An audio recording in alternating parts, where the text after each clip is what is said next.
Keep up to date with what's on Sewing Street, as well as all the latest news and special offers by signing up to our email newsletters. Head on over to www.sewingstreet.com, scroll down to the bottom of the homepage, type in your email address, click the envelope, and you're done. Never miss out on the latest news and special offers ever again. Are you a fan of Sewing Street and Yarn Lane? Why not join our growing Facebook fans pages? Just search Sewing Street Fans and Yarn Lane TV Fans on Facebook and click Join Group. It's that simple. Never miss out on the latest news and updates from our presenters and guest designers, special offers and plenty of chat with your fellow fans. Share photos of your makes, ask for advice, interact with your favourite guests and presenters and be a part of the ever-growing sewing and yarn community. See you there!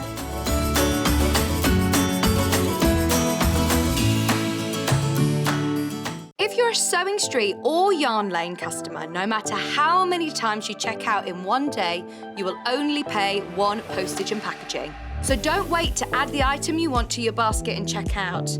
You will only pay one P&P even if you check out multiple times in one day.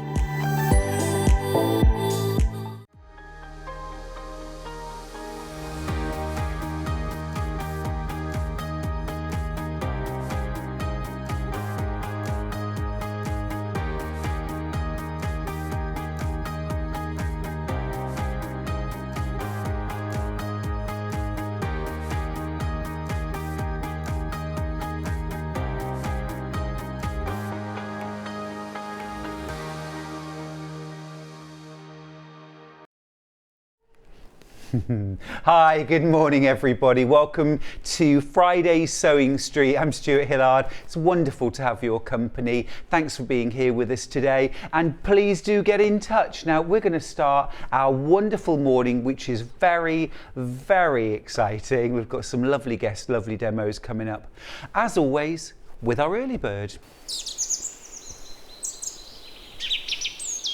Now, I'm a quilt designer, but you're a quilt designer too. We're all quilt designers. We've all sat there with squared paper, doodling, changing a block around, mixing up our patches, sometimes intentionally, sometimes not. There's nothing wrong with that.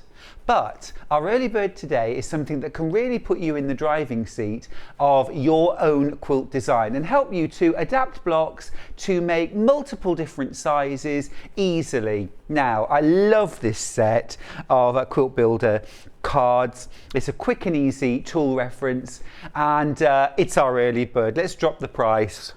It's going down to 15. Now, this has got Christmas present written all over it. I mean, not literally, obviously, that would be daft, but I think it's got Christmas present written all over it.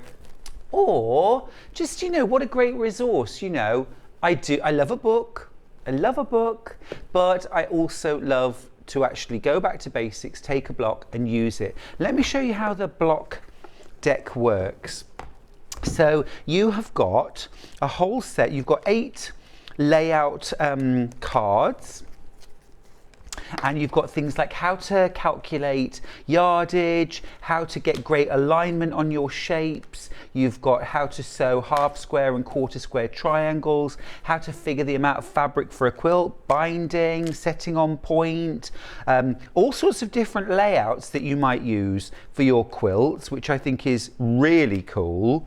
And also, very importantly, how to use the block charts. Now, let me just show you when it comes to using the block charts.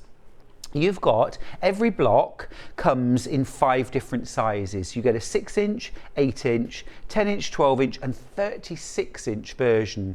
So if you want to make one big block, border it, quilt it, call it a baby quilt, you're done.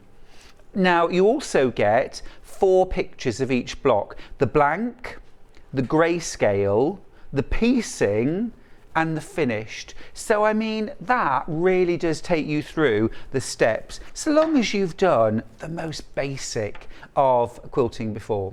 Now then, you've also got 40 new blocks, because this is set 2, there is a set 1. So let's just, divide and conquer. Oh, look at that one, Nelson's Victory. Let's have a look. So I just grabbed one at random. This one's called Nelson's Victory. So, as I mentioned, on one side you've got the full block done in grayscale, and then you've got pictures here. And I think the uncoloured picture is really useful because we all know how different a block can look depending on how it's coloured. And when you look at that, you really can think, okay, there's lots of possibilities there. You've got a grayscale, you've got a piecing diagram, you've got the finished block, and then underneath you have a chart. So in this block, we've got 5 different patches, A, B, C, D, and E. A are squares, 2.5 inch for an 8-inch block, 3.5 inch for a 12-inch block, and so on. Some of them look like here, you've got a square with a diagonal line through it. You know, I know, that just means you're going to cut the square in half and turn it into triangles. Very, very simple to use. Mosaics, that's cute. Signature friendship, lovely block. So with this one, you're going to do flippy corners. It even shows you how to do that. You've got a space in the center that you can sign and embroider. So you could make this as a commemorative quilt or a friendship quilt or something like that, maybe a fundraiser. That's a nice block. I like that. Sunshine and shadows. That's cool. Do so many different settings with that one. So you get all these different blocks. World's Fair puzzle, whirlpool, weave. That's a nice one. I can't beweave that one. Twirl around. Oh, if you insist. Oh no, I feel dizzy now. Oh no, I'm going to have a sit down. Twin sisters. Remember Eyebrows are sisters, not twins. New album, Ocean Waves. Oh my goodness. Look at that. Look at all those half square triangles.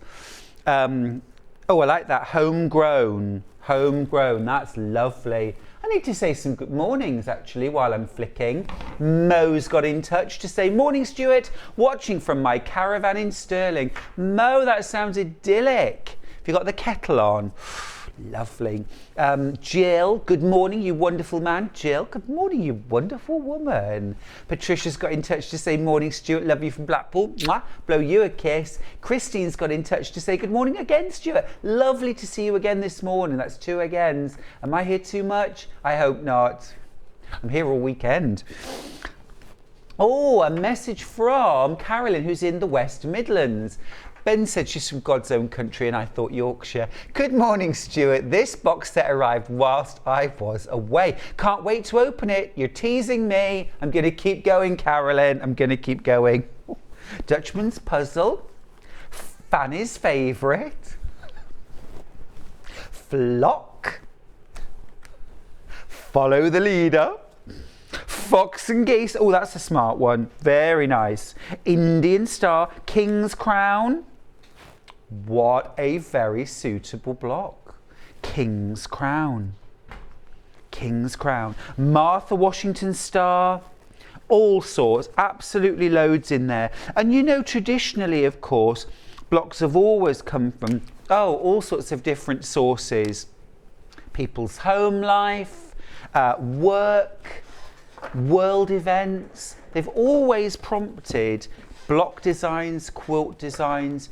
You know, we have always turned to our sewing, haven't we? At difficult times, wonderful times, you know, marriage celebrations. It's just a great resource. And what you've got there are 40 different blocks. Now, of course, you can combine them and do a 2-block quilt, a 3-block quilt. What's really helpful is that you've got 5 different sizes, beg your pardon, 5 different sizes. So you can build up a sampler quilt very, very easily. Amanda's got in touch to say, morning Stuart, I'm watching for the first hour, then I'm sadly off to a funeral. Love these cards. Well, Amanda, please know that our thoughts are with you and I hope that today is a comfort. All right, I'm going to leave that with you. There is the Quilt Builder card deck. Now then, this morning is all about liberty, but let's see what's coming up throughout the whole day. Okay, so 8 o'clock, it is Liberty Fabrics. I've got some beautiful fabrics to buy individually. I've made them up into some lovely inspiring bundles, I hope. See what you think. And then at 9 o'clock, Suzie Duncan is here. Love Suzie with the Moda Fresh as a Daisy quilt. It is so lovely. It's a beautiful, there's a couple of panels, there's a beautiful layer cake. They are fresh, beautiful fabrics. I know you're going to love this. Now at 10 o'clock, we've got Mark Francis with his latest pattern launch. They are the McCoy Oxford trousers. Really stylish, these, absolutely beautiful. It's suitable for men or women. They're a unisex trouser, very, very stylish. Look at Mark in them there. He looks about 7 feet tall. If it's the trousers, I want them.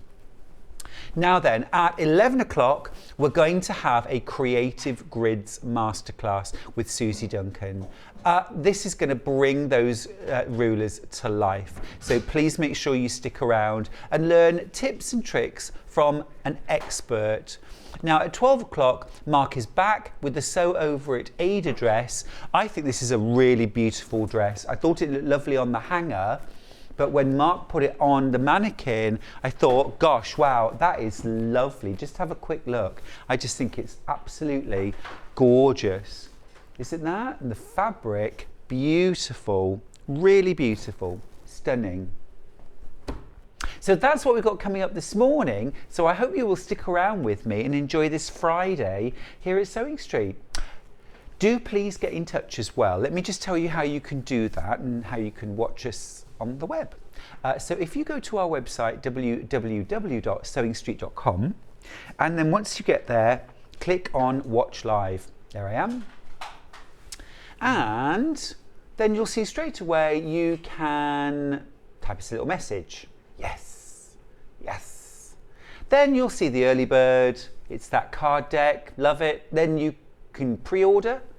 You'll see the show deals on one side. You'll see coming up, pre-order. There's a few things actually I might sort of point you towards today. There's some lovely books actually. Those panels, those Moda panels and Moda layer cakes, I would jump on and pre-order actually, because I think they're going to go very, very quickly, because they are beautiful. We've got Mark's pattern as well, the McCoy trouser. So you could pre-order that too. We've got Wiltshire Shadow. We've got loads of Liberty in this first hour. And you can pre-order. Jump on and pre-order. Now that picture of the Wiltshire Shadow upsets me. Can we just get just the Wiltshire Shadow? It should be in a rainbow, shouldn't it? Really? Anyway, I'll redo it. Lovely panels. There's that gorgeous panel. £12.99. It's beautiful. There's also a really cool panel with smaller images on it, which I personally am loving, absolutely loving. And then you've got lovely corduroy. There are various notions for dressmaking. Just cool. Creative Grids. We've got the Dresden, easy curves, curvy log cabin, regular log cabin. We've got seam guides.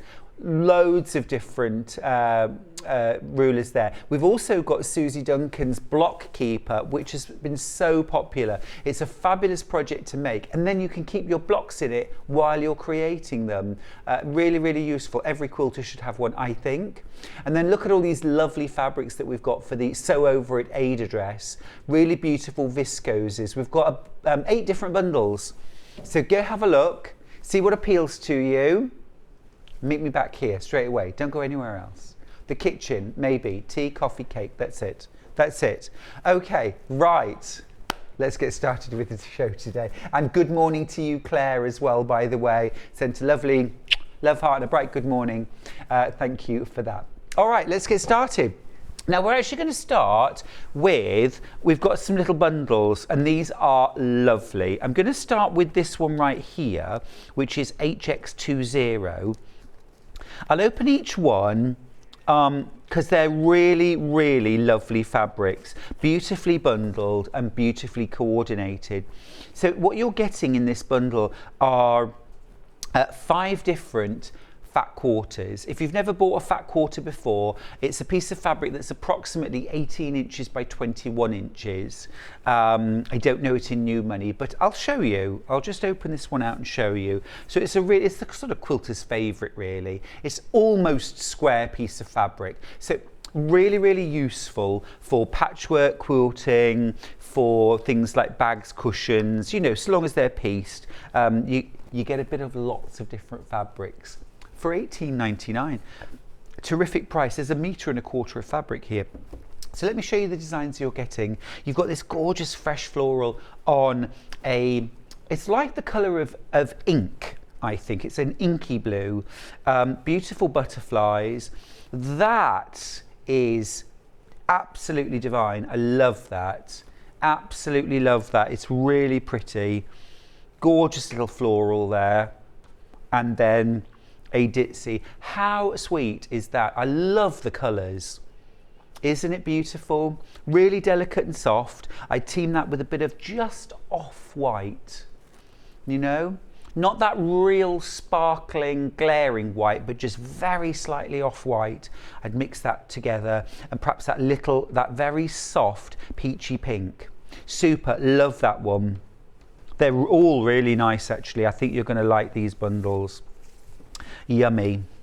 Okay, I'll pop that to one side. Next one, let's go a bit fresher, a bit zingier. Bit of hot pink in there as well. I do love hot pink fabrics. It is. Now then, let's start with that. I'm just going to open this one up so you can see a little bit more of it. Now you might be thinking, well, what can I do with a fat quarter? Well, one on its own, but once we add 4 more, once we've got 5 fat quarters, we start to get into sort of, magic zone. So I would add about, half to 1 meter of a solid fabric, and you've got enough there for a small wall hanging. You could do some piecing. You could do some patchwork. How pretty. Look at this one. How gorgeous is that? I'll just open that up. That's almost sort of Tiffany inspired, isn't it? It's making me think of stained glass. Really glowy colours. Love that deep teal background and that little pop of pink. And again, reach into your stash. Look at that one. This is becoming my new favourite. Love that design. There's enough of it, isn't there? It's not really colourful, but there's plenty going on. Absolutely gorgeous. You could make some cushions. You could make a bag. 5 fat quarters, pretty decent, you know, for a bag, especially if you add in about half 1 meter of a solid for things like your lining. And then you can always, do some patch pockets inside. You could do little binding around the top of your plain fabric pockets with a little bit of liberty. Make a little bit go a long way. I always, special fabrics, I always like to really work hard. I want every single bit out of them I can get. So things like your tiniest scraps, covering buttons with them, and if there isn't enough scrap to cover that button, get a smaller button and cover that instead. And because like 3 or 4 or 5 covered buttons, even if they're all different scraps sewn onto something, the back of a cushion, down a blouse front, something, looks gorgeous, and it's instantly recognizable, isn't it? Even on a plain white blouse, it's like that little touch of liberty. It's just iconic. Now here's the last little bundle. I saved my favorite. This is gorgeous. That I need all of it. All of it. Gorgeous little floral. Check this one out. This is absolutely stunning. Isn't that gorgeous? We've got some little hummingbirds in there as well. I think that's a splendid fabric. And then here's the last one. Again, just absolutely iconic Liberty fabrics. And for $18.99, I was down in London recently and popped into Liberty. Got to be done, hasn't it? While you're there. But it was eye-wateringly expensive. It was eye-watering. And, what I wanted was a nice little pickup, you know, less than £20, thank you, for a little bundle of something that I could take home and make something nice out of. And it didn't happen, I'm afraid. Whereas this little bundle of 5 fat quarters, absolutely perfect. Absolutely perfect. And you know, if you love Sally Ann Harrison, she's done some amazing patterns using Liberty. Again, making each fabric really work hard. Okay, that's our Liberty fat quarter bundles. Now I'm just going to bring on our Liberty Wiltshire Shadow bundle. Now I've got to tell you, we've got 2 of these bundles left. Okay, just 2 left. There are lots in baskets. Now then, I want to share with you something. A moment of just, you know, it's not a big thing, but it was like, oh, I can't leave it like that. I walked into the studio and these were just in a pile and they were all mixed up. And I found it unacceptable. So I had to leap in and do this. Now this is better, right? I had some help from Kat, our multi-skilled operator. She grabbed some fabrics and moved them around and she was absolutely right. So first of all, I want to just point out all these amazing, beautiful blues, greys, soft tonals that you've got here. Some obvious greys, some less obvious blue greys, slates, some purpley blues. There's 1 left, there are 9 in baskets. This one here is divine, isn't it? That one. Imagine that as your background with glowy light colours on it, pale apricots, pale mint green and pale pinks and things like that, peaches, absolutely glowy, amazing. And then you've got all these beautiful, flower colours really. Those rose pinks, think rhododendrons, camellias, peonies, roses, sweet peas. These soft, delicate peaches into that gorgeous orange. Love that. Couple of lovely yellows, greens. That green is just beautiful. Literally 1 left. Now there are 9 in baskets. I don't want you to think, well, someone else is going to get there before me, so I won't bother now. It happens ever such a lot. Yeah. We all think, oh no, someone else will get that. If this bundle's in your basket right now, or if it's not in your bundle right now, but you want it, pop it in your basket and check out, and you'll be the one that gets it. It's basically first to the finish line. Absolutely lovely. You've got in this bundle 29 half-metre cuts. That is the sort of ultimate Wiltshire Shadow collection, isn't it? It's absolutely gorgeous. You're getting a metre of that for free. You're saving £14.98. And this is the ultimate box of crayons, fresh tin of paints, a colour to go with anything. Hi Stuart, says Alison, who's in South Staffordshire. I made my new granddaughter a dress and a Joe Carter elephant from a metre of pink Wiltshire Shadow. Which pink was it? There is so many beautiful pinks. Thanks, Alison. That's lovely. Beautiful. Angela's messaged in. Hi, Stuart managed to get the bundle. Love it. Gorgeous. Well done, Angela. Well done. That bundle is winging its way to you in Norfolk.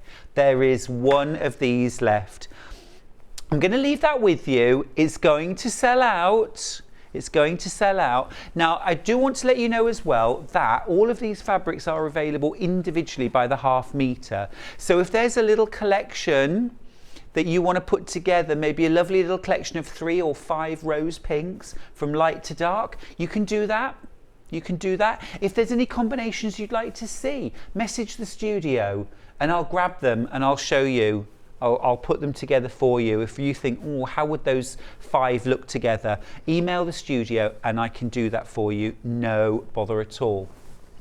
Now then, we're going to move on. I've got some amazing Liberty fabrics. And what I've done is I've put them into some groupings, which I think would make really lovely bundles. We're not selling them as bundles. I'm going to give you the individual codes for them. But I'm just you know, I'm trying to give you that little bit of inspiration as I see it on this particular day. I might grab a few Wiltshire shadows as well and put them in as we go along, just to see how that would work out. Okay, so let's start then with EI81. Okay, and I'll just show you this little bundle that I've put together here. Now I've actually tucked in a little Wiltshire shadow into there as well, just to, in fact I'm going to pop it just in there, just to say hello lovely.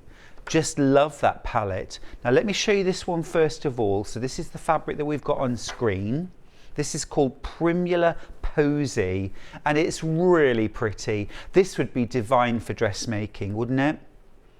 A blouse, a dress, or even trim like a collar and cuffs on something plainer. I'm thinking as well with this I want to pin tuck it, so using a pin tuck foot.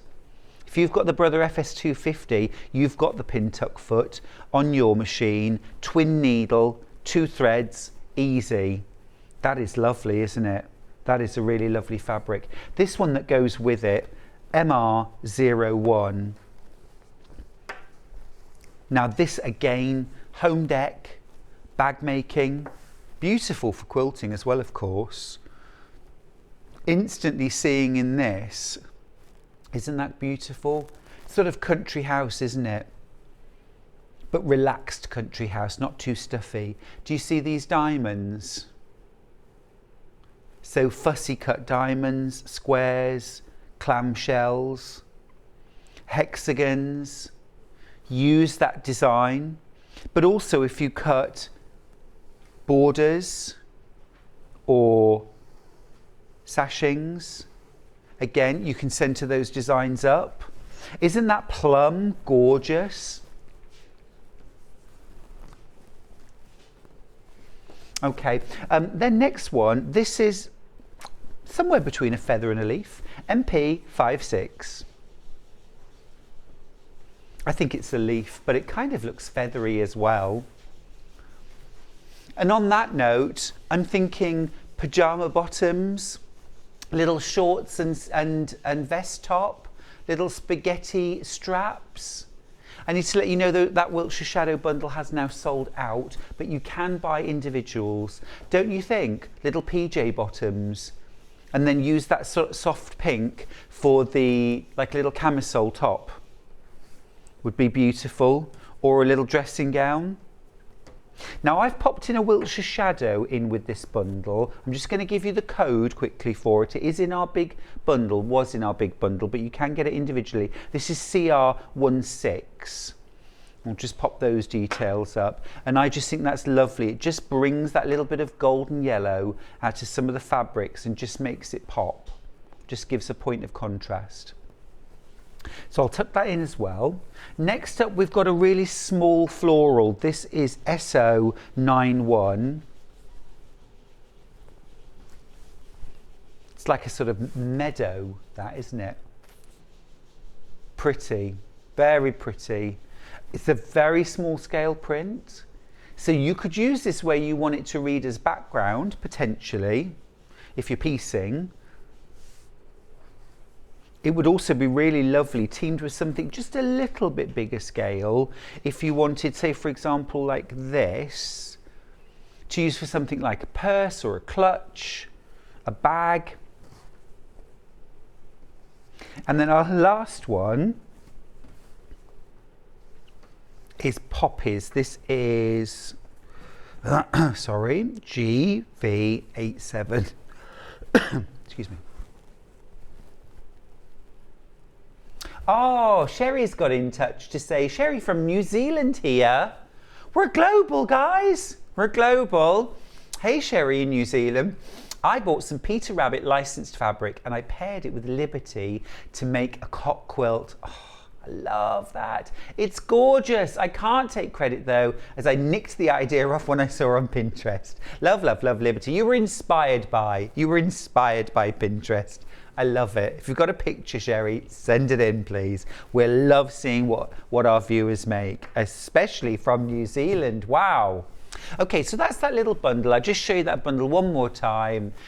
If you wanted to put that together, those are all the fabrics that we've just gone through. Well, there was that yellow. I put that yellow Wiltshire shadow. I mean, there are some others. I think if you wanted a little bit of depth, you could tuck a little bit of depth in. You see there, that's rather lovely, isn't it? That's WU79. So I think if you want to go the sort of more darker end, or perhaps go 4, you could go with those. And that's that darker plum. Also, I think, yeah, this one would also go. So this is PM47. That's lovely, isn't it? Really nice. If I pop that in, or even actually, you know what, I'm going to take that yellow out and let's go a little bit softer. This is VE78. If you want a softer look. It's nice, isn't it? Only 8 of this one left, actually. All right. So I'll pop all of those to one side. Yum. All of that, thank you. Now then, next up, let's go blues. There are some lovely blues, lovely, lovely blues. This is a gorgeous one. Let's start HN15. So this is quite a large scale print for Liberty. It's stunning, absolutely stunning. Look at that. So I'll just put my hands there for scale for a moment. So you can see you've got this central vine or central trunk almost of a tree with then pomegranates that branch off. Pomegranates, of course, a traditional symbol for newlyweds, marriage, love. Yeah. Fresh new love and bounty. Beautiful butterflies there. So this would look gorgeous, wouldn't it? You could fussy cut this, you could cut borders, you could use that central line very effectively in your piecing. You've got some nice reflectional symmetry as well, which can be used to great effect in things like kaleidoscopes. Imagine putting those together. Just lovely, and a great colour palette. You've got those beautiful, cool, soft blues, but then you've got that warmth from the pinks there as well. And if I just bring in just for a second a little bit more pink, I'll show you this one later, but if I just bring that in, how lovely. But we're doing blues, so I'll leave that for a second. So there's our first fabric. And often when I'm putting fabrics together for a project, I will start with a focus fabric. Sometimes it doesn't always stay actually in my quilt. The fabric that actually inspires the whole kind of collection comes out in the end, but it's done its job. Next one is KI96. So this has a lovely soft greyish blue background to it. Isn't that pretty? Like a sort of field of flowers. And again, paired up. All by the half metre, so you just choose how many units. Now then, let's put some more colour in. RZ96. So this one got that lovely, I mean, it's a really sort of classic Liberty thing to do, to have that lovely pop of red. Now, of course, I'm pairing Liberty with Liberty, but wouldn't this look great with a medium or a light denim?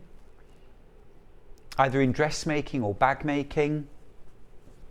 Trims, pockets. Lovely. So that's that. Let's go single tone HG18. This has been very, very popular. These are some of my favourite Liberty fabrics now. Things like this, things like, do you remember this one in the bundle earlier on? These sort of, it's very Liberty, but it's not, it's adaptable because there's just a single tone, single colour in there. beautiful. And I really love that shade of blue. It's so fresh, isn't it? Sort of cobalty china blue. Very lovely. And then a lovely ditzy floral to finish. IM85. So there you've got some rose pink, you've got that gorgeous blue. Now I'm going to grab a few Wiltshire shadows to just supplement this collection and see where we go with it. I'm thinking QA72.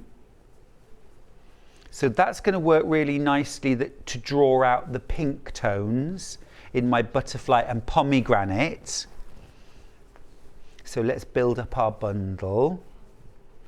I'm also going to go, I think, with a bit of softer pink as well in there. This is DM15.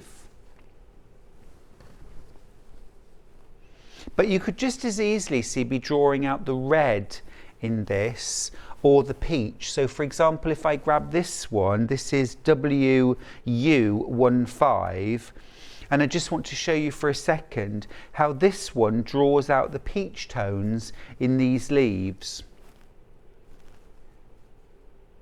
But I'll take that one out for now. And a little bit of blue, I think. And I'm going to go with that similar tone. This is XJ98. And that just sort of carries on.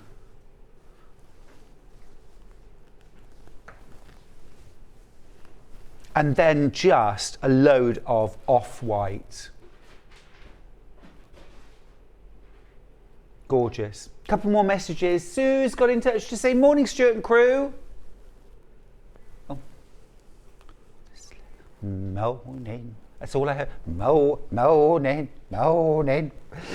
Oh, good morning, Sue. How you doing, lovely? Lovely fabric. Looking forward to the trousers. Has Mark named his pattern after Sylvester McCoy? He was a good Doctor Who, and Ace was good too. Have a great show. Love to all, Sue. I think it might be actually, yeah, Sylvester McCoy. I loved his character. Loved it.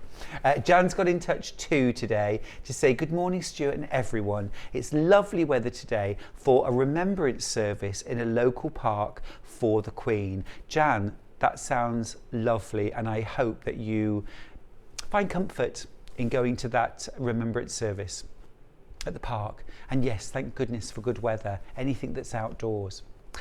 All right, let's move on. There's our blue bundle. I've got 2 more bundles, 3 more bundles.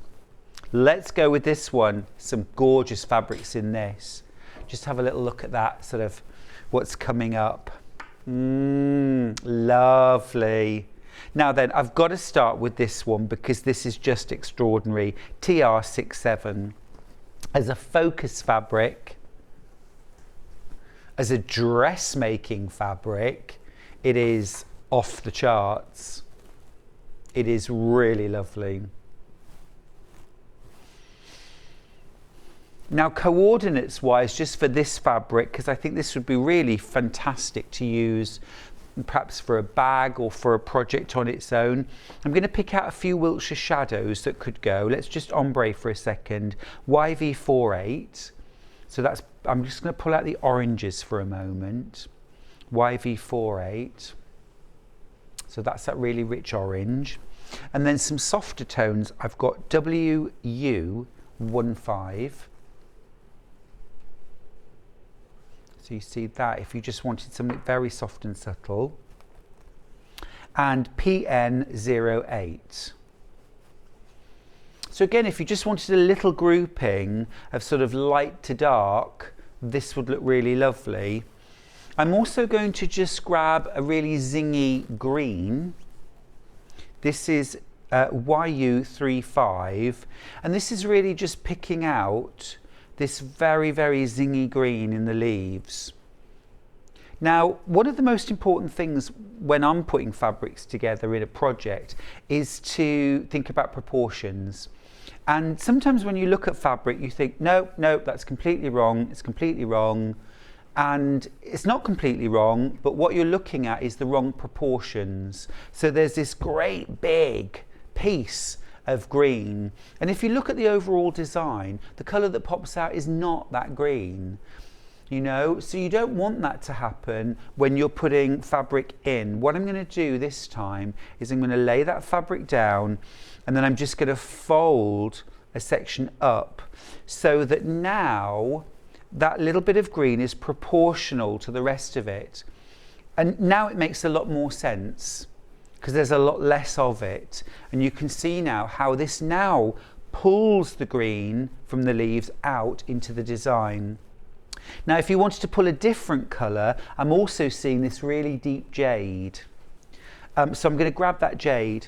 We often say, don't we, if you want your colour palette, just look at the colour dots down the side of the fabric. And that's true. Those are the colours in the print, but what they don't represent is the proportions that those fabrics are used. So you need to do that by eye and make sure that when you use those colours, it's proportionate. Now that to me is very, very pleasing. That really works. And again, that pulls out that little bit of jade green. So imagine a pair of gorgeous pyjama bottoms with a turned cuff at the bottom of the hem with a little bit of very narrow piping, and then in the pyjama top again a little narrow piping around the collar and perhaps the pocket just in that deep jade. Delish. Love that. So that's a good fabric to keep around. All right, let's just move on and do a few more of those. So this is a gorgeous one. This is YB45.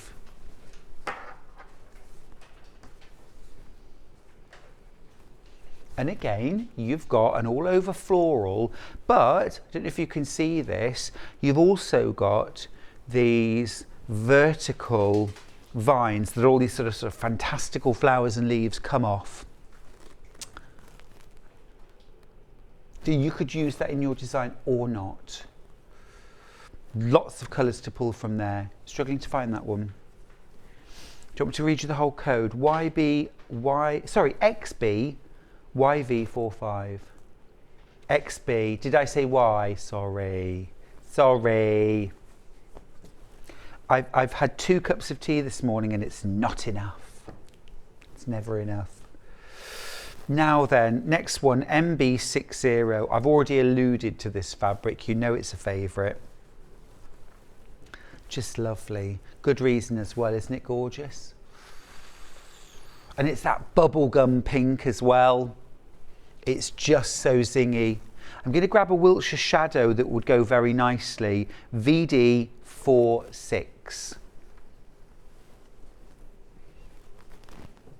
Because it's not always about putting lots of colour together. Sometimes it's about just pairing 2 or 3 very simple shades together. I'm going to grab a previous one. We've already done this one, but just this is a kind of pinky toned ivory that would just go as well absolutely beautifully. Simple, easy, successful.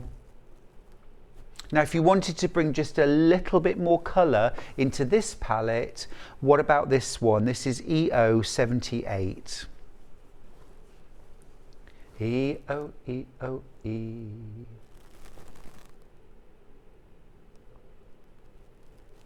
Now, Maria's made a good point. I'm going to read this out. Morning, Stuart. I don't know what it is, but I can't seem to get into Liberty. I think there's so much small print, I don't know what to do with it, if you know what I mean. But lovely fabric. I do know what you mean, Maria. I absolutely do.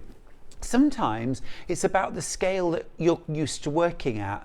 So for example, when you think about the panel that's behind me, or this quilt that's behind me, it's all about a large scale panel with some borders going around it. Now, of course, our Liberty small scale might work for these narrow borders or a binding. But if you're always working in a really big scale, large blocks, large patches of fabric, sometimes a very small print can seem a bit pointless. If you reduce the scale that you're working at, so think about things like smaller scale patchwork, 5, 6, 7, 8 inch blocks, 9 inch blocks. A 9 inch block, when you make it proportionate to a 12 inch, is really quite a lot smaller. Your patches are quite a lot smaller. Don't have to be loads of little tiny pieces unless that's your thing. It's my thing. Fool that I am. But try that, because if you think about it, 4 9-inch blocks together makes an 18-inch cushion, whereas a 12-inch block, it's a couple of borders and there's your cushion. With a 12-inch block, you know, you can get much more into a smaller block. Try it. Also, things like little purses, bags, smaller details on clothing like buttons, pocket plackets, lining, you know, a lovely lining to a pocket in a Liberty, even though everything else might be very plain or very wild, can really make a difference. So just play with scale. Morning, Stuart. Thank you so much for demonstrating your fabric matching ideas. I would have rejected the bold colours out of hand. From Irene in Hertfordshire. Thank you, Irene. I'm doing what we all do, which is playing with fabric. I have the luxury here of being able to kind of play with them on the table. But I'll be honest with you, I've always done this in shops too. I've always grabbed bolts and laid them down and mixed and matched. So you see, I've just brought a little bit then of that China blue into this mix. So as soon as I do that, it opens up the possibilities for me to grab maybe this one, which is BL10. Okay. You could also bring in this one, which we've already looked at. But if you start to think, oh, it's pattern on pattern and pattern on pattern, that's when you need to start grabbing your Wiltshire shadow and your solids, and then you can basically just calm the whole thing down. Hi Stuart and everybody. What a wonderful top tip about adding a small amount of corresponding colour in a border. Really helpful, thank you. Belinda, thank you. Thank you. That's very kind of you. Proportion. It's all about proportion. If it, you know, I've always said this about scrap quilting. You know, if you've got an ugly fabric and you've cut it for a patch and it still looks ugly, cut it smaller, okay? That's how to deal with an ugly fabric from your scraps or your stash. But when you're creating a quilt or a block, think about proportions always. All right, let me move this on because I've got a rather gorgeous bit of fabric to show you next, which is FY95. Now this one again is a fabric that you're going to want to make a feature of.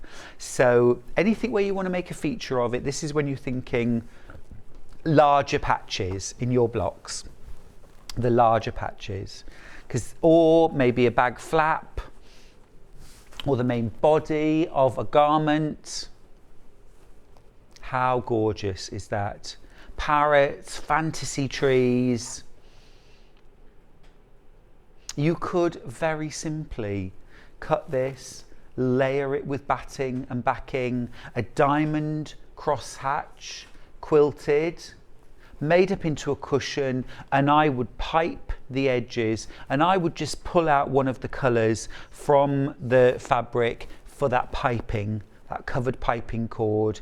It could be the cream in the background, just to give a really soft edge, or something like this Wiltshire shadow. It could be that. It doesn't always have to be something bold at the edge. If I just tuck that under there and just show you, you know, just that as a little edge to your cushion. Or it could be a border of this, then that, then the main body of the cushion in that. It doesn't have to be different fabrics. You know, you can keep it simple, but just divide up the fabric a little bit with a little bit of something else. Proportions again. Right, I've got 2 more bundles I'm going to have to run through a little more quickly. Let's do it, let's do it. Right, okay, so YS21. Autumny shades, same print, that gorgeous parrot fantasy flower, but with autumn shades. XS21. There we go. Lovely. Just lovely autumny shades in that. That's gorgeous. DK31. Love this one, just a really soft, pretty floral. It's got children's clothing just oozing out of it. AB81. Again, just soft, gentle. And you see how they're just popping a little bit of Wiltshire shadow in, just to break up if this was patchwork dressmaking, just to keep the whole thing flowing. BP95. A little bit more blue toned there, but a pretty floral. And then this next one's a bit zingy, EN04. Ah, look at that, with almost fluorescent. It's really zingy, isn't it? Yeah. But again, if you need just to break it up a little bit, grab a little bit of Wiltshire shadow. This is why well done you if you managed to get the bundle, but we do still have by the ½ metre. But look at that. Imagine pillowcases. Beautiful, fresh, soft and gentle, really lovely. Right, that's that little bundle done. See, I told you I can do this. I can do this. Right, extraordinary one this, WK26. That's one of my favourites today. Isn't that beautiful? I'm going to grab a couple of Wiltshire shadows just to show you. If you wanted, I'm going to stick with the grey. So if you wanted just a little, just something very soft, very gentle. Okay, nice. That is MJ48. But I'm also going to pop in something with a higher contrast. I am a bit of a high contrast boy, and this is, I suppose, taking the darkest tones in this fabric. So if you want something a little bit more dramatic. And that one is IX15. And that's that really gorgeous deep slate. Okay, moving on, let's do MS15. You got that? Lovely. Quirky vases of flowers. I think that would be awesome for dressmaking.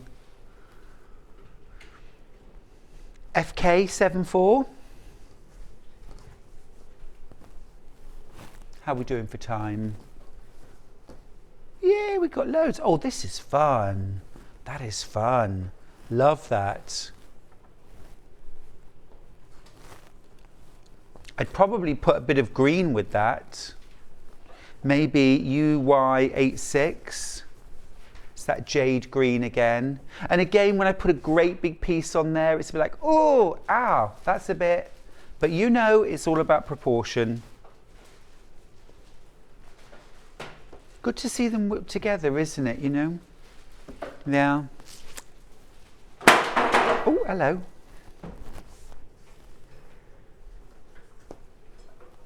It's all good. It's all good. All right. XT03. I'm surprised things like that don't happen more often, particularly when I'm in the building. Anybody who knows me will tell you how clumsy I am. I am a little klutz, I really am. That's pretty. That's really pretty. That I think you want a bit of yellow with. You want a bit of CRY16. Don't you?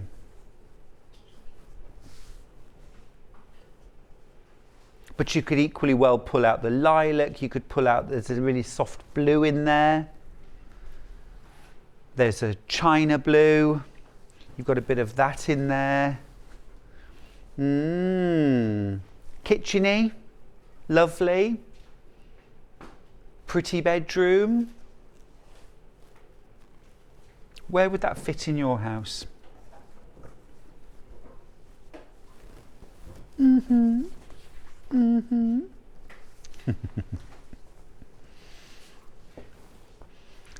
And NR39.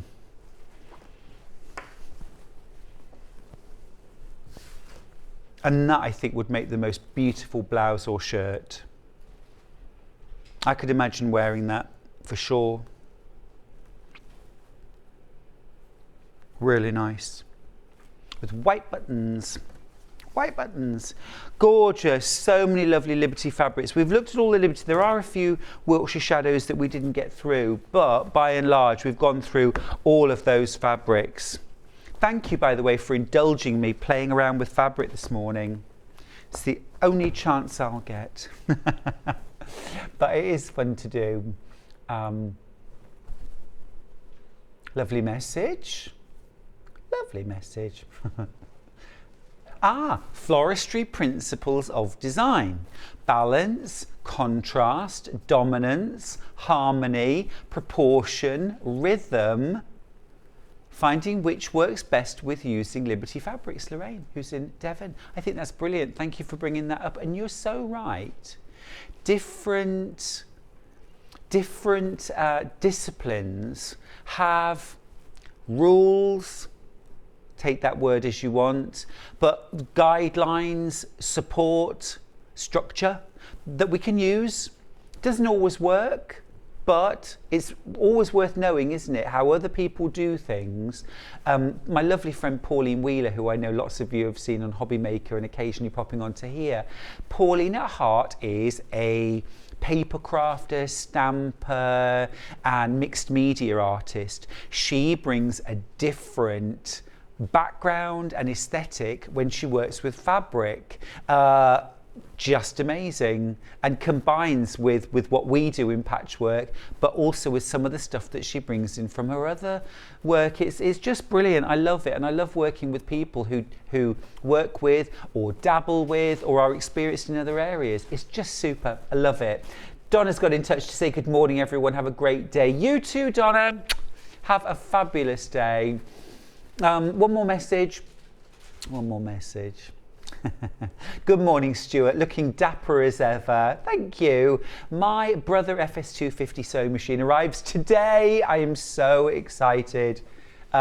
Julia, we won't get any sense out of you for the rest of the day. You will be too busy with your new sewing machine. Enjoy it, won't you? Have fun. Let us know how you're getting on. We'll take a short break. When we come back, we will be joined by Suzie Duncan for her first hour in this gorgeous quilt behind me.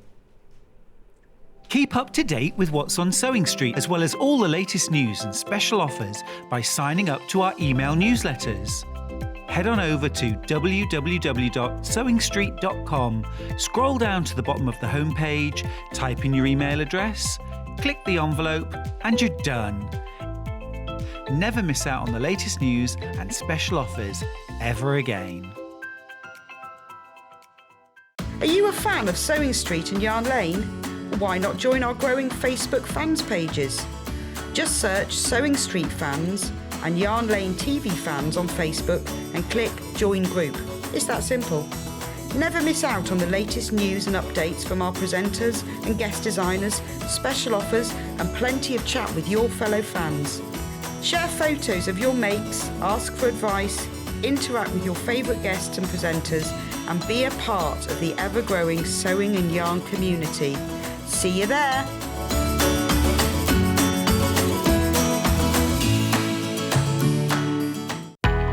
We know that shopping online can be a confusing and sometimes daunting task. And sometimes all you want to do is talk to a human being. Our family-run customer service team are on call 24/7. Full of friendly, warm-hearted individuals, all trained to make your shopping experience as easy and enjoyable as possible. Not only will they take your order, they'll also help and guide you on your shopping journey, so you never miss out.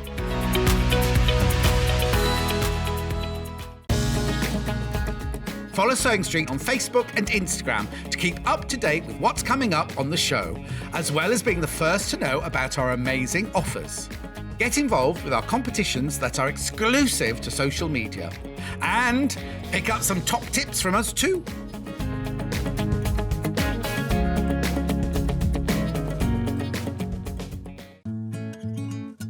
Stuck for ideas for the perfect gift? Why not get them a gift card? You can buy Sewing Street and Yarn Lane gift cards loaded up with anything from £10 to £500. Shop our gift cards online at www.sewingstreet.com or www.yarnlane.com, or purchase them via our UK call centre on 0800 001 44 33. If you're a Sewing Street or Yarn Lane customer, no matter how many times you check out in one day, you will only pay one postage and packaging. So don't wait to add the item you want to your basket and check out. You will only pay one P&P even if you check out multiple times in one day. Sewing Street have our very own app. You can now watch and shop from anywhere. Simply download the app from your app store onto your smartphone or tablet, then log in or create an account, and you're done. You can watch us live from anywhere, browse all our recently played items and pre-orders so you never miss out on any show deals, and message the studio to say hello at any time. And remember, you can check out as many times as you want and only pay one P&P all day.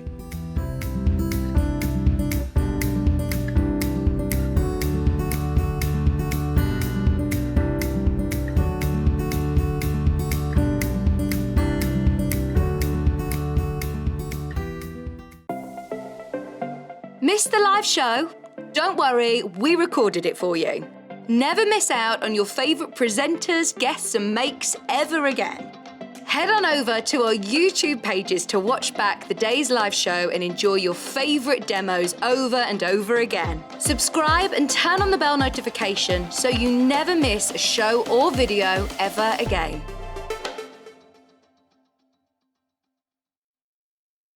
Are you a fan of Sewing Street and Yarn Lane? Why not join our growing Facebook fans pages? Just search Sewing Street fans and Yarn Lane TV fans on Facebook and click Join Group. It's that simple. Never miss out on the latest news and updates from our presenters and guest designers, special offers and plenty of chat with your fellow fans. Share photos of your makes, ask for advice, interact with your favourite guests and presenters, and be a part of the ever-growing sewing and yarn community. See you there!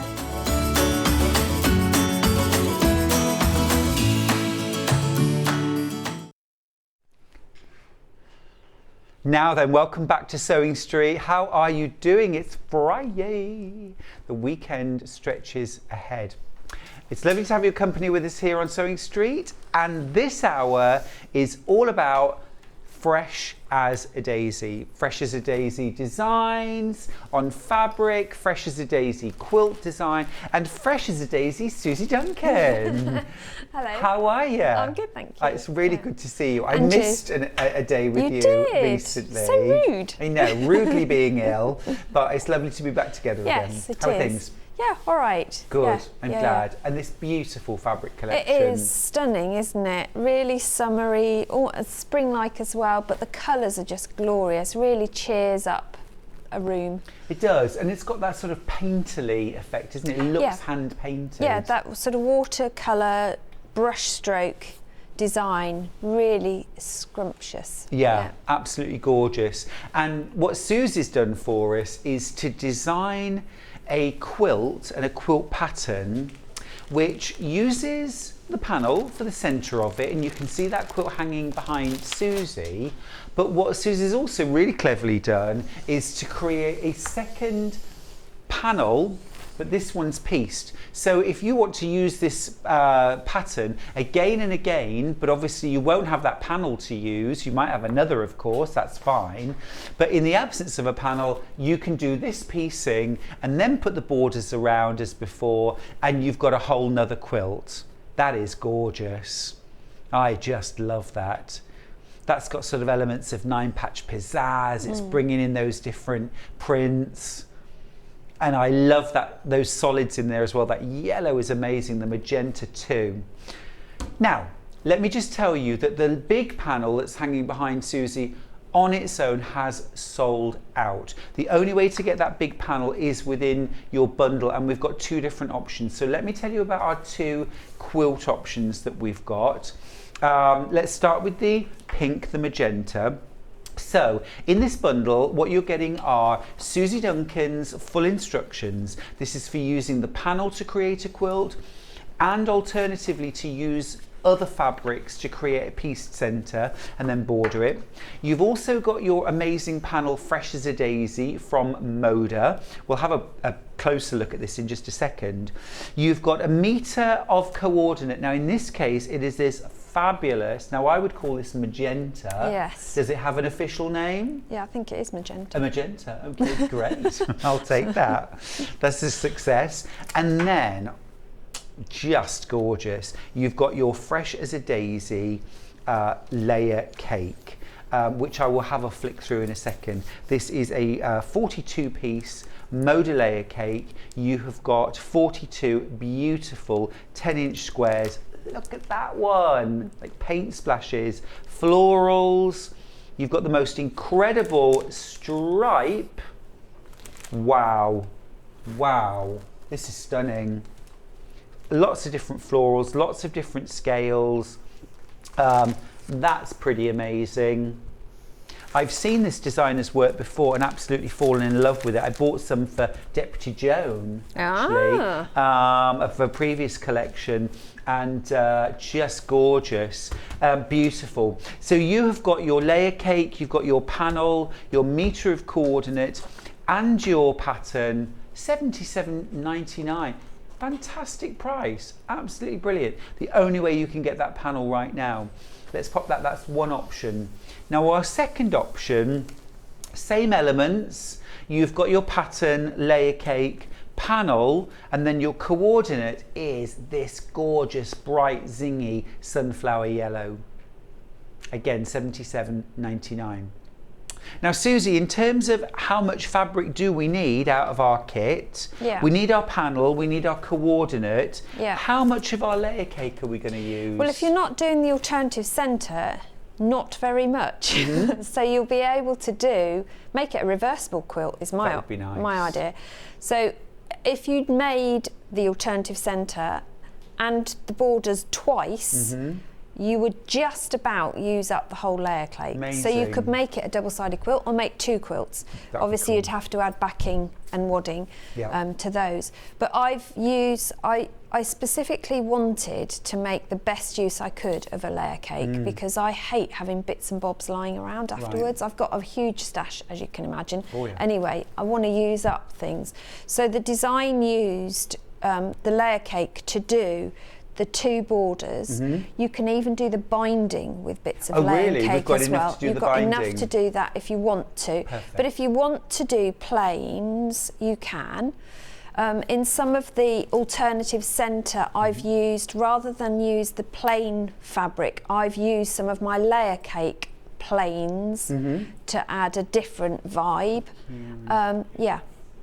So you can see I've made really good use of my layer cake, Oh, but you really have. you don't have to. So throughout the instructions, I have said you could use this instead. Yeah. You could do that instead. Well, that's the joy of a layer cake, isn't it? You can mix and match to Absolutely. your heart's content. Yeah. Particularly with a layer cake like this, which has a lovely kind of flow from start Yeah. to finish, doesn't it? Yeah. There isn't a point where you think, okay, I'm at the end of the blues, and now I'm onto the pinks, Yeah. and now I'm onto the reds, you know, which this you could just flow right through. Yeah, this was probably the easiest layer cake I've ever had to subdivide colour-wise and Nice. design-wise, because normally you Nice. spend half a day Yeah. trying to sort out in your head what's going to work where.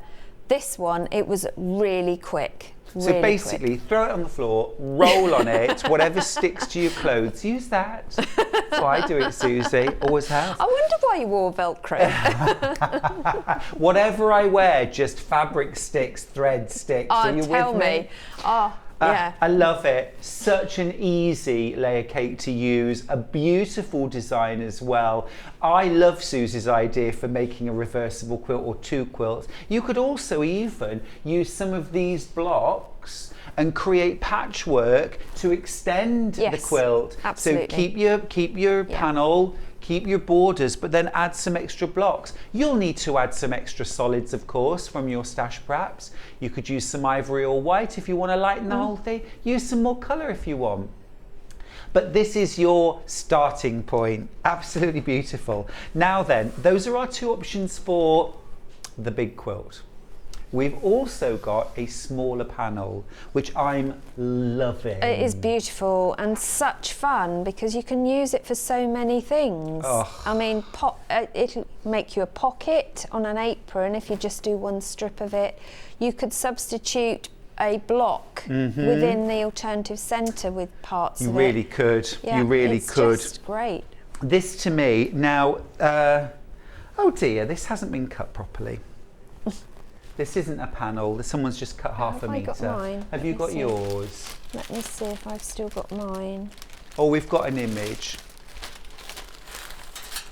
I did have mine. It's disappeared. Oh, I see. It's not a panel. It's No, not it's a a panel. half a metre. Oh, it's not a panel. Yeah. Okay, thank you. Okay, okay, that's fine. That's fine. Okay. Right, let me show you then. Okay. What I love about this is that you'll get it. It's almost like a painter's sketchbook.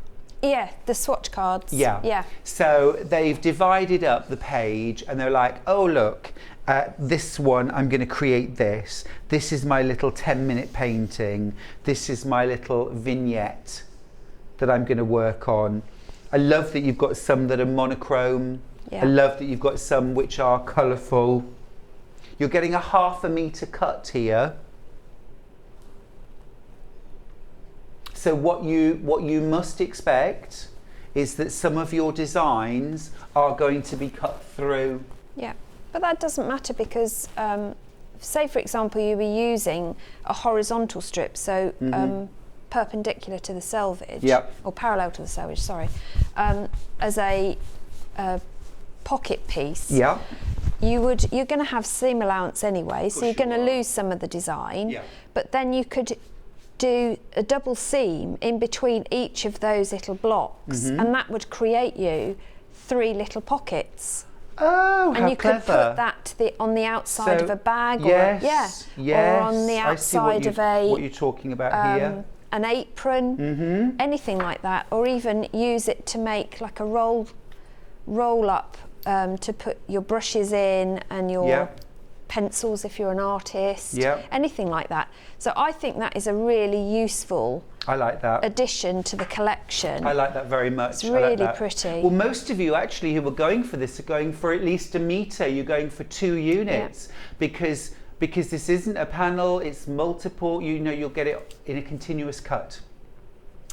It'll be cut off the bolt for you. So one of our customers has gone for 6 units, 3 metres. That's going to look incredible. Curtains. Yeah, oh, curtains would be amazing. I wonder if that's what that customer's thinking. For 6 metres. 3 metres. Oh, 6 3 units. metres. Yeah. Wow. I like it a lot. Or a blind. You know, Roman blind blind. would be gorgeous. Roman blind would look amazing. But I really love your idea about actually using a strip as a pocket panel. You get some Advent panels like that, don't absolutely, you? yeah. Where it's literally kind of Well, I was thinking of my allotment one row. of making a panel to hang on the back of the shed door with the pockets for the seeds in it. That's a great idea. What about using some of your Wiltshire shadow from the last hour to create your pocket tops? Yes. Or your linings with And a the little bit backing. just showing Yeah. on the right side. Yeah, and you can use up what you've got left of your layer cake to do your bindings. Yeah, loving it. Absolutely loving it. Now, before we Brilliant. begin demos, we do have instructions for Susie's quilt on their own. Remember, this is a multi-pattern because you've got instructions to create a quilt using a panel. That could also be a really large scale print, like one of your CAFE prints, a really large scale with added pieced borders. You could, if you bought the last collection from Tilda, that would also work. That was very, very large scale. Yes, it was, yeah. And I did almost a sort of 9-patch pizzazz with that. That would work really well with this pattern. Okay, make me one. Okay. Might not make it all. Might not make it all. Show me how. So there are 2 blocks in the alternate centre. I'm not going to show you how to cut a panel because you can all cut with rulers. But what I will say is when you do cut your panel, printing is never straight. So don't expect the blue border on the panel to be dead straight because it won't be. So use something as a guide to keep your ruler against, and then you'll get at least a straight, because at the end of the day, by the time you finish stitching, you've thrown it around and had it on your lap, you're not going to notice 1/2 millimetre or 1/8 of an inch here and there, because that's the nature of quilting. So I'm going to concentrate on looking at the alternate centre panel, and I'm just going to quickly show you how I cut a 10-inch square economically to create my borders, because I am all about tessellating and economics, because I will save the scraps. So let's start with the first one. Now I've called these a frayed 4-patch and a double 4 block. So the frayed 4-patch is quite an easy one to do. You just need to organise your fabrics so you've got 2 colourways, and you want those, they're going to be your diagonals. So I've cut mine into 3-inch squares already. Those fabrics are just beautiful, They aren't are they? lovely, and they work so beautifully together. However you mix them up, it doesn't really matter how you place them, they all seem to work really well. So whenever I construct a block, I always lay it out, and then I can faff about and move things around and position things if I wanted to, make sure they're all facing the same way if that's important. Some of them are directional, so you might want to think about that. To me, quilts doesn't really matter because no one thinks about it when they put it on them, do they? They just I always go think for it. with like a bed quilt, we spend all this time getting everything going this way, and then as soon as you're in the bed and pull up, everything's upside down. Yeah. So it depends if you're hanging it, are you putting it on the back of a sofa? Absolutely. I'm rarely.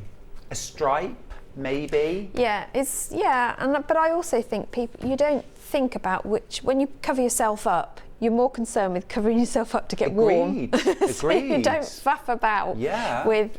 I've usually got Mrs. Mills latched to my side, keeping at least that spot warm, Suzie. See, that sounds wrong, because that was my maiden name. Oh gosh, really? Oh, Mrs. Mills is my Burman. She's nearly 20. Well, I have a Hendrix. My side. A Hendrix. I have a Hendrix, and that's not of the liquid variety. He is actually a very big Vizsla. Oh. Yeah. A big what? Vizsla, Hungarian Vizsla. Oh, yeah. Huge. Gorgeous. But he thinks he's a human. Of course. Thinks he's a human, yeah.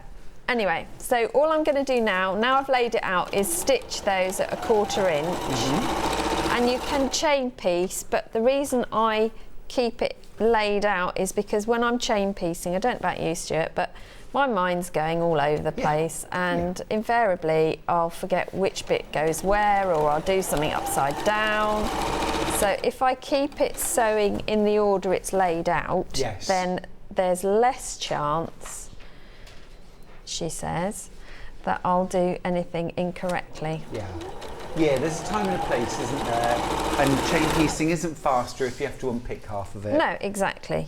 So, and this is a really quick panel to put together because you're doing 6 of each block.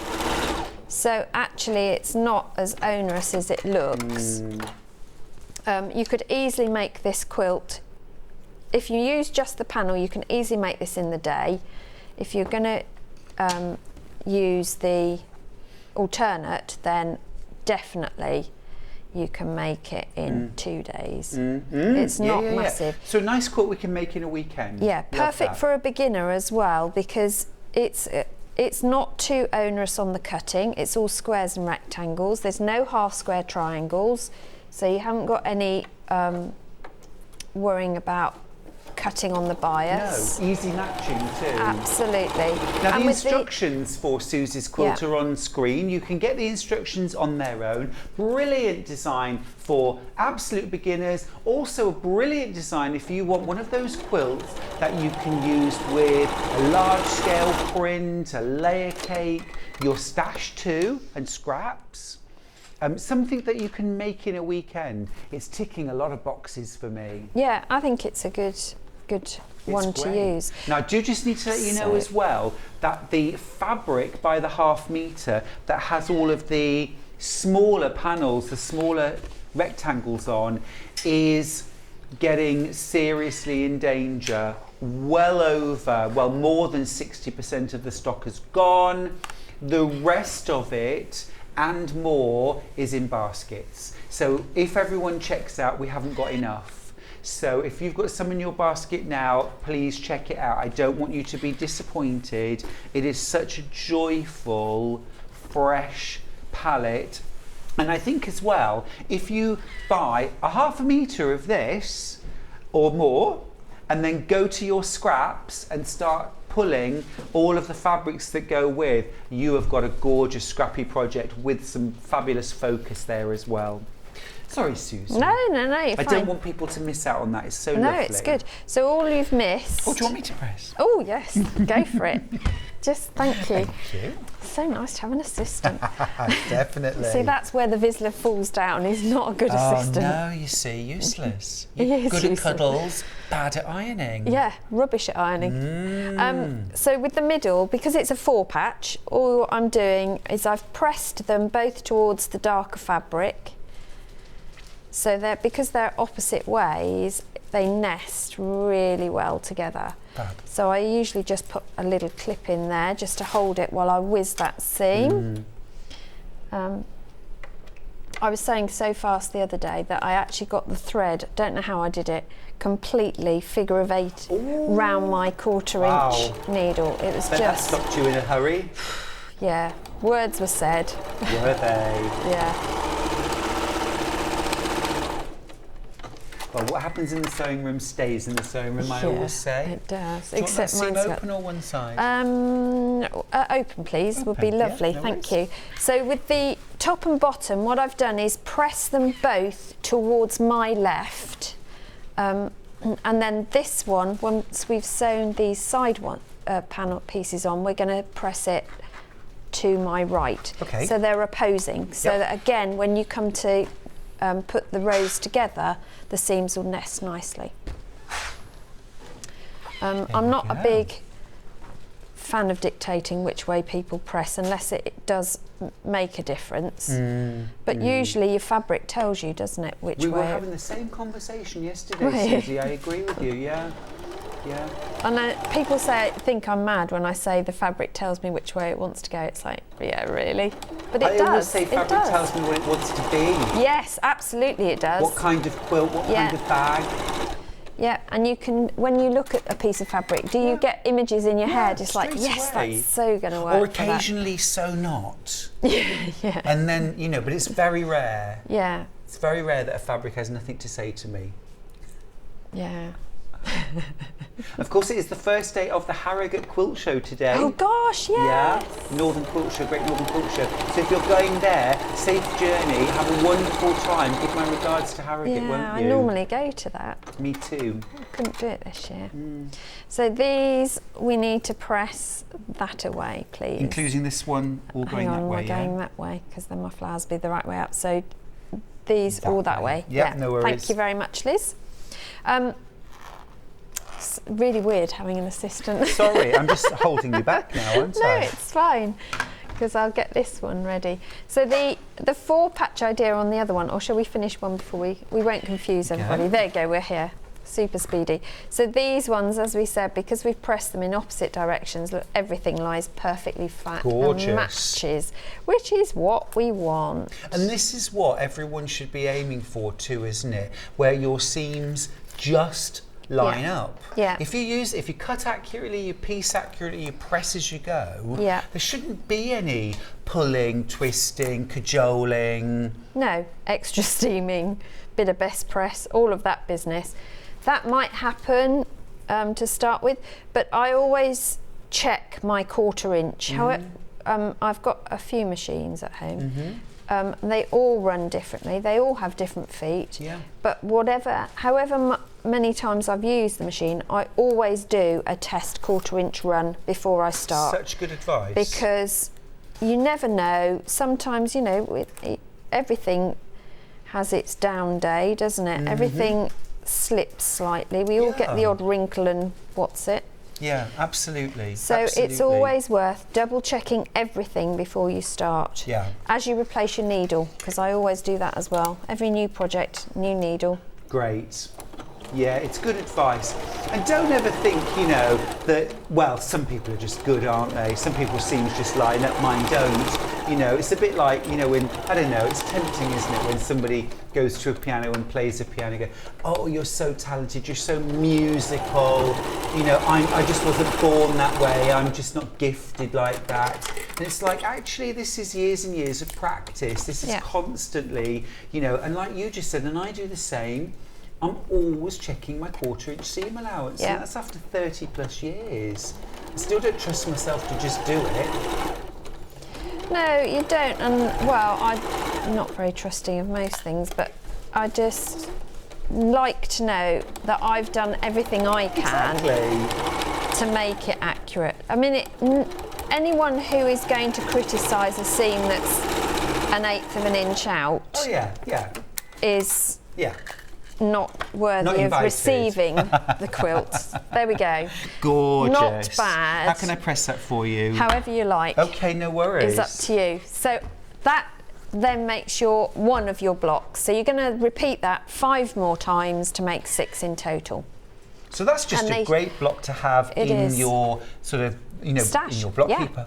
In your block keeper. In your block keeper. Perfect for a block keeper. Yeah. So this next one, the 4/4. Now this is where I thought I'd show you how I cut my fabric. That's a pretty piece of fabric.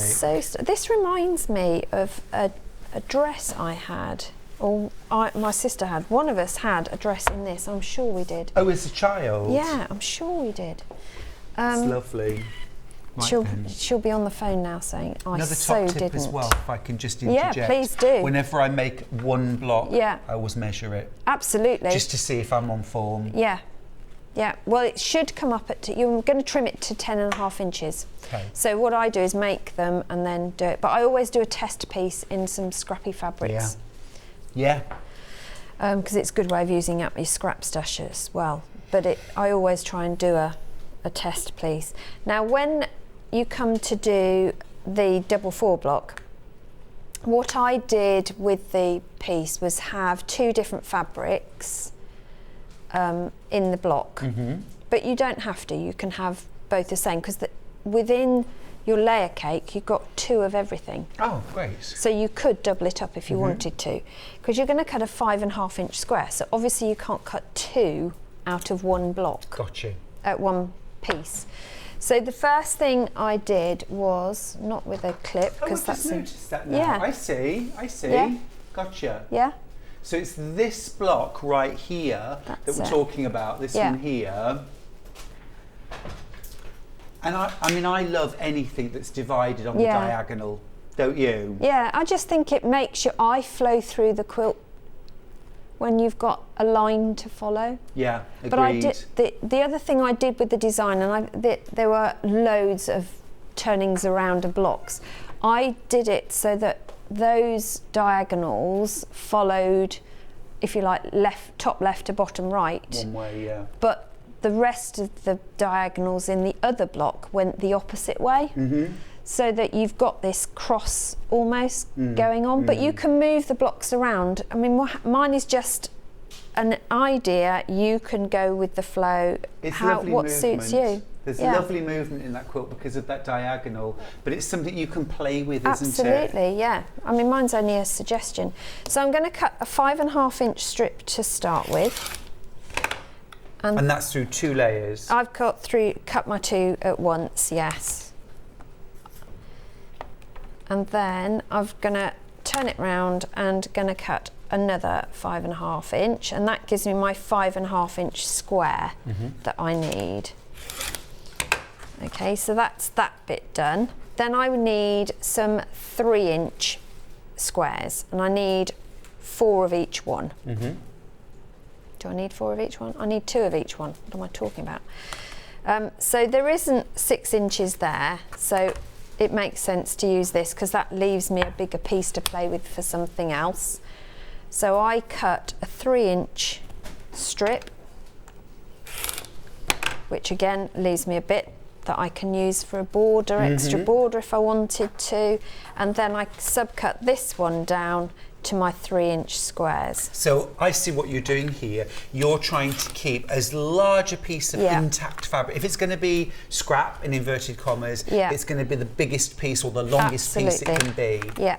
Fabulous. So all of that is spare, and all of that I then incorporate into the border if I want to. Binding, but you don't have whatever. to. Yeah. Great. Yep. So we've got our pieces of this, and I've gone ahead and cut the squares of the magenta as well. And I think this really makes everything else pop. It's so zingy. And again, you can mix and match. I mean, I've chosen in the original pattern to put like with like, but if you want to, mix it up. Do it different, it doesn't matter. Well, you've got to lay it out, haven't you? Yeah, play around with it. You can just see if you prefer that rather than have it all the same. But do all this before you stitch it together, because you don't want to be unpicking seams from a day. This way, having them together makes it more of a block either corner. But I'll do the alternate so you can see how that goes on this time. So you start by making your 4 patches the same as we did before. That's the easiest way to do these. So I'm just going to make a series of 2 4 patches you're going to do for the block. How are we doing on time? We're fine. So again, this is a lovely easy sew, isn't it? It is, 4 absolutely. patches. Yeah, it's nothing onerous about this at all. And even the cutting's not particularly tricky because everything's the same size. Yeah. So you're not cutting bits and bobs. Suzie, can I ask your advice about something? When you're creating a quilt like this, yes. Do you make a bunch of blocks and then start deciding how they lay out, or do you cut everything up, lay it all out on the floor or on a design wall before you sew a single seam? Or a mixture? So I decide on the blocks that I want to use. I have, like you said, you look at something and you think that needs such and such with it. So I look at that, and then from there I will create a design on paper, and then I'll do a practice block out of scraps of both the blocks, and from those I will then start twirling them around and moving them about.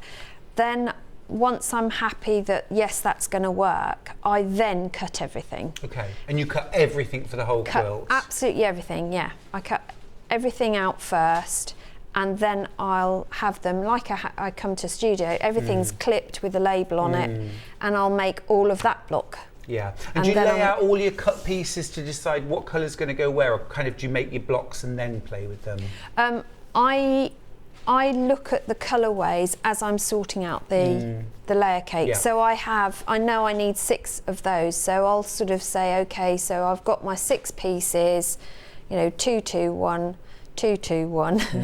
And then I'll say, right, well, that one wants to be pinks, that one wants to be yellows. Gotcha. And then I'll arrange those, bring in the second type of block and do those. So yeah, there's a lot of faffing about goes on before I start. But it's what brings a pleasing design, isn't it? Absolutely. It's always interesting to hear, isn't it, how different designers create their designs and create the balance in their quilts. Yeah. You tell me, towards the purple. Yes, please, Yeah. darling. Thank you.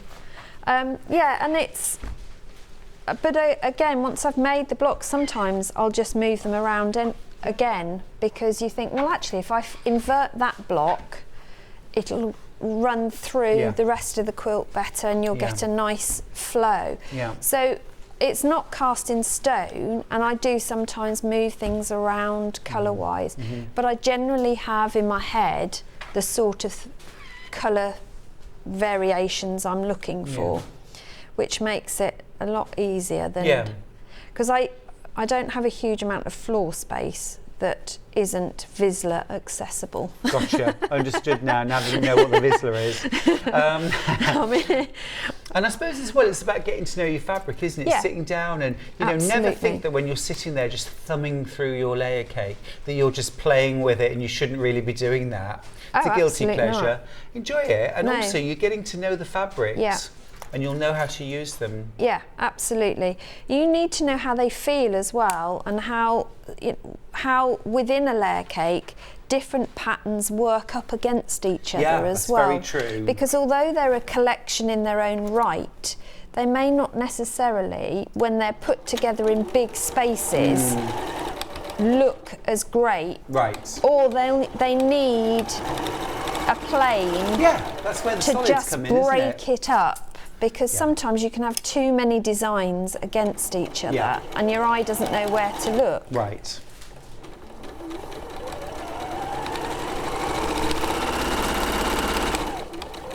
But yeah, I love the fabric sort is the bit for me that takes quite a while because I just love that process. Are you still my of course presser? I will. Thank you, Dan. Any direction or... Whatever you feel like. Yeah, no problem. They'll actually come out okay, that's not bad. Where's there surprise in your voice? After the last few weeks, anything's a surprise, isn't it? It's yes, just, it is. Crazy world. Lovely though to have a soothing project that perhaps isn't too onerous, good word. No. You know, just for that soothing sewing. Yeah, and sometimes we do need that. We need something that isn't difficult. I mean, you might have your best friend's birthday coming up and you've forgotten to buy them something. Now with soaring, I don't like to be political, but with soaring energy prices, make them a quilt. You'll be their best friend forever this winter if you're going to help cut down their heating price. I think everyone should be making quilts. That's the answer to the energy crisis. Well, I mean, definitely having that stash of quilts or those fabrics to make quilts, you know, this is a good time, isn't it? It's a good time of year anyway to be making quilts. It is, for extra coziness. And I think they make a lovely gift for somebody. Yeah, they do. Including yourself, because somebody asked me this week. I had some friends round for a bring and share supper. It was our book group I belong to, and they said, did I make the cushions that were in the lounge and did I do this? I said, no, actually I've made loads of things, but there is not one thing in our house that I have made because I don't have time to make my own things. Oh, okay. I give them away. Everything I make gets given away. Huh. So, which they were really shocked at. Yeah. And I felt really disappointed in myself for not achieving that. But then I thought, but I've given pleasure to all those people I've given them to. Yeah, absolutely. So my big promise to myself is that this winter I will make myself a quilt and keep it. Really? Yeah. First one? First one, yeah. I've got some other friends like that who've done exactly the same. They have made wedding quilts, engagement quilts, birthday quilts. They haven't made a quilt for themselves yet. And I keep wanting to say to them, stop, you must make yourself a quilt. You must enjoy the fruits of your labours. Yeah, so it is on the cards. Never had that problem in my house. I've got lots and lots and lots of quilts. Yeah, I'll just give them all away. There's a pleasure in that though too, isn't there? There is, yeah. That or they are used as samples, so they can't really be thrown around the house. No. But I will get there. Biggest quilting triumph, Susie? Sorry? Biggest quilting triumph? Oh. What's the thing you've made that you're most pleased or thrilled about? I think the compass block quilt. Yes. That was, when I opened the box and that had been sent, I was like, never, I'm not capable. Put the kettle on. Yeah. That was amazing, I think it was more, could I actually have a gin and tonic? But that was amazing. It was, and not as difficult as I thought, so you can... And sometimes you're in the mood for that. And sometimes you're in the mood for a 4-patch. Yes, and sometimes it's just... Sometimes I've got the headspace, sometimes I haven't. Yeah, you have to just take each day as it goes, don't you? Sometimes I just need to stand and do a bit of ironing. Oh, that looks lovely. It does look good. I like the odds. Yeah. I like that. Just going to bring that over just so you can see that block that we've made. Yeah, it's Two-person good. quilt. Oh, no, it's good. When it's in Festival of Quilts next year. Yeah. Yeah. But what's great is that's how easy those 2 blocks are. Fantastic. And you're just going to repeat that to make 6 of each, which is that over this side with the perfect. other? So all I was just going to quickly go through is how I cut the top and bottom. Oh, just before you do, please do, I need to let you know the panel on its own is now available again. We've managed to find some stock. Let me show you the panel so you can see what it is. Sorry to interrupt, but this is fine. I've been waiting, chomping. So this is the panel. It is beautiful, and I didn't realise actually that first border, that blue border, it's part of pieced. it. It's part of the panel itself. So you get that.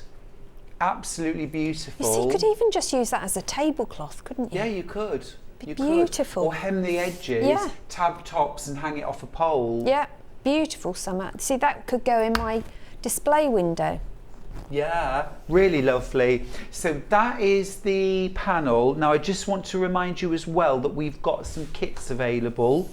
Now within that kit, you've got first option, which is yellow.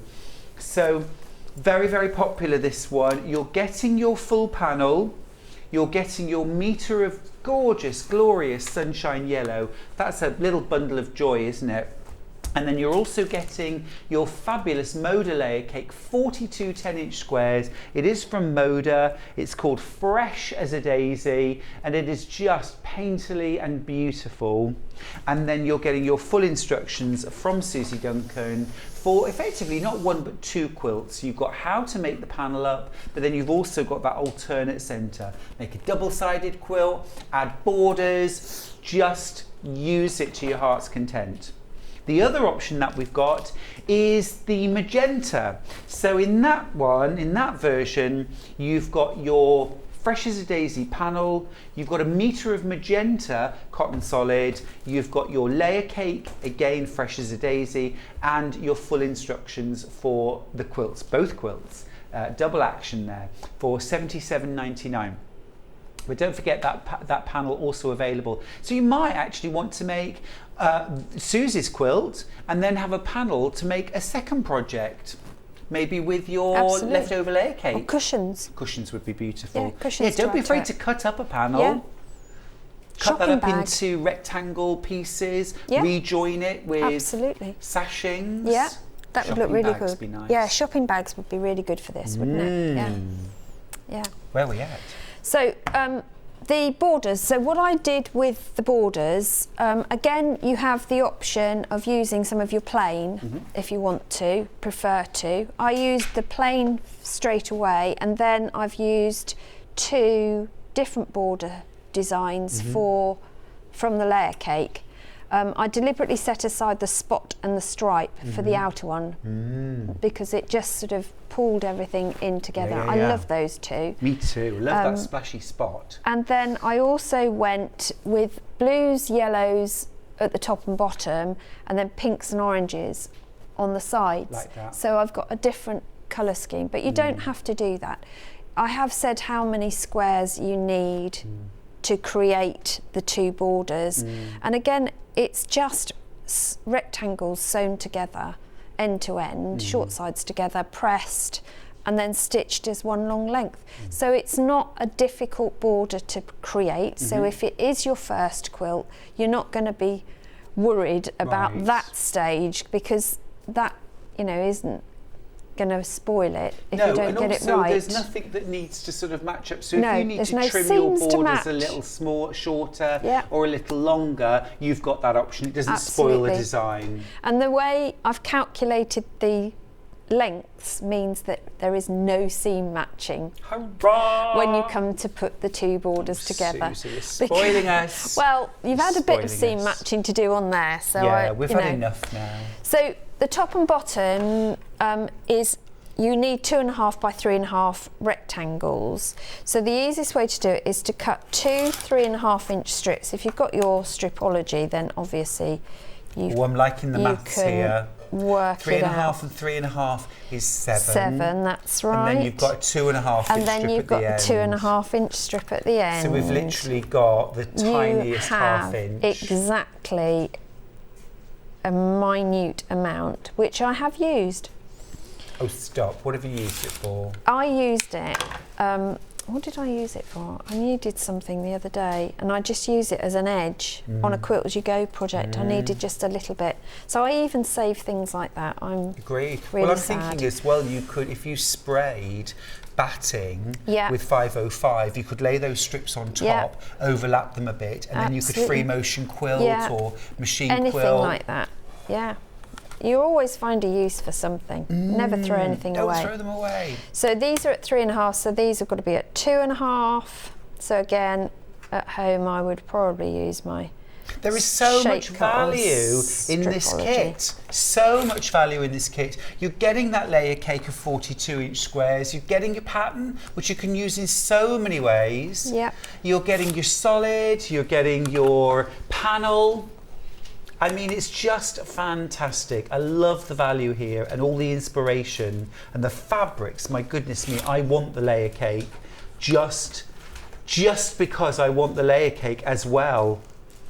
I want leftovers.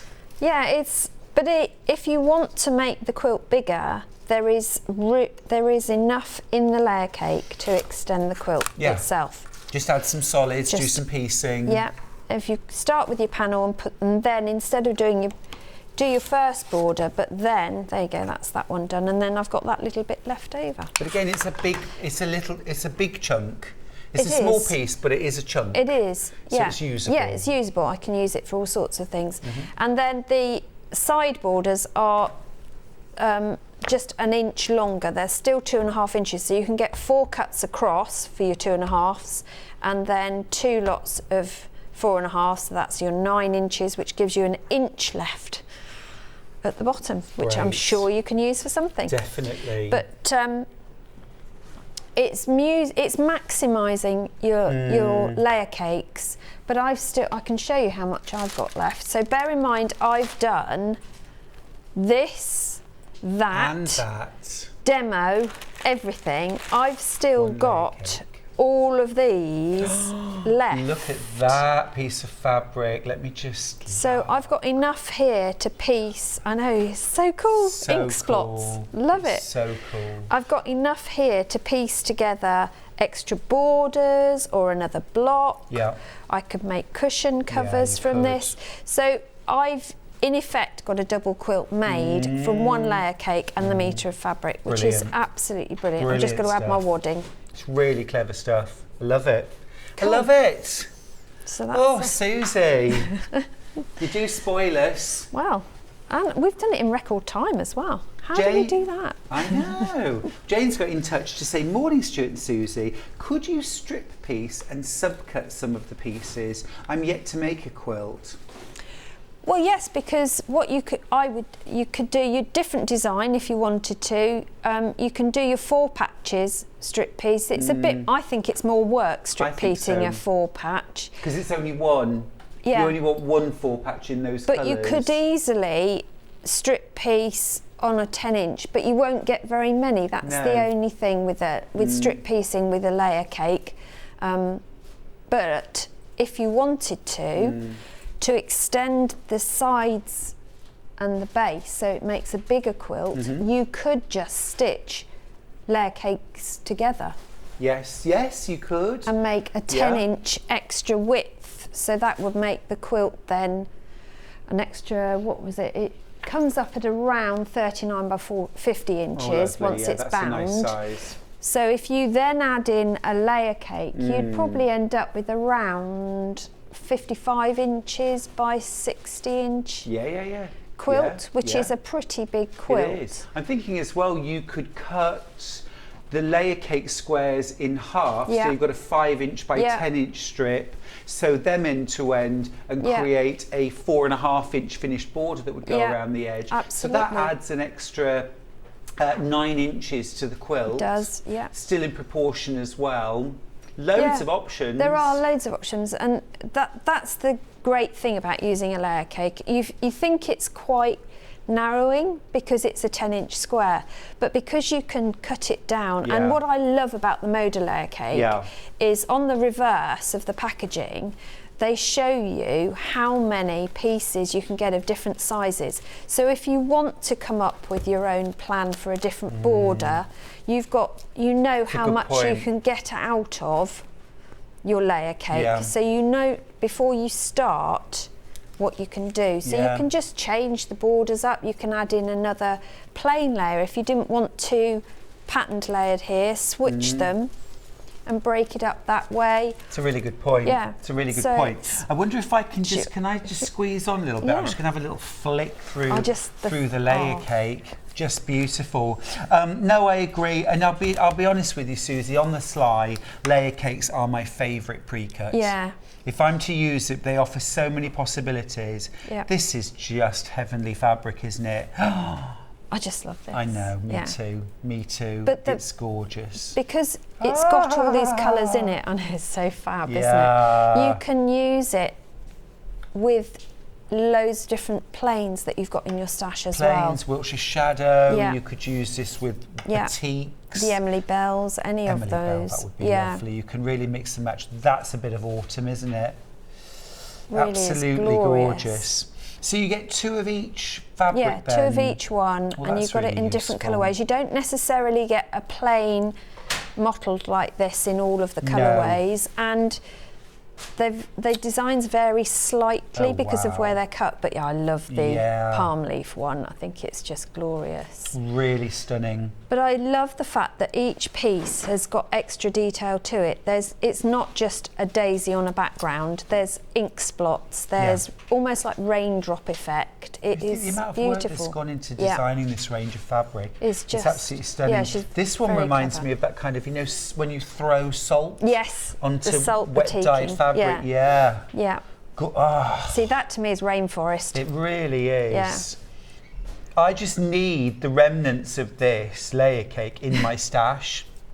Just because I know, pop it in my car, would you? There's a love. I know. Oh, look at that. But you could fussy cut these when you're cutting your blocks. Yeah. If you wanted to, you can fussy cut to give those beautiful floral elements in the squares. Remember folks, you're getting this whole layer cake in your kit. You're getting Suzie Duncan's fabulous instructions to make not 1 but 2 quilts inspired by this range. You're also getting a metre of solid, which you'll need for either design, and then you're also getting your panel, that central panel. Susie's made one suggestion for how to use it, but there are so many different creative ways you can use that panel. $77.99 is a brilliant opportunity to get all of these different elements, and then if you want to, do your own thing. Yeah, absolutely. Be inspired. Yeah. Well, with the blocks that make up the alternative centre, because they're 10.5 inch unfinished sizing, so if I just grab one, you could make an extra one of each as a coordinating cushion cover, and then you can just add a border to it to get the size cushion, whatever cushion you're doing, and that makes an extra part of the gift, or just finishes your room decor off if you're going to use it within your own room.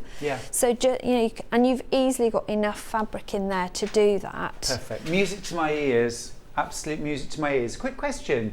Morning, Stuart and Susie. Could you please hold up the Daisy Multi ½ metre again, please? So that's the one you've got there. This is the one right here. Yeah. Of course I will. Of course I will. So what you're getting is a ½ metre cut. There are 17 units left in the whole company. There are 25 in baskets. It's going to be a fight. Susan, I know you messaged in earlier on for that. Really sorry, we missed that message. Hope you're still watching. So there you go. Now remember, it's a ½ metre cut, so some of your images will be cut into on the sides. We can't say that the cutters will go straight down the middle.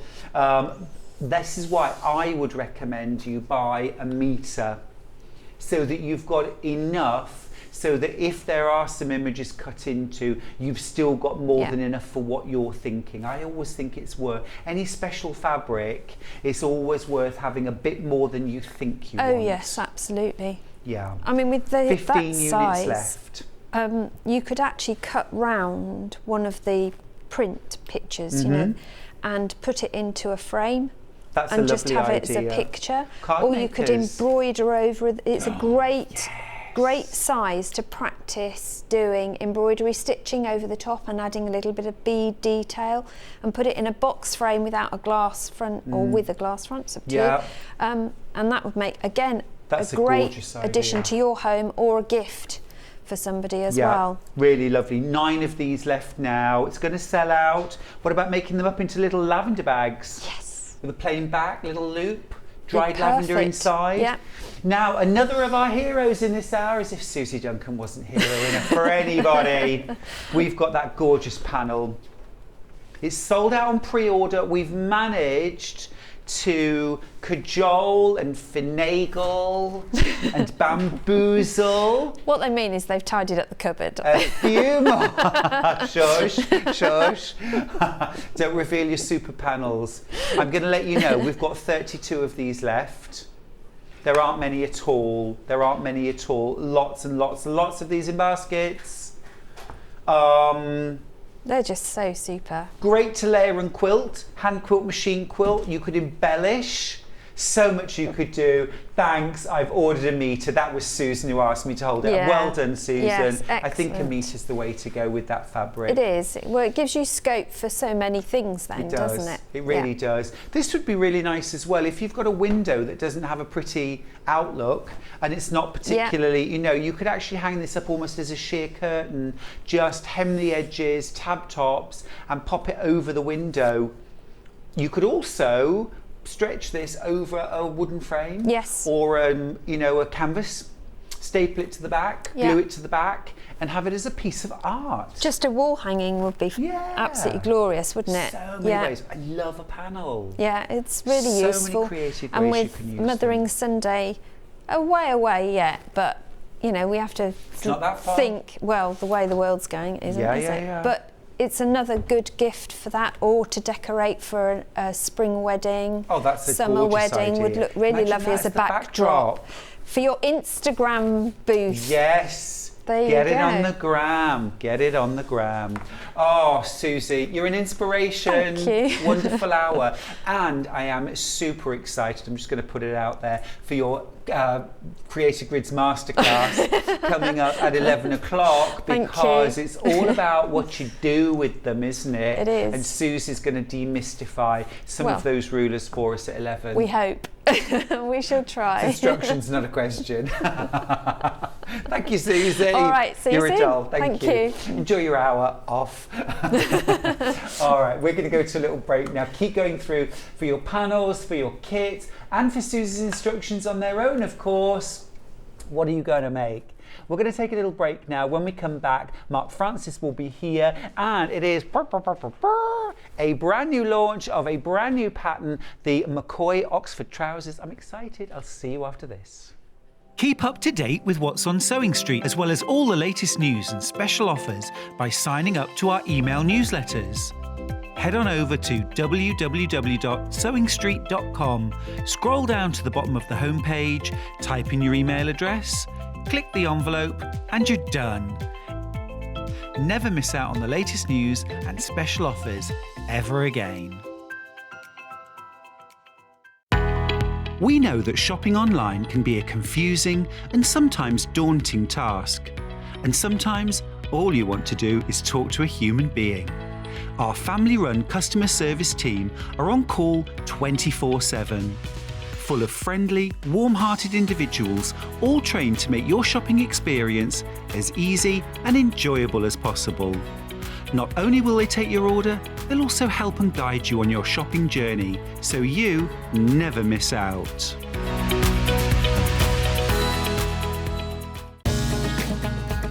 Follow Sewing Street on Facebook and Instagram to keep up to date with what's coming up on the show, as well as being the first to know about our amazing offers.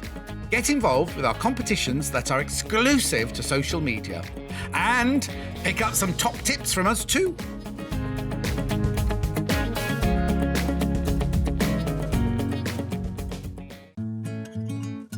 Stuck for ideas for the perfect gift? Why not get them a gift card? You can buy Sewing Street and Yarn Lane gift cards loaded up with anything from £10 to £500. Shop our gift cards online at www.sewingstreet.com or www.yarnlane.com, or purchase them via our UK call centre on 0800 001 44 33. If you're a Sewing Street or Yarn Lane customer, no matter how many times you check out in one day, you will only pay one postage and packaging. So don't wait to add the item you want to your basket and check out. You will only pay one P&P even if you check out multiple times in one day. Sewing Street have our very own app. You can now watch and shop from anywhere. Simply download the app from your app store onto your smartphone or tablet, then log in or create an account, and you're done. You can watch us live from anywhere, browse all our recently played items and pre-orders so you never miss out on any show deals, and message the studio to say hello at any time.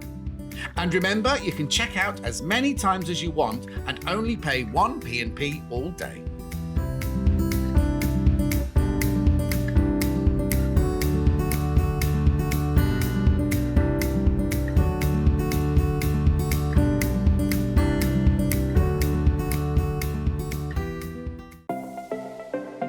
Missed the live show?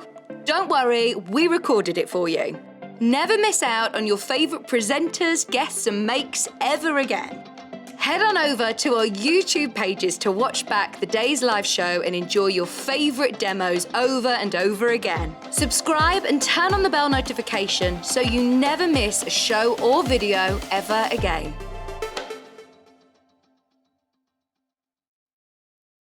Are you a fan of Sewing Street and Yarn Lane?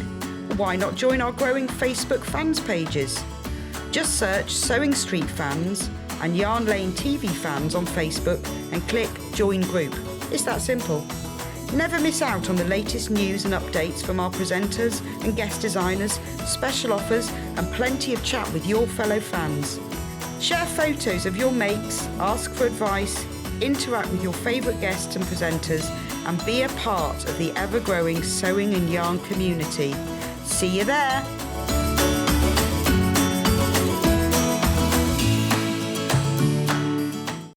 Keep up to date with what's on Sewing Street, as well as all the latest news and special offers by signing up to our email newsletters. Head on over to www.sewingstreet.com, scroll down to the bottom of the homepage, type in your email address, click the envelope, and you're done. Never miss out on the latest news and special offers ever again. We know that shopping online can be a confusing and sometimes daunting task. And sometimes all you want to do is talk to a human being. Our family-run customer service team are on call 24/7. Full of friendly, warm-hearted individuals, all trained to make your shopping experience as easy and enjoyable as possible.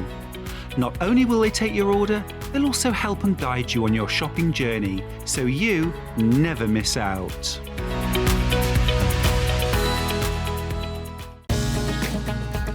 Follow Sewing Street on Facebook and Instagram to keep up to date with what's coming up on the show, as well as being the first to know about our amazing offers.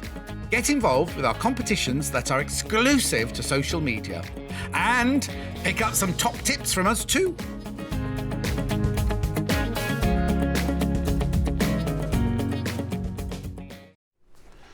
Hello everybody, welcome back to Sewing Street. I'm Stuart Hillard and it is fantastic having your company here today. Thanks for staying with us. Now this hour I'm super excited. Well, I'm also slightly disappointed because I'm no longer the best dressed man in the building. It's Mark Francis, everybody. Well, thank you very much. Morning, Mark. Hello, how are you? Can we give you a little hug? Oh, are we allowed to touch now? We are, we certainly Oh, that's are. okay. How are you? I'm very well, I'm very well. You're looking very elegant. Thank you. As always, very Thank you. smart and elegant. Wearing, I've got to say, a very, very beautiful pair of trousers. I know, it's a shame you can't see them because they're below the bench. They really I've are. got- There they are. Cock your leg up. There it is. Donegal Hello. tweed. Really? Donegal tweed. Nice. Frog mouth pockets. Okay. Tell me about some of the special features of the McCoy, because these are Mark's brand new launch, the McCoy trousers, Oxford trousers. Tell me about their features.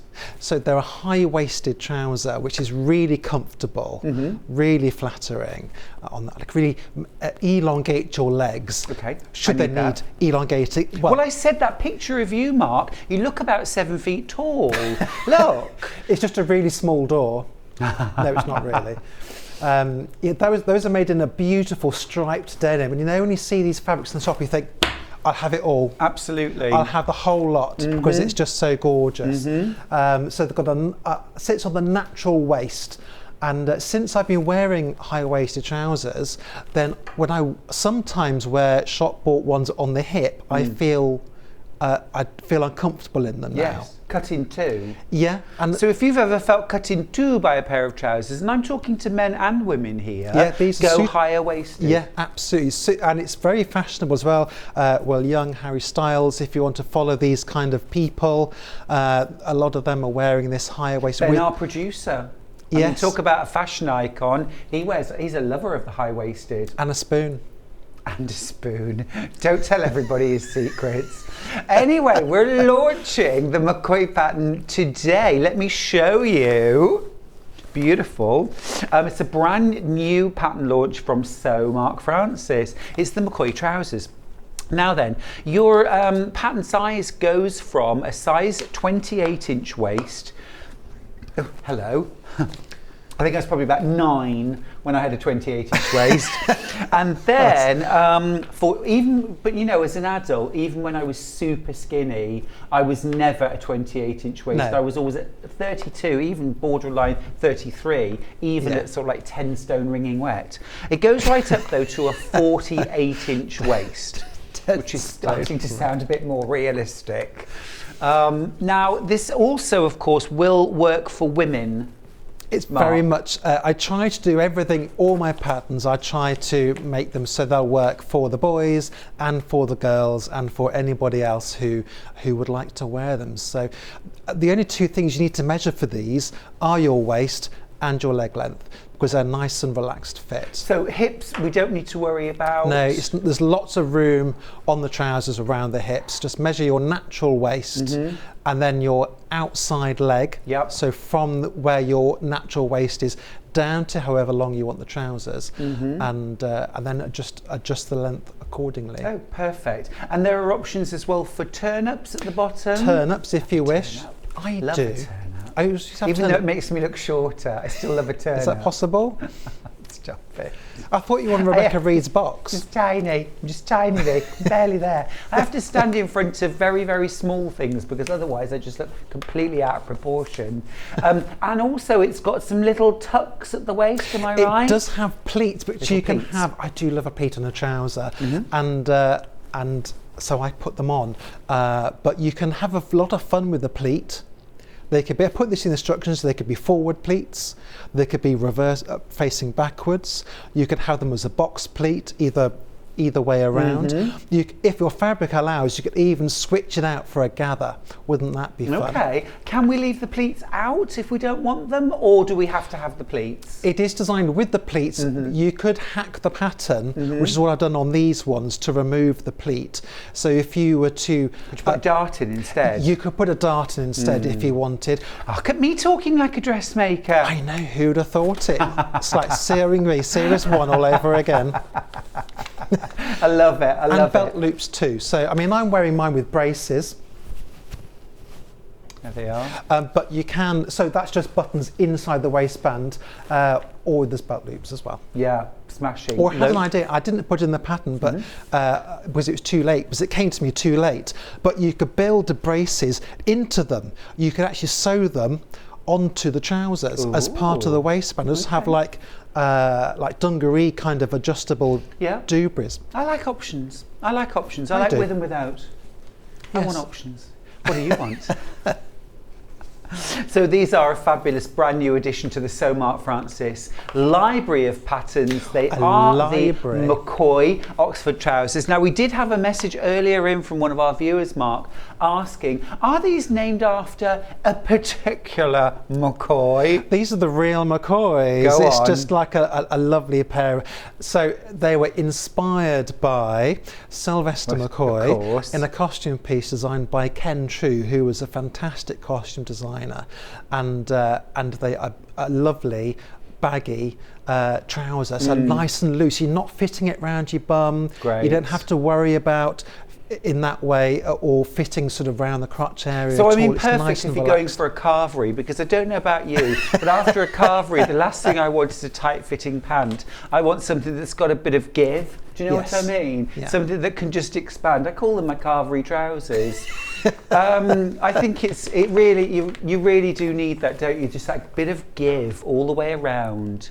And if you can't have that, then an elasticated waist. I think really so. is, yes. Gorgeous. I love them. I think they're really smart. You've got them in a few different fabrics as well at the back. I've made quite a lot of these now. These are the earliest, but now I actually made these from Sewing Street fabric because I'm quite savvy with fabric. Now you'll have to excuse, I made these almost a year ago to this week. So they have been worn. So this isn't new off the sewing machine. These are a year old. I've worn them quite a lot. So one of the fabrics we have every time here, I've seen you, you've been in them, so I can attest to that. But these also have a button fly, which if you're thinking, oh, it's trousers, I don't know, it's complicated, it's a zip. No zips. I mean, you could change it out for a zip if you wanted, but you've got a lovely button fly, which I'm going to demonstrate very soon.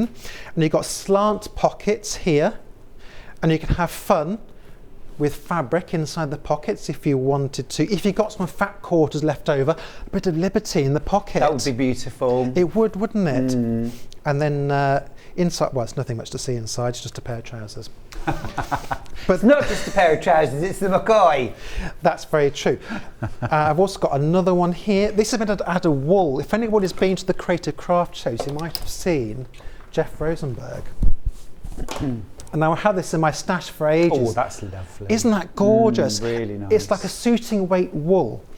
And I've actually got a hook and eye on this one, rather than as well as a button. If I just undo them, you'll see the fly. There we go. I love putting button flies in, and it's a technique you can apply to lots of other areas of clothing. If you wanted to do a hidden closure on a coat, it's the same kind of thing. Yeah, I mean, it's not a world away from a placket on a sleeve, is it really? Exactly. It's so if you've ever done that, I mean, sometimes I just think trouser fly just kind of brings this sort of like, oh, a bit like long division. Are you with me? You know, you just think, oh, no, I can't do that. No one needs to do a long division. But you're going to show us how anyway. I am. It's not complicated. Great, perfect. We like the sound of not complicated. Thank you, Mark. Now we've got some fabric bundles that will work perfectly with Mark's new pattern. I'm going to grab them, and we might as well start with the denim because that's where I see these going, and certainly you did too. Let's start with the darkest. Now each of these bundles is for a 2.5 metre piece of denim. This is enough to make the largest size, so this is up to a 48-inch waist trouser. And in terms of height wise, you know, Charlie's 6'2", you're a tall chap. We're going to be able to get a long length. You will, yes. Good, excellent, good. You should be able to fit 3 trouser pieces across the full width of the fabric, and then you got the other one on the next piece. Great. Suddenly for a moment I was thinking 3 trouser pieces. Well, like 2 fronts and a back, and then another. Excellent. Good. Well, sorry. I don't know. I mean, we're all different, aren't we? Is showing. certainly are, Mark. We really are. $23.99 for that, though. Gorgeous. It's a really dark denim. This is, ounce-wise, is this an 8 ounce? It's an 8 ounce, so it's a little heavier. Gorgeous. Look at that. Beautiful. This is like brand new pair of jeans, isn't it, blue? I love using the new denim because all the jeans in the shops, they all come distressed, washed and ripped and all this kind of stuff. Don't they? I know, but it's terrible. But if you make it out of this, then you will find they will age naturally and to your body, to the way that you wear them. Great. I like that. I did send in a picture of me wearing these jeans when they were brand new. I don't know whether that's available or not, but you'll see the difference in how it's aged. But I like what you say about how they age naturally. It's interesting how they do age jeans when they're made. It is supposed to mimic the natural aging. Next up, we've got the medium blue. Now, this is the colour that you started off with, wasn't it, a year ago when you bought your jeans? Charlie's just bought a pair of fantastically expensive jeans, which he told, they're Japanese, and he told me that the person in the shop said to him, you do not wash jeans, ever. Really? What if they're a bit whiffy? You do not ever wash jeans. So what you're supposed to do with them, you're supposed to spot clean them and spot treat them. And to deal with like bacteria and that sort of thing, you put them in the freezer and you freeze them and then you defrost them. And that freezing process kills the bacteria, smell gone. Who knows? I've never tried it, but that's what the man in the shop said. Will he be putting his Japanese jeans in the freezer?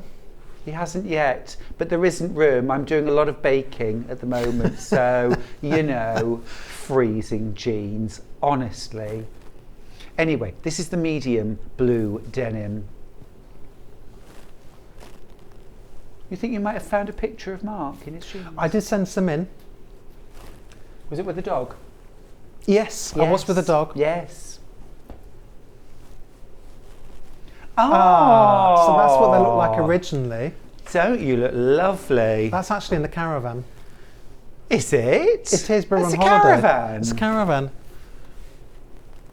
Because I was actually, I wanted to make them before I went on holiday, and I was going from Sewing Street. I remember. Was that with your show? You had the seams to sew. You had a couple of final seams to sew. Well, I didn't. I didn't send them in, but there's more pictures of me kneeling on the floor in the caravan. With pegs at the back. With pegs. Pegs. But I was hemming them in the caravan by hand. Love it. Our last option in denim, again 2.5 meters, is the lightest. Lucy Pixley's got in touch. Lucy has got in touch to say, I think I'm going to stick to turning my jeans inside out when I wash them. Lucy, I think I'm going to do the same, frankly. Yeah. But Inside however, out. I did hear a very, very interesting interview with a chap from America who's an expert on laundry, and he was saying we all wash our clothes far too often, far too hot a wash, unnecessarily, and he was talking about spot treating, putting things in the freezer, things like that. And I found that very interesting, and I must admit I have taken some of that advice since, because when we're making our own clothes, we do want them to last as well and as long as possible. So proper care of fabrics is important, isn't it? It is indeed, and I think I have heard this before, that we do wash clothes far too much. It's very tempting just to pop it in the laundry bin and then and too wash hot. it. Turn the temperature down, the lowest temperature. My you can get grandfather away rarely with. washed any clothes. My mum was disgusted, but and in fairness, they are still talking about him in Kenilworth, aren't they? They are. Right, let's move on to corduroy. Mark, something about you tells me you'll love a bit of corduroy. I do love some corduroy. I haven't made these in corduroy yet, but these bundles look beautiful. They are gorgeous. The black one is winking at me. Yeah. Now, while I just get these out ready, Shyla's got in touch to say, hi Stuart, can we... Oh, Shyla, you're naughty. Can we see the top of Mark's trousers without the vest coat? I just want to see what it looks like on top with pleats. Thanks, I'm teasing. Come on, Mark, whip it out. There we go. My microphone is on my waistcoat. These don't actually have any pleats on. I have actually removed these. And I did a bit of a pattern hack on these. Well, I'm just going to grab this pair as well then, I could quickly get changed. You're all right. Because these ones do have the pleat, don't they? They do. So you can just see there's just a single pleat either side. Now I face those forwards, so towards the centre seam. Yeah. But you could face them in any direction you like, really. Yeah. Love that fabric. eBay find. Was it? Very lucky. I think it's upholstery fabric, actually. But you can make clothes with upholstery fabric. Of course you can. Of course you can. Not your underwear, but you know, that might be a bit rough. Honestly. Right, so corduroy. Let's do KI20. That's the lightest. Like a stone colour. Oh, I remember having a pair of corduroy trousers in this exact colour when I was a teen. A teenager? Cream. Is it cream? Yeah. I can't imagine you was a teenager. Can't you? No. Why not? I don't know. You're like John Scott. He wasn't born till he was 40. Well, no, it's no. I'll show you some pictures later of when I was younger. Oh, yes. When I was younger. In my youth. Oh, I love seeing the pictures of John too. And have you seen his gorgeous new profile picture? It's so lovely on Facebook. He's on holiday and he looks so relaxed and happy. He's back next week. We'll soon beat that out of him. Now, next up, let's do the chocolate brown. Oh, this is yummy. Absolutely gorgeous. It's so rich, isn't it? It's espresso brown. Mine's a double. Gorgeous. Ah, Maria sent a nice message. Thank you, Stuart, for your advice. Would love to have a coffee with you and a chat. You're such a clever man. Oh, bless you. I'm not. But yes, coffee What, sounds clever lovely. or nice? If we clever, oh, nice. If horrible. If you ever see me at a show, let's have coffee. Last up in our bundle, we've got black corduroy. Again, lovely.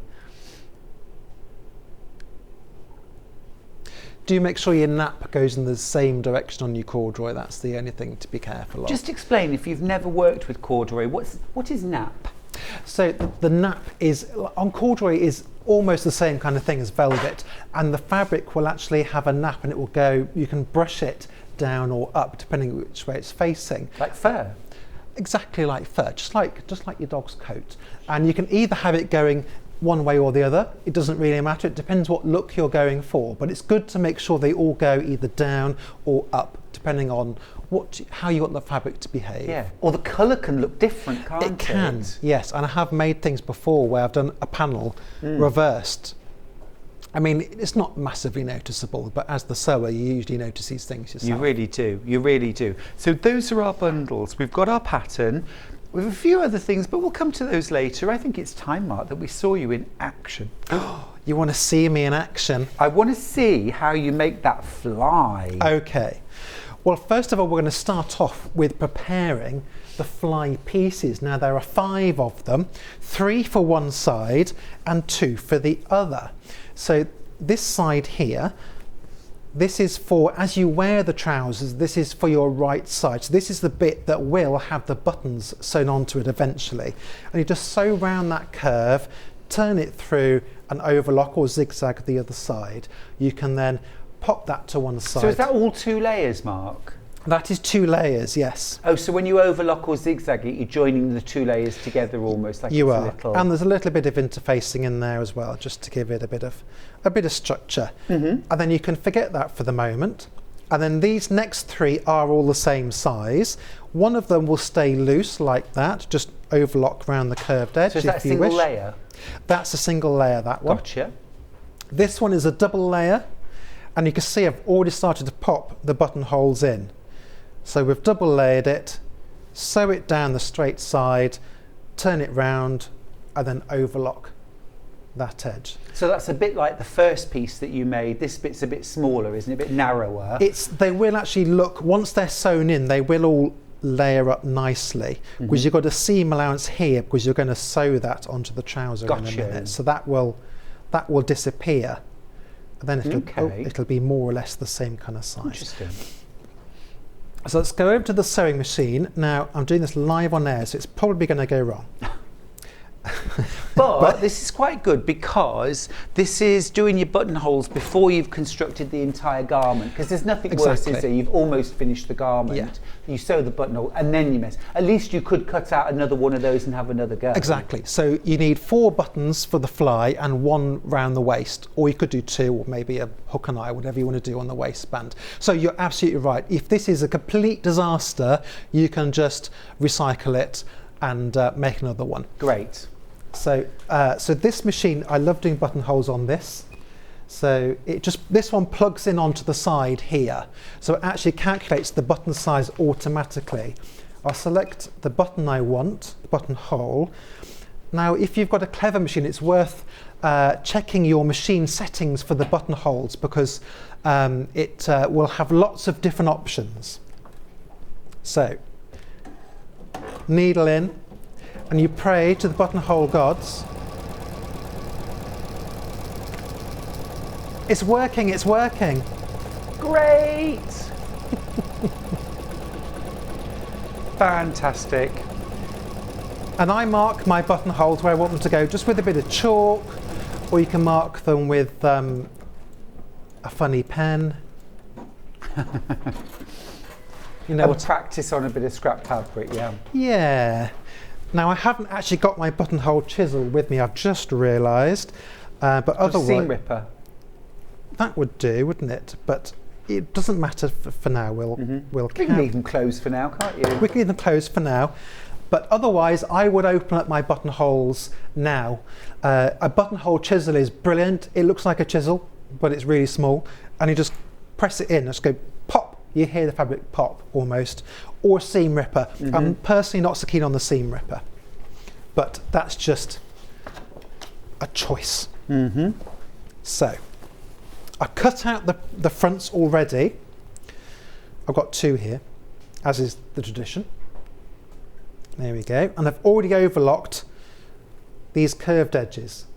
Overlocking depends on how your fabric works and behaves and sits. Some fabrics may not need overlocking.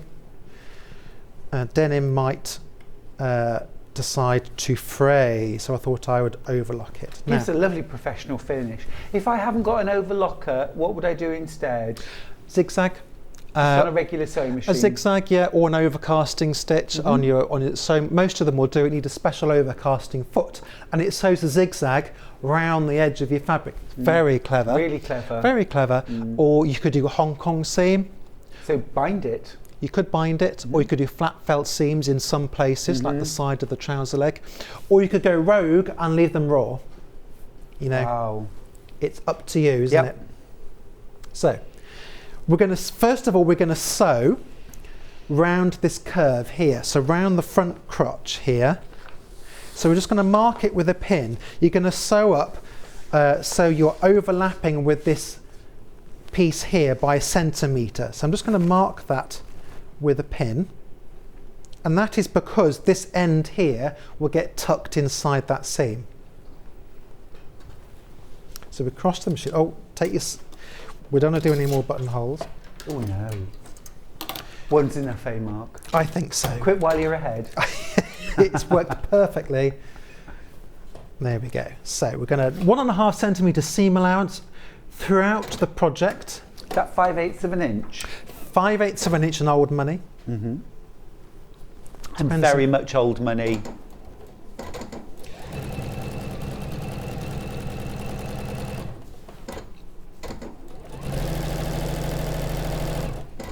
And just sew up to that point that we marked, and just give it a back stitch. If you need to adjust the fit in your trousers, a good place to do it is on the centre back seam. Is that the rise? Well, round your Or bottom. the seat? Yes. What do they call Well, so that if your trousers are feeling, as you make them too loose on the waist, you can adjust it on the centre back before you put the waistband on. Right, okay. Let's get my iron, my magic iron. This one foxes me. We just popped its leg out there. It did. Oh, I got a dog doing that at 5:30 this morning in the garden. Oh gosh, yeah. Barking his head off. Oh dear. It's war with the neighbour's dog, it really is. Oh. There's a beautiful black Labrador next door, and Clark is not happy. Oh dear. Bit of competition in the beauty stakes. I think so. Just have to give him lots of extra love. Yeah. It's dark in the mornings now, isn't it? Isn't it just Yeah. woke up? We wake up really early to do this, of course, not as early as you, because you live in almost in Scotland. It's so far north, isn't it? I stay down here when we're filming, but I still get up at 4:30. Just because you want to. Mark, it doesn't happen overnight that or instantly that I wake up looking like this. It takes time. Right, so we're going to work on the right side of the fly first of all. So just get this the right way around. That's going to go on that side. You can switch the instructions. I've written these for the right-handed method, but if you are left-handed or you like your trousers if you're to be the other way around, then just switch everything around to the other side. So we can swap the fly to a left or a right opening. It's exactly the same process. You're just working on the other sides. Fine. That's all. So we're going to pin this piece. This is the piece that doesn't have any buttonholes. We'll pin it in place and it will sit over that join there. So it will be slightly longer. Okay. We need it to do that. Oh, so we don't have to be alarmed by that? Don't be alarmed by that Great. at all. That is perfectly normal. Hi, says Joanne, who's in Suffolk. In my younger days, I laid in the... Oh, I like this. In my younger days, I laid in the bath with my jeans on, dried to shape. If I ever got them off, I had to do them up with a shoelace. Does the pattern allow for 6'10" in height? 6'10" is very tall. 6'10" is very tall. You may need to just to check the fabric quantity, because that would be longer than the standard length of the pattern trousers. Yes. But that would be just a question of cutting through the pattern and just separating it out. But you may, I'd have to look at it on to see if 2.5 would do it. Yeah. I can't be 100%. Got you. Yes. Yes. Just because it's very tall. Yeah, absolutely. But it's just the leg, isn't it, that you would lengthen there? It's just about the fabric. Is there a line on the pattern for lengthening, or do you suggest Well, a actually, point? to fit the pattern pieces on to the A0 sheets, I've had to put the top half on one piece and the bottom half on another, and then you just put them together. Oh, so there's already a lengthening There's already line. a split. Perfect. Yeah. Okay. So you that's just leave a easy gap. enough. Or I tend to fold, if I need to make them shorter, I tend to fold mine rather than cutting it. Sure. Then if I'm making it longer again, Yeah. I can just unfold it. Ah, very good. So here we're just going to sew down to that last stitch there. So that we want to go up to that point. So you could mark it with a pin if you wish. I'm just going to live life on the edge and eyeball it. Oh, why not? That'll do. Now if we have a look. So can I just see what point you've sewn up to? So Oh, I see. Okay. I could have done another couple of stitches there, but you're just sewing up to that same point. And then we'll pop it. Oh, look, that's already looking. Pop it in, Pete. Just pop it in. We'll give it a press. There we go. And if you wanted, you could put some top stitching down there. Oh, yeah. That's Yeah? so cool already, Mark. I love it. I love these moments because they demystify the construction of what we see as hard processes, difficult garments. There are certain garments, aren't there? I think trousers and jackets instantly make us think, oh, hang on, I don't think so, but not. Yeah. It's just understanding that process. Yeah. So that's kind of step one. That's hard. You can forget that side now. That side's done. Now we'll get one of these pieces. This is the loose piece on its own, a single layer. piece of fabric. We're going to pop it on the other side, pin it in place. And again, it will hang over the end slightly by about 1 centimetre. Since I've been designing these, when I sit, this may sound a bit weird, sit on the toilet, I'm looking at my trousers and seeing how they're made. Oh, yeah. Do you do that? You think, Funnily how are they- enough, I have a friend who's a fabulous dressmaker who every time she goes shopping for clothes ends up turning things inside out. Actually, just to see how they've been constructed. Yes. And how have they made that bit, and then goes off and adapts the pattern. Clive spent an hour, or was it more, in Issey Miyake in Paris. We must have tried on everything in their warehouse, in their shop. And then he said, no, it's all right, thank you, and walked out. Because he just wanted to see how things were made. I bet the assistant Always thought a tinker. he is a tinker. So we're going to do exactly the same on this other side. Did you walk in like Julia Roberts in Pretty Woman and say, I'm going to spend an obscene amount of money? And then just didn't. There's a lovely scene in the Village People film, pack my entire wardrobe, Yeah. I'm going to LA, Right. or whatever they said, wherever they were going to. Is it jeans and a t-shirt? No, it's the... Oh, it was really everything. I'm just thinking if it was mine. Love it. You don't wear jeans and a t-shirt all the time. Sometimes you... I hardly ever wear jeans, to be honest. No, well...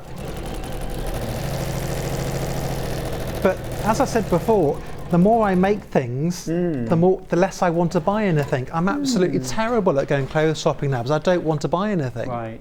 Interesting, isn't it? I want and why to- is that? Because I want to make it. Doesn't reflect who you are. It doesn't reflect who I am, you're right.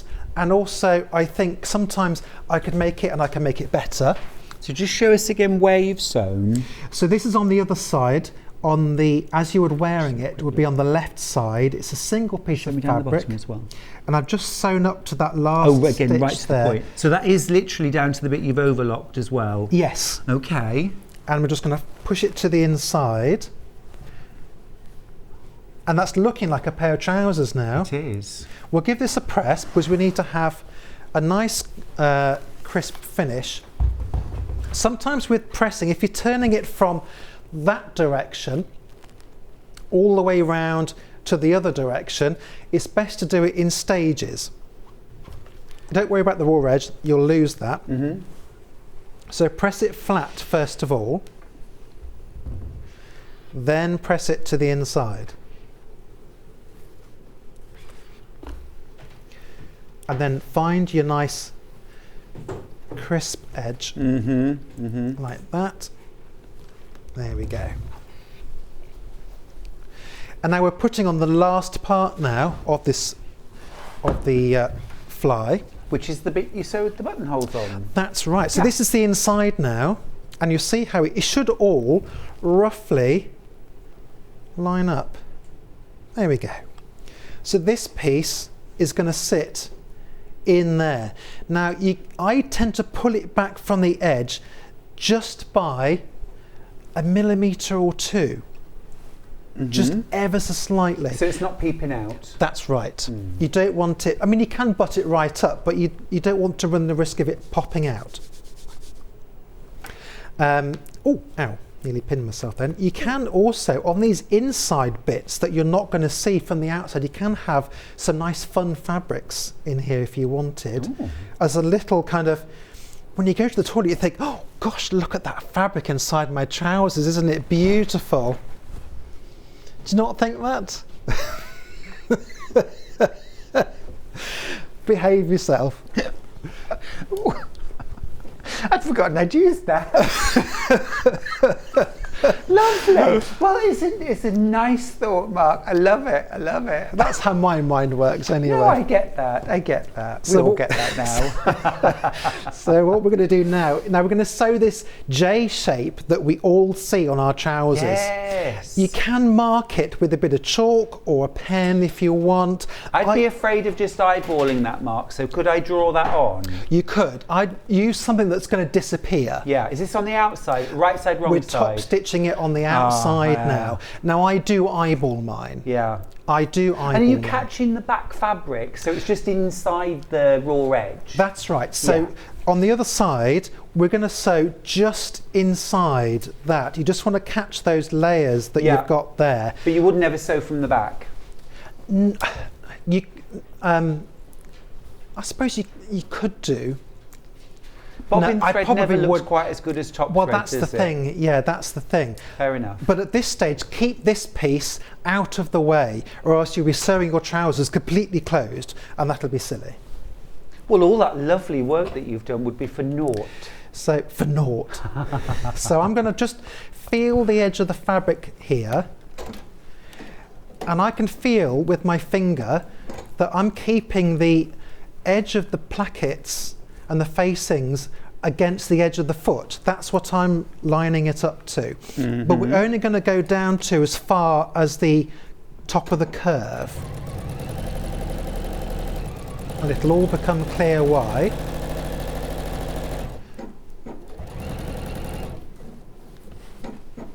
just go, I'm going to go as far as that. Because what we want to do now, Oh, so you've not done a J, you've I've done a not done it line. all the way, because I want to now put that piece behind. Oh, okay. And then you're going to sew the J bit, the bottom bit. Then I'll carry on. And that will join everything up. It will. So just make sure you've got everything where it should be, that you're lined up at the top if possible, although you can fiddle with that, and that your fly front is sitting exactly as you want it. Oh, it's ever so interesting, I think, to see how this is constructed. And really because the rest of it, of course, straight seams, basic, we get the rest of it, don't we? It's This is- that fly. So get your needle in to that same point as before. Now I've got a little lock stitch on this, so you don't really see where you stopped and started.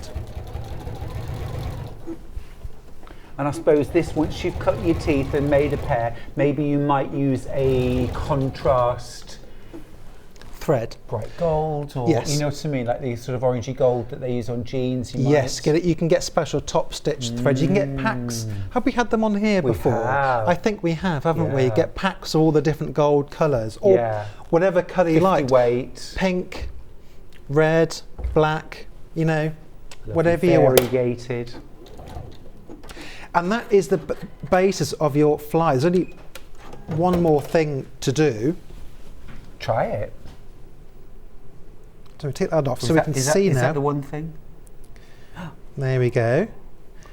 And if we look at it from the other side, That's There so we go. clever. it's good, isn't it? It's really clever. A nice, easy way. I think that's much easier than putting a zip in. Well, I do too. Yeah, And actually, a lot of my trousers have got button fly. yeah. And yeah, cool. Because if a zip breaks, then it's finished. It's take it out, throw it away. Finito. But if a button comes off or a button breaks, you just sew another button on. And the only thing to do would be to give it a bit of extra strength, would be to put a zigzag bar tack down the end there. And your machine may have a bar tack function, or just do a tightly compacted zigzag stitch. Very, very, very good. That was really cool. Do you think so? Yeah, yeah, Oh, yeah. thanks. I'm Oh, impressed. Yeah. Should we do a pocket? Yeah. Now I found you can do plain Are we going to pocket- use a fun fabric inside? Oh, we are. We are. Look at this. Oh, I say. This is something that Clive chose. I don't remember. Oh, I do remember where from. I maybe shouldn't say though. John Scott's going to be furious when he finds out you cut up his caftan. He was wearing it at the time as well. Absolutely. Come here, John. This is a linen actually.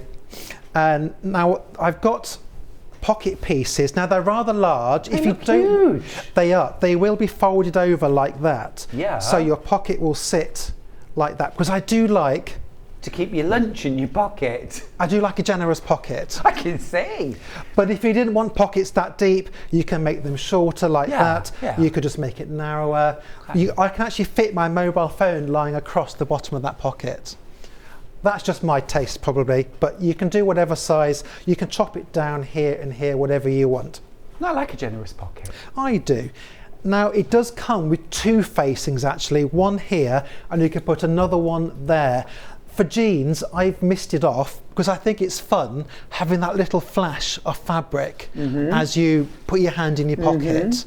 But if I was making suit trousers like the ones over that side of my shoulder, I'd do the facing on the pocket Got you. as well. Yes. So I've just zigzagged that on place down there, or you could straight stitch it. So is that a raw edge? That is the raw edge, but I've zigzagged over it just to keep that, or you could fold that raw edge under and top stitch it down, whatever you prefer. So we're just going to line that up there.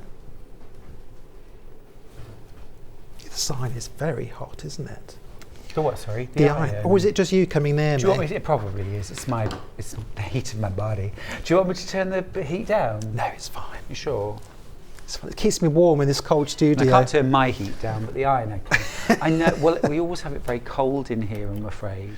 I always blame the equipment and say it's that, but it's really me. It's so, a 1.5 centimetre seam allowance. I've just placed the pocket right sides together on top of the trouser, matching up the sloped edges. You could straighten off these fronts if you wanted to have a side seam pocket instead. Just straighten off those where I put the curve on, and then you can put an inner seam pocket in instead. I was going to say all the way down this line. So the pockets on the trousers you're wearing, you've hacked a bit, haven't you? Because they're a frog mouth. These are a frog mouth pockets on my trousers. Because this is just a bit of detail I was trying to have a bit of fun with. But the others all have these sloped pockets. So there we go. So that's right sides together. I've just sewn all the way down there. You just sew as far as you can get? Yeah. As far as you can go. Without curving. And then we're just going to turn it to the inside. So let's give this a nice press on this lovely warm thing. Is your house this cold? Well, no. No, but I must admit we don't have the central heating on very much. We tend to... Do you have an Aga? No, we've got a range. We've got a range cooker. Is that but different? It's like a big stainless steel, almost like you'd find in a commercial kitchen. Oh, okay. But we have a log burner and things like that. So, but it's very well insulated, thick walls and all that. It has to be now, doesn't it? Yeah, but yeah, we don't tend to have the heating on a lot. We tend to have like cosy space, and then the rest of the house is kind of unheated, and then leap into bed and pull up the quilties. Which I love. I love a cold bedroom. I've just been permitted by Clive to put the winter duvet on. Oh gosh, so because soon. we've had the summer one on. You won't feel the benefit. 5 togs. Oh, okay, that's very thin. And a fan. Right. I bet Clive's very hot though, isn't he? I bet he's hot. He sleeps hot. He doesn't. There is a duvet there, but he might as well not bother, to be honest, because everything's exposed. Thrown off the bed, yeah. Yes, or onto me. Anyway. So I've just pressed that seam there. Now if you wanted, you can roll that seam ever so slightly so there's just a little flash, you probably can't pick it up, but of the blue denim just poking round to the back. That just makes sure that from the front you're not at risk of seeing that lining, unless you want to see the lining. Just fold it in half. And It makes me think of Harry Hill. You like the lining, you like the lining. Is that something he's... It's one of his catchphrases. Oh, poor old Harry Hill. It's a shame, isn't it? Stars in their eyes. Oh, I never saw it. No, it flopped. Oh, did it? Oh, I see. Anyway, we're not here to talk about stars in their eyes. Although I was watching it on YouTube, because YouTube just seems to decide what you're going to watch sometimes, doesn't it? And that was Stars in Their Eyes. Who was it? But who was it? Today, Matthew, I'm going to be Frank Sinatra. So they used to go off into the mist, didn't they? And then come back out, and everyone would go, "Hooray! Who is it?" I'm surprised John Scott's not worked on that programme. He might have done. Maybe he did. Costume. So we just folded the pocket bag in half now. And I would normally overlock it, but we're not set up. So I'm just going to do a nice straight stitch. Great. And I'll overlock it later. So, oh, it's just moved. Let's just... Couple of nice messages. Luce is messaging to say, you two are devilish today. It's keeping me amused as I'm designing a bag. Keep up the giggles. And Avril's got in touch to say, morning, Stuart and Mark.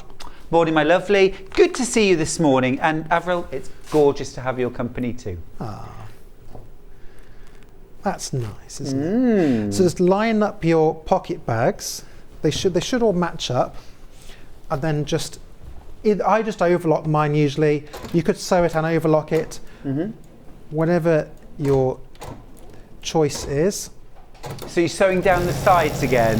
I'm just sewing round. Well, the only bit you need to sew, because it's cut on the fold, is the bottom. Okay.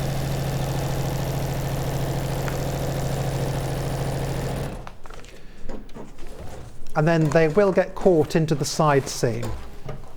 So that is the pocket. If I take the pins out so I don't stab the star. Oh, I see. Of course, those aren't actually lined up, are they? You've got a little bit of a gap. I haven't actually sewn the top, I've just realised, but that will get secured into the waistband. And there we have. That will be sewn there. That's your pocket. It goes all the way down to there. Just a minute. Just want to... Yeah, and actually, sorry, I spoke too soon. That really isn't too deep. I think you could probably get like a double round. A double round? Sandwich. Oh, I see. It has to be food related, Mark, otherwise I'm not really interested. Not as far as pockets go. Lovely. Now, Ben wants to know if it's a 29-inch waist. I think he's got his eyes on them. A 29. Well, it goes down to a 28. 28. Yeah. You might need to. You'll probably need to just to shrink the pocket down slightly, just to make sure it doesn't bump into things. And we haven't put the pleats in, which is ever so simple. Should we do a quick pleat? Yes, please. Got time for a quick pleat. So we're just going to now. They are marked on the pattern. So, but this is how I've been doing mine for quite some time, because I haven't marked these.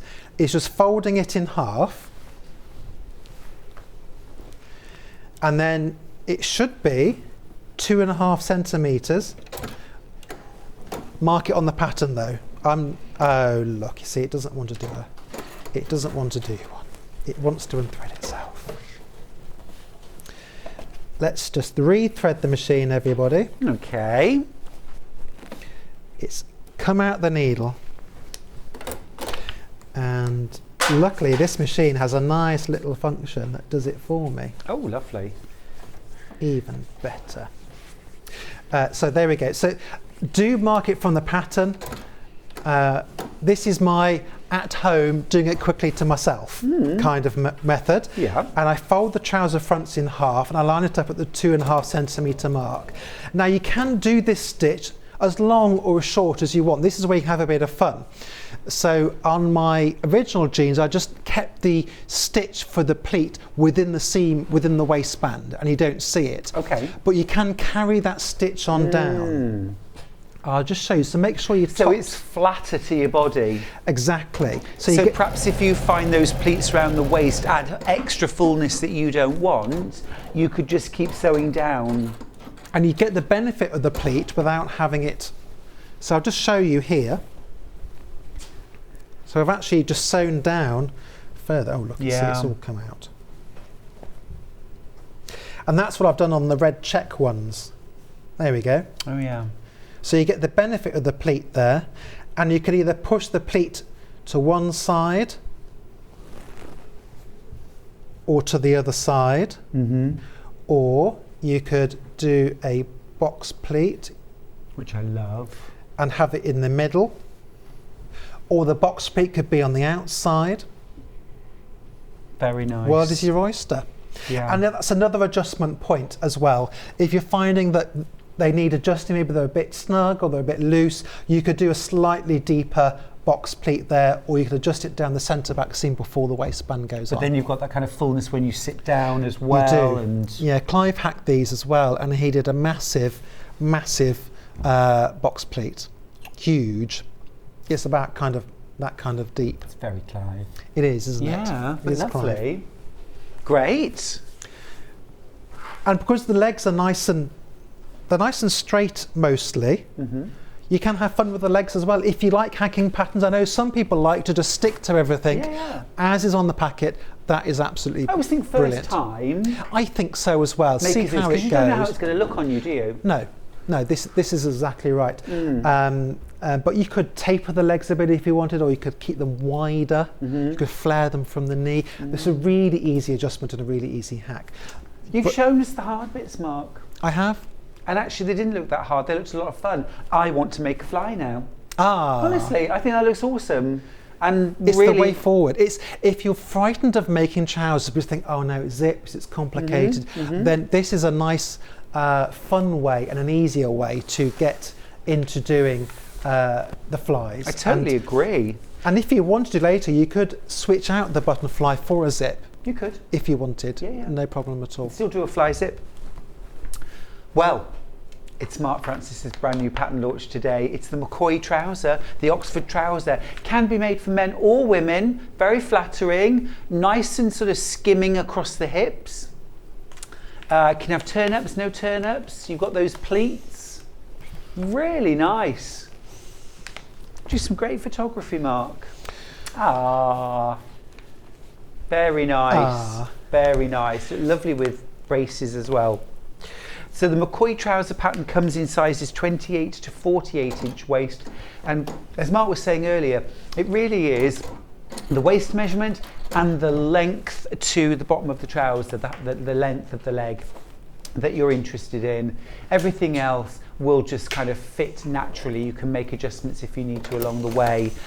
You need up to 2.5 meters of fabric to make the largest size. We have got bundles of fabric for that as well. So keep going through for your McCoy trouser pattern. Now we've also got a couple of your other patterns, Mark. I do. We've got the Brighton shirt. Now I have my own gorgeous version of the Brighton shirt, Yeah. which I love wearing, a short sleeve version. Now the Brighton shirt goes from extra small through, is there a small? Extra small, small, medium, large, large. extra large, double XL. So you've Double got 6 XL. sizes. Fantastic. And it's got a really, really beautiful, large sort of overlapping Oh, there we collar. are. There you are. Which is really lovely and can look very dressy and quite formal, or it can look very sort of chilled and relaxed, depending on the fabric you use, really. I've done them in fun fabrics like that and in plain fabrics as well. And I think if you were kind of it's dressed down Friday in the office, but you didn't want to be too casual, Right. then it's a shirt without being too stiff. Agreed. Absolutely agreed. It's got all the elements of a shirt, but it's I've been not doing some super teaching for that formal. as well. Claire Tyler, Couture, down in Midhurst. I did that back in the summer. People were either making that or the Tolo shirt. Fabulous. I love it. Really love it. It's one of my favourite shirts to wear. It's the Brighton shirt from So Mark Francis. Sizes extra small to double XL. Now then, we've also got the Baker Boy hat, the gentleman's tie, and the Lavalier cravat. Is that the correct pronunciation? Lavalier, it's French. Lavalier. The twilly tie. Yes. Yes. Which you're wearing I right am now. wearing here. Yeah. Oh, it's tucked in. Hang on, I might rustle the mic. Pull it out. It's because I took my waistcoat off earlier. There we go. That's Love better, that. Yeah. It's very elegant. I could definitely wear I've made loads those. in Liberty fabrics. They're quite fun. Have you? Just the cotton lawn. You made me one. I can make you 3rd one. of February, just saying. Really nice, aren't they? You also get the pattern for the Baker Boy hat and the gentleman's tie. Is that a sort of, your standard tie?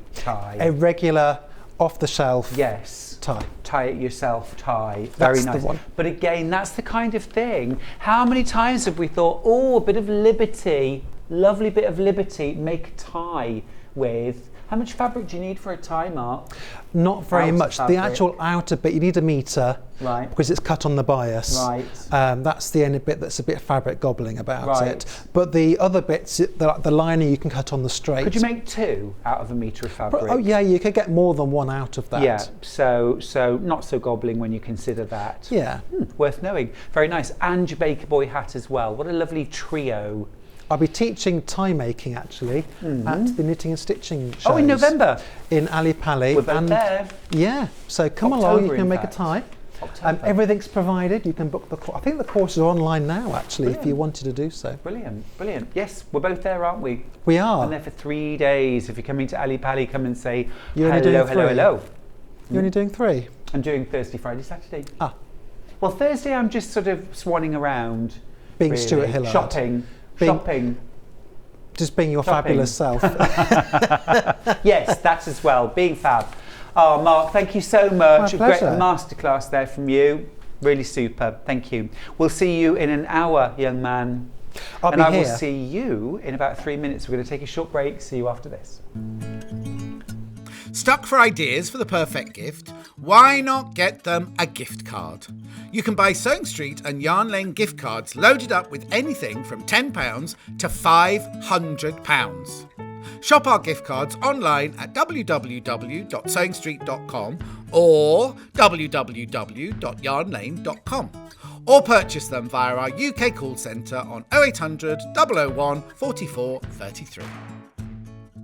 If you're a Sewing Street or Yarn Lane customer, no matter how many times you check out in one day, you will only pay one postage and packaging.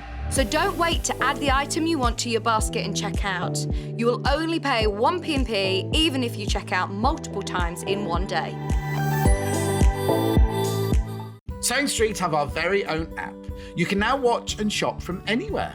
Simply download the app from your app store onto your smartphone or tablet, then log in or create an account, and you're done. You can watch us live from anywhere, browse all our recently played items and pre-orders so you never miss out on any show deals, and message the studio to say hello at any time. And remember, you can check out as many times as you want and only pay one P&P all day.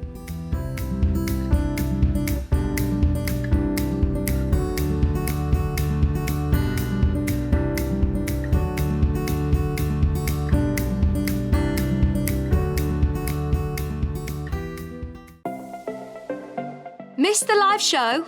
Don't worry, we recorded it for you. Never miss out on your favourite presenters, guests and makes ever again. Head on over to our YouTube pages to watch back the day's live show and enjoy your favourite demos over and over again. Subscribe and turn on the bell notification so you never miss a show or video ever again.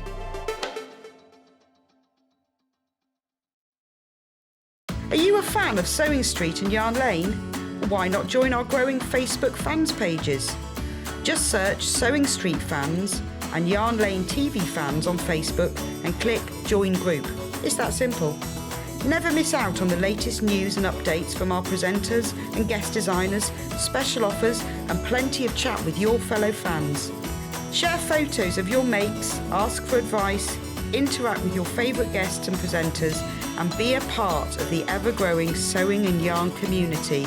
See you there!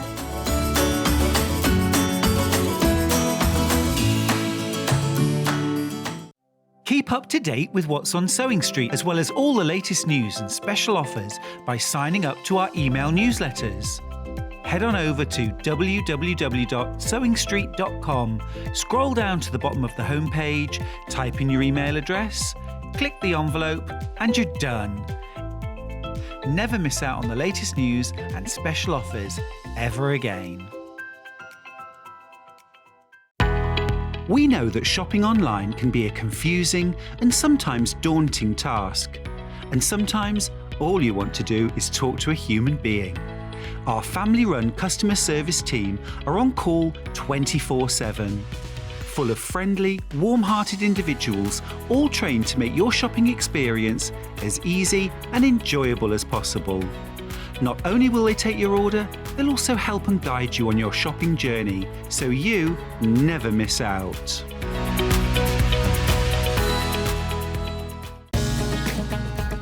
Follow Sewing Street on Facebook and Instagram to keep up to date with what's coming up on the show, as well as being the first to know about our amazing offers. Get involved with our competitions that are exclusive to social media. And pick up some top tips from us too.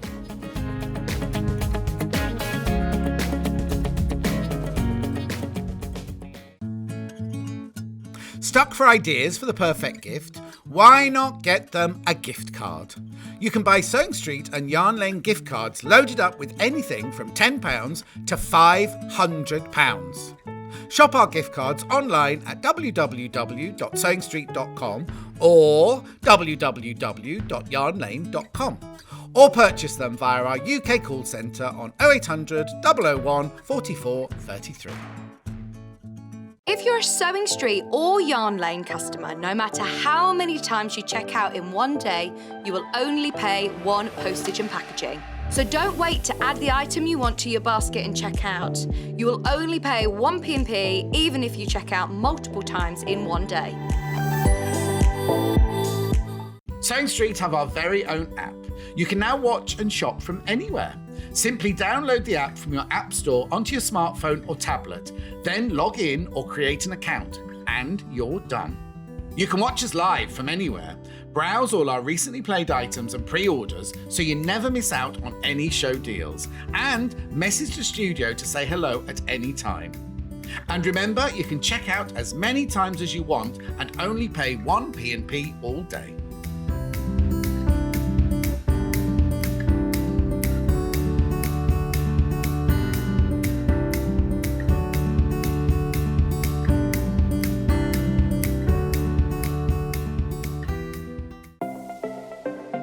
Missed the live show?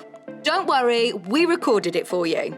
Never miss out on your favourite presenters, guests and makes ever again. Head on over to our YouTube pages to watch back the day's live show and enjoy your favourite demos over and over again. Subscribe and turn on the bell notification so you never miss a show or video ever again.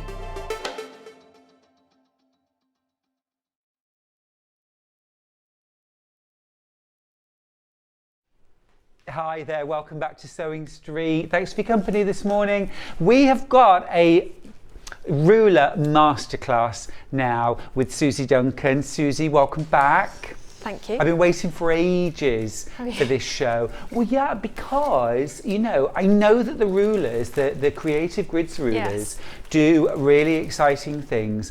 I have some of them at home, and I know what they do, and I know they're fabulous and wonderful, and I love them. But there are others that I look at and think, well, but how? But how do you use it? And why? You're going to demystify that for us, aren't you, today? Hopefully I am, well, yes, hopefully. Yes. I shall attempt. And we're just going to kind of go through and we're going to pick different rulers and we're just going to go for it, yeah? So no project in this hour per se. However, I do just want to mention before we go any further, we do have the pattern for Suzie's block keeper, which I think is absolutely terrific. It's $9.99. Every quilter needs to make at least one or two of these. They are so cool. Essentially, it's a big fabric album. It's made from your quilting cotton. It's a thing of beauty in itself. You've got various different blocks that you can choose from. This one's done in Liberty. Then you can have either ties. This one right here has got elastics and buttons. And then inside you create leaves, pages out of batting, which your fabric then will stick to, and you can store your blocks as you make them flat, secure, stable inside your block keeper. I think it's a really nice thing to do actually. If you were making a special quilt, make a special block keeper to keep along the way, and then even if you're gifting the quilt, you'll still have the block keeper to keep at the end of it. Or maybe you'll put some, you know, little treasured memories and give it to the recipient of the quilt. I don't know. But they are brilliant. Great fun project to make. The pattern is $9.99. So I wanted to mention that, Suzie, because I just love that idea. I think it's great. As you can see, I've made a lot of them and I use them and a lot. You use them? I do. They are in constant use. Yeah. And they're a great way of keeping everything safe, dust-free. Yeah, out of the light. And away from the cats and the dogs. Yes. Yeah, away from the Vizsla. Yeah, away which from is, the Vizsla. From now on, sort of euphemism for any pet or child or anybody, in fact. Or grown up. Or grown up, yeah. Who might get in the way. Meddlers. They really are. They really are. Oh, we just need to turn that block, Stuart. We're going to start with the Dresden plate ruler. We are. For me, I think if you've seen how this works, everybody gets why you would use this, but a demo would be wonderful. Now this is the non-slip 18-degree Dresden plate ruler. So 18 degrees, you're going to have 20 blades per Dresden plate. Yes. 10 for a fan, and obviously 5 for a quarter. For a corner. Yep. So there are options as well. There are, but how do we also use makes borders. Oh, tell us more. Which is really exciting. So I'm going to go to basics first and just remind everyone what's so unique about Creative Grids. On the Creative Grids rulers, when you turn them upside down, if you feel them, there's some scratchy dots or scratchy sides, and that is your non-slip element, and that's the patent that Creative Grids have, and that's what makes them unique and standalone from all the other rulers. The other thing that you'll often find is a QR code. If it's not on the ruler itself, which is rare, it'll be on the instructions, and that will link you straight to your YouTube and Creative Grids tutorials. Well worth getting a cup of tea, coffee, gin and tonic, whatever your tipper is, and watching those, because that will not only demystify, but it will take the fear factor away from when you get hold of your fabric. Or if you forget. Absolutely. I mean, I continuously revisit all of the tutorials because it's a good way of reminding yourself that they're not just a one trip, one design thing. You can do lots of things with it. So the great thing about this ruler is the fact that you don't just have to make Dresden plate. Obviously it's designed to make Dresden plate, but you can use it for other things, and you don't always have to make the full No. Will you just show us, for anybody who hasn't seen Dresden plate before and is wondering what that is? So a Dresden plate is basically a beautiful flower. It runs, this one has been pointed, so it runs, as Stuart said earlier, 20 segments to make, or petals if you like, to make your flower, and then a central circle. This is the smallest size, so this comes up at, I think it's a 6 inch, 6.5 unfinished. Obviously I've got it on a bigger piece of backing, but you don't need to do that. You can choose your backing size, and then that's the largest. Wow. And how many sizes in between, Suzie? So every ½ inch you can move to. So you've got a lot of scope in there, just from one little ruler. That's amazing. It is amazing. And can we double them up? Could we put the smaller Dresden over the centre? Yeah, you can then, so you wouldn't do your centrepiece here. Right. What you'd do is when you've appliqued this one in, I would tack in the middle as well, so that was flat. I do the same. I tend to use quilt basting spray and spray it into position. Then I'll overstitch this edge, tack or base stitch the middle, then I would repeat that with the smaller one. Beautiful. And Suzie, hats off to you. That's a pristine looking block. That is really beautiful.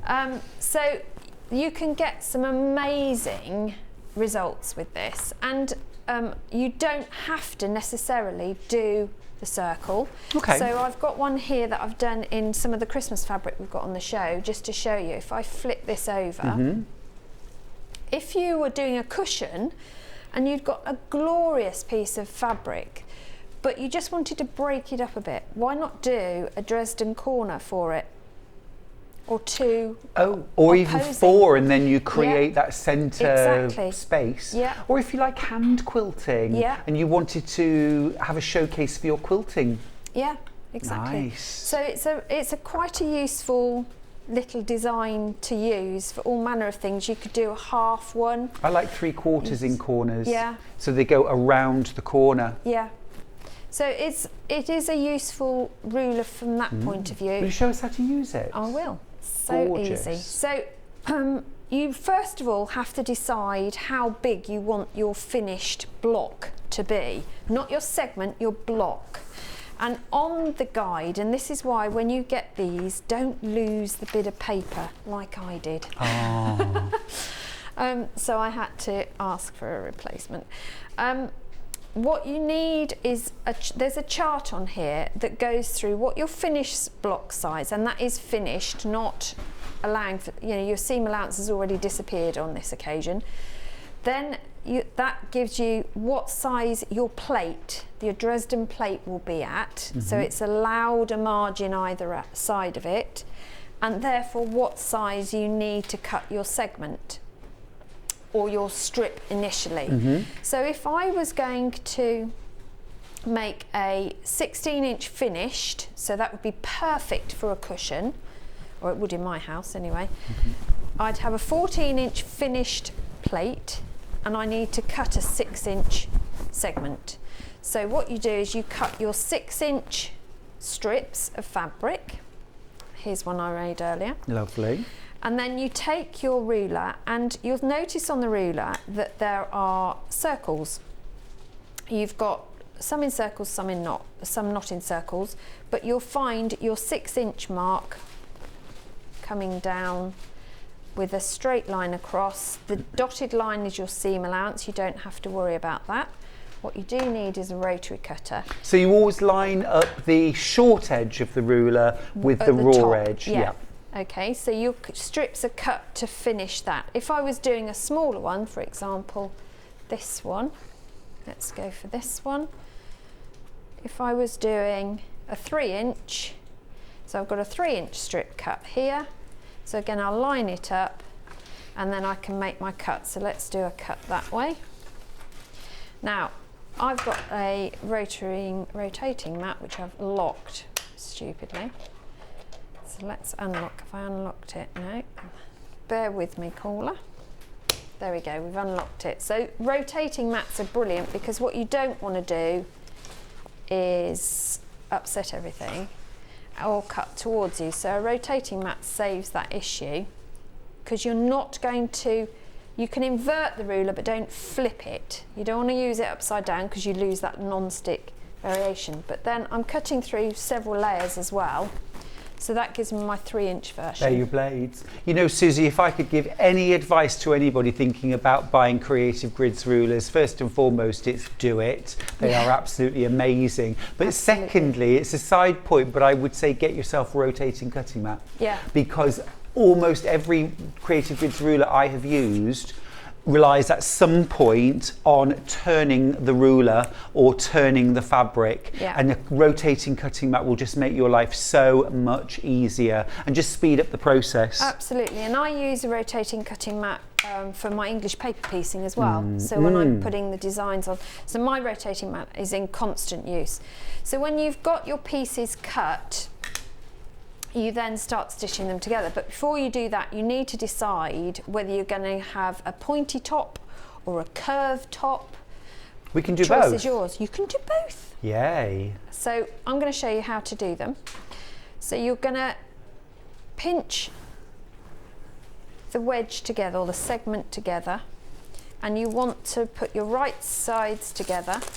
So you're looking at the wrong side and give it a finger press. You don't need to actually physically press, but this is for the point. Now my advice is do more than just a finger length. I tend to come down to about halfway with my finger press, and you'll see why in a minute. What I'm then going to do is do a 1/4 inch stitch all the way across this top. Now this is where your 1/4 inch is vital, that it is a proper 1/4 inch, preferably a scant 1/4 inch. Okay. And I'm just about to press the wrong foot pedal, so that's not what I use. So in terms of a scant 1/4 inch, Well, so the way I do a scant 1/4 inch is I have a 1/4 inch foot on the machine that has got a metal edge that stops the fabric going beyond the 1/4 inch. I know the kind of thing. Yeah. And what I do is, rather than butt the fabric to that, I am literally a thread away from it. Got you. So that is my scant 1/4 inch. Everyone has their own. The other tip I have as well is, being a paper crafter as well, I have an abundance of washi tape. Okay. So I actually mark just under a 1/4 inch on the edge of washi tape across my foot plate. Oh, and that gives you a line And to I butt line your it up fabric. as well. Terrific. Yeah, so that's another way you can do it if you haven't got a 1/4 inch seam. But it is vital you check your 1/4 inch before you start. So we've sewn that seam. And I noticed there you sewed from the fold towards the raw edges. I tend to do that because then Yeah. I don't get any rucks going Yeah. on. The next thing you want to do is just minutely trim, and it is a minute bit, off towards the fold bit, keeping away from your stitching because you don't want to lose those stitches. And all that will do is when we open out our seam, sorry, my fingers, we've just had this discussion. I'm not good in cold and my fingers have shut down, so everything's going to take me a little bit longer. There you go. So I just finger press it at this stage. Don't think that this bit is going to line completely horizontally. Right, no, it's a bit of a should curve not. almost, isn't there? And even in the instructions, it shows you that as well. So, because I panicked, you should see a slight downward turn. Like a little V. Just because of what you've done. But line up that central turn with that crease you've made. And that's why I finger press it a bit further down, because then I can see it. Once you've got that, you're then going to invert that, and then you want to use your implement of choice to push out that seam, and a pair of scissors is probably the worst thing you can pick up. Okay, so we won't do that. So something like a pokey tool. Yeah, old ballpoint pen. Yep. Is an good. awl. An awl. Well, they're a bit pointed. sharp, yeah. You want nothing that's pointed. No. If you've got a really old knitting needle, that would do. Perfect. Yeah, like So a then- rounded tip. So that then gives me my point, and I can press that, and I would join that to the others to make that one. Awesome. And the circle template that we've got? So easy. So the circle makes your middle, or you can use it to cut a rounded top. So you do that exactly similar as we did before. You fold wrong sides together. This time you're using the cross marking on your circle to line up with your fold and your outer edge, and you're going to use a small rotary cutter, so your 28mm, to curve off that edge, and that gives you your curve. Lovely. And then when you come to applique that onto your piece, you're going to just do a needle turn edge to that, and that will give you your rounded I like that. plate. Will that be like a sort of perfectly round? It would be, well, if your stitching's Pretty much, good. yeah, we'll see. My advice is, when you applique, machine applique, because then you can hide it with your fancy stitching. Really like that. And I Yeah. just want to show as well Yeah. that on the back, because of the way the points are created, all of where you're going to applique this to your background block, all of your edges have already been turned with that folding technique. So you've got no raw edges around the outside. So that when you put this down on your background, you can literally just straight stitch very close to the edge, or you could blanket stitch, zigzag, whatever, decorative stitch. Perfect. Right, we're going to move on to lots of different rulers to go I was just going through. to quickly show, Oh, if for you're a going to border. border, this is a really quick border. Just do one side and then the other. Like it. So Does that create a straight border, or It is will once it's sewn, once yes. it's sewn? Yeah, it's straight top and bottom. Yeah. Love that. Now, can I ask you, could we do the kaleidoscope ruler Yes, next? I shall get So, all that out. We'll put details on screen for the 45-degree kaleidoscope triangle double strip ruler, because this intrigues me very much, and I love the block. It's kind of spider's web kaleidoscope. It's a really, really striking block. Love to learn how to use this ruler. Right. It's $29.99 for the ruler. And you know, I always think with these rulers, when I'm looking at the cost and thinking, when I'm factoring in, do I buy, do I not buy? Yeah. I always think, is it a time saver? So for example, my half square triangle, quarter square triangle ruler from Creative Grids has saved me so much time. I'm going to say at least 50% of the time on making half square triangles for a quilt. Yeah. No kidding. And I thought after 30 years of making half square triangles, I did not need a gadget, as I thought, first of all. Absolutely. But experience proved me wrong, and I'm really glad I persevered. But also you might look and think, is that going to open up a block to me or a quilt to me that I would never touch otherwise? This is the one. Have a look at this. It is insanely amazing, this block. So this is what you can create from it. I love it. Or you can put it into a square. I love it. So you've got instant placemat. Thinking of Halloween, if you did these in the right colours, you could make it into a pumpkin, because you could just add a square. That's here. a cute idea. You could do that as a spider's web. You've got so many ideas with this. Really cool. But not only does it do that, but you can do diamonds as well. So you can then start tessellating diamonds and look at create a that. big star. Look at that. So, and you can change. Yeah. And it's all done with strips, which is even better. So I've got so many. I have just strip pieced one for us. Oh, cool. Okay. So it's 2.5-inch strips, and what is so fabulous about this ruler, looks probably the strangest ruler I think I've got from Creative Grids, because you think, well, why do I need triangles and a straight bit? But what they cleverly do is give you the 2.5-inch ruler bit at the bottom, because that's the size strip you're going to cut. So if you haven't got another ruler to cut your strips, you can cut the strips you need. So obviously you'd place that on the edge of your fabric. Obviously this isn't a big enough piece, but you would place it on the edge of your fabric. But we can cut fabric on the fold and things like that. And you can then cut a 2.5-inch strip. You're going to then strip piece that and press the seam open is my advice, because then you get the flattest contact with your cutting mat. Then from there we're going to start cutting into it.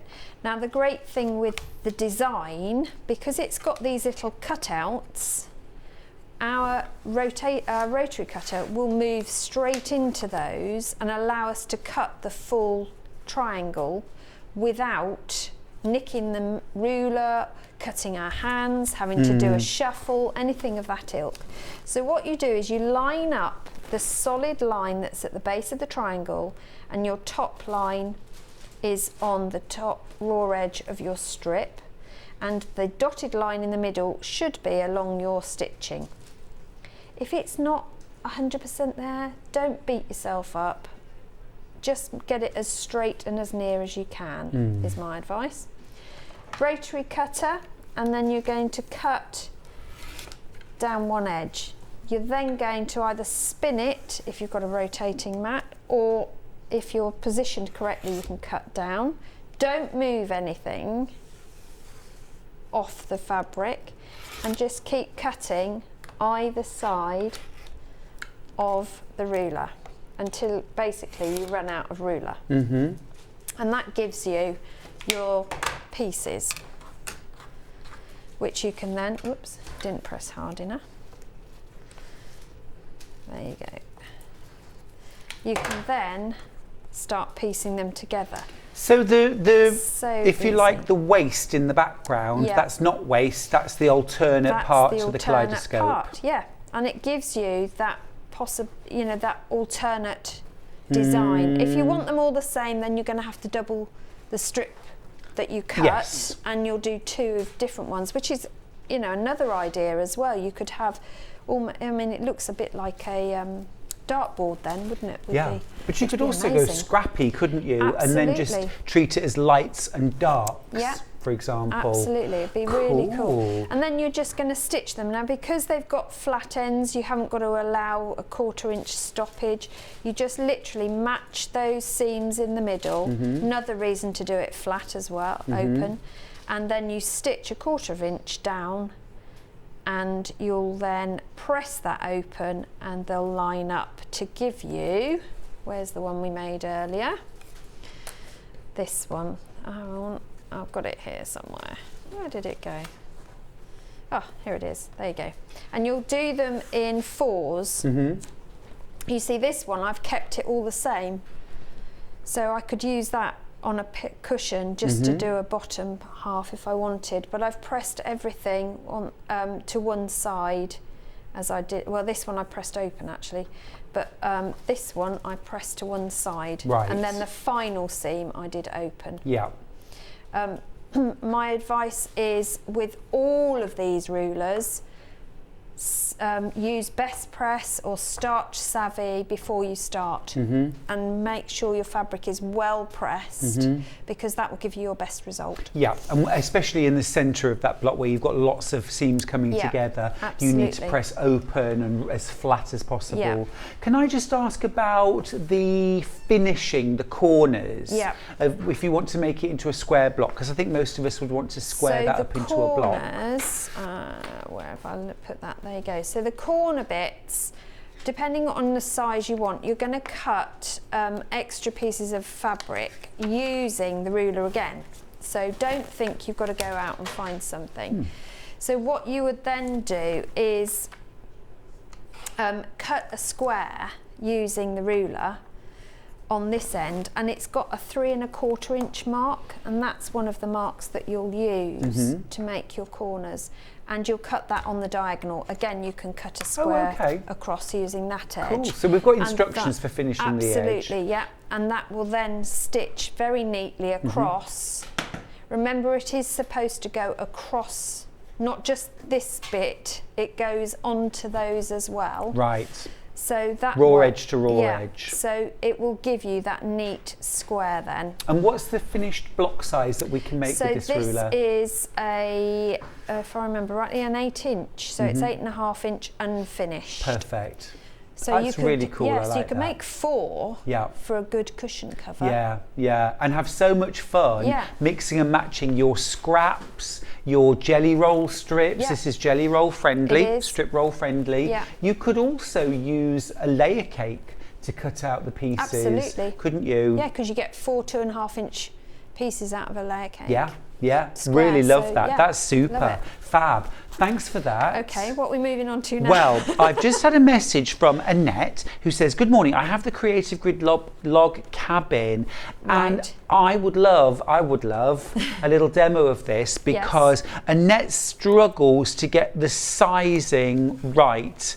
Okay. So I'm thinking if we have a demo of the log cabin, that would really help Absolutely fine. us all. Right, I'm so should we go normal log cabin first? Yeah, normal. Yeah, and with the plenty normal of time, size or the haven't we? jumbo? Let's go 8 inch. The 8 8 inch inch. log cabin trim tool. Right, let me put all Now, this can I tell a quick out story there. while you get your bits out? You do. When I did use scrap sew blocks make 100 quilts, I had realised I'd never made a log cabin quilt. I mean, how ridiculous is that? So I thought I must make a log cabin quilt. It's a scrappy classic.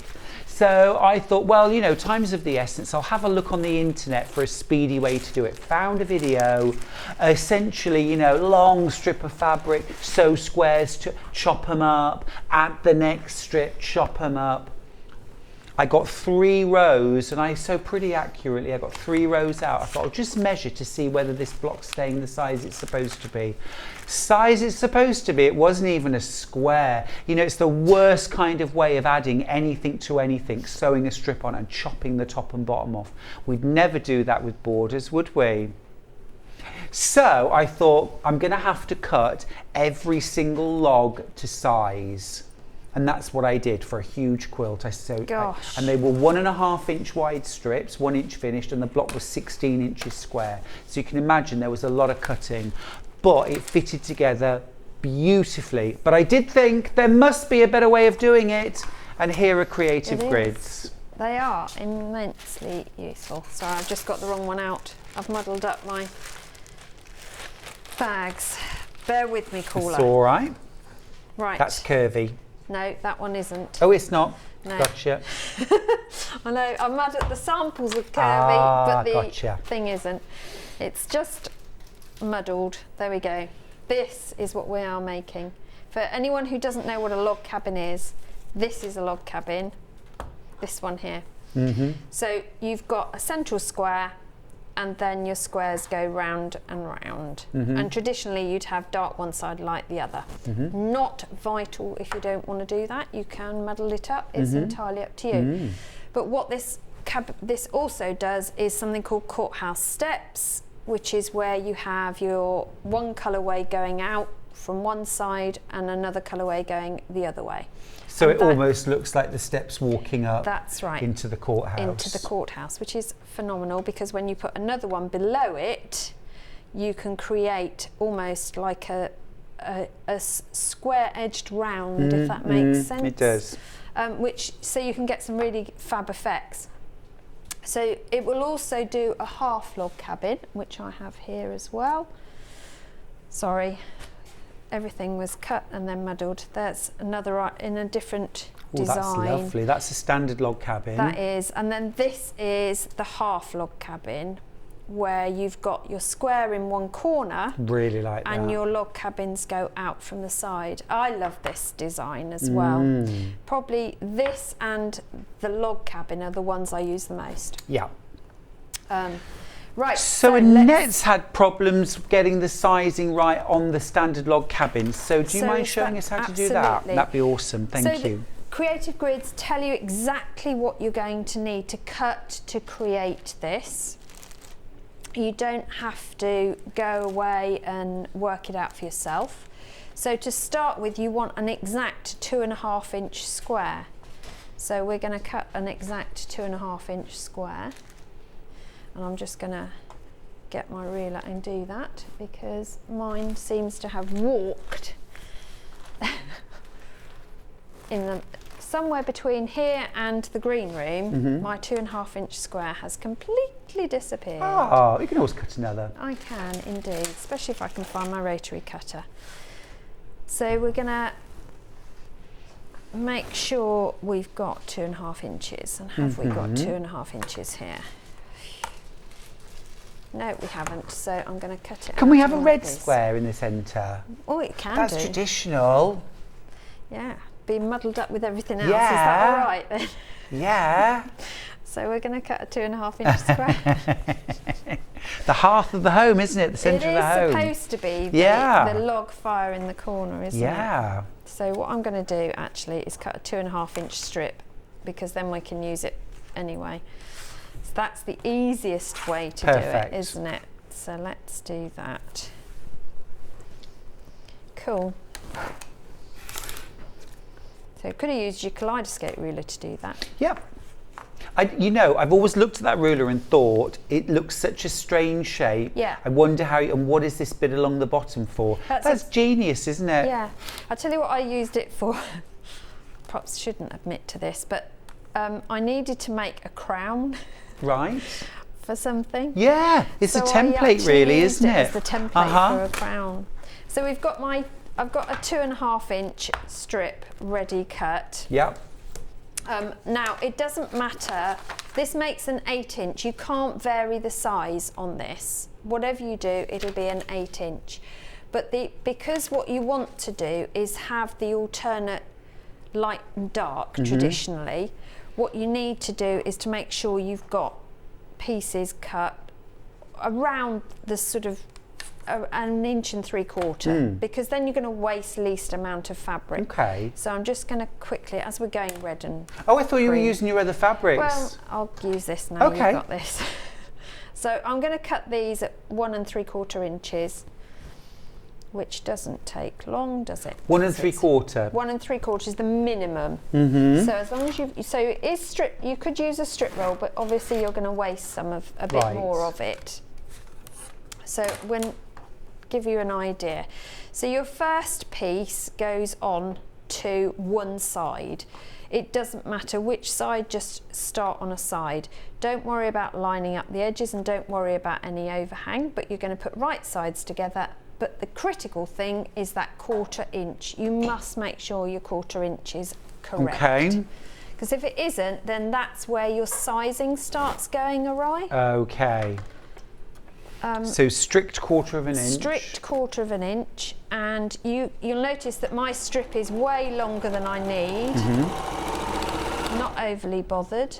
So past the finishing point of the square, then you want to press first. So set your seam and then press away towards the piece you've just added. Okay. Now, because we're now stitching along here, I then trim, and you could use the edge of your, well, let's do that. Why use another one? Use this ruler just to make sure you've got a nice straight edge. I just use that bottom corner to line that back up again. And then I take in my next strip.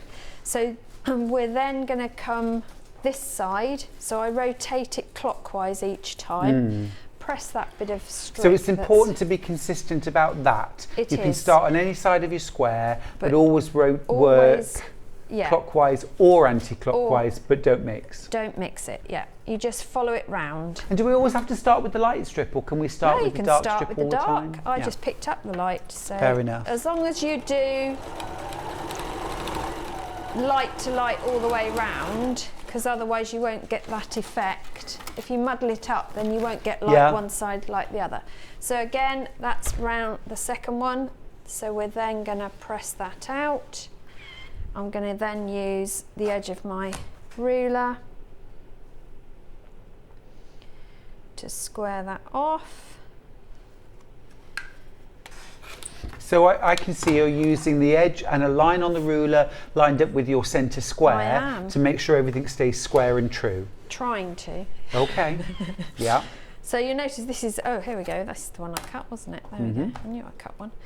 So we're going then coming round another quarter, so another turn, and I'm then going to stitch in the dark version, or in this case, the reds.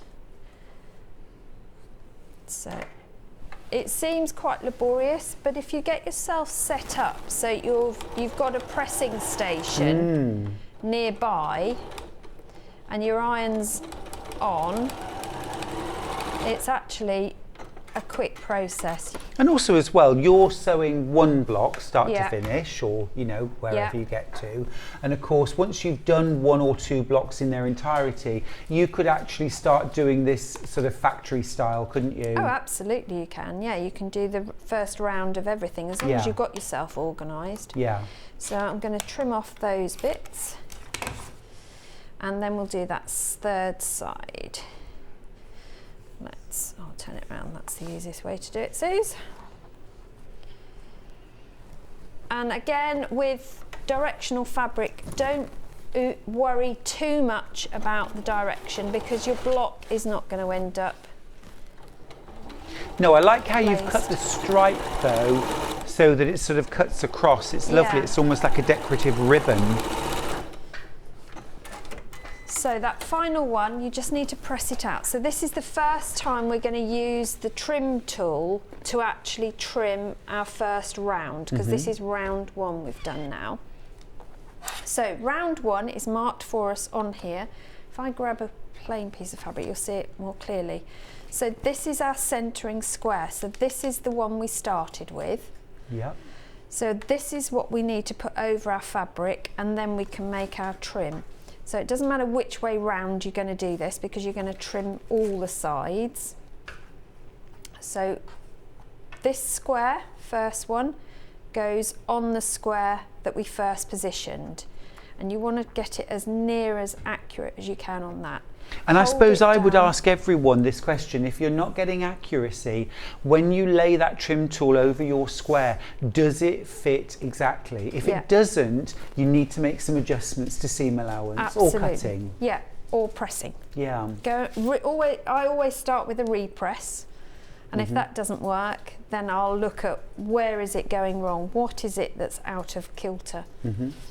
I'll usually put my glasses on and see if that improves. Definitely helps, yeah. So I'm going to cut up the side and then cut across the top. You then need to rotate the whole thing 180 degrees. It's where that rotating cutting mat comes in so handy. You can do, yeah. Rotate and then refit that centre square. Gotcha.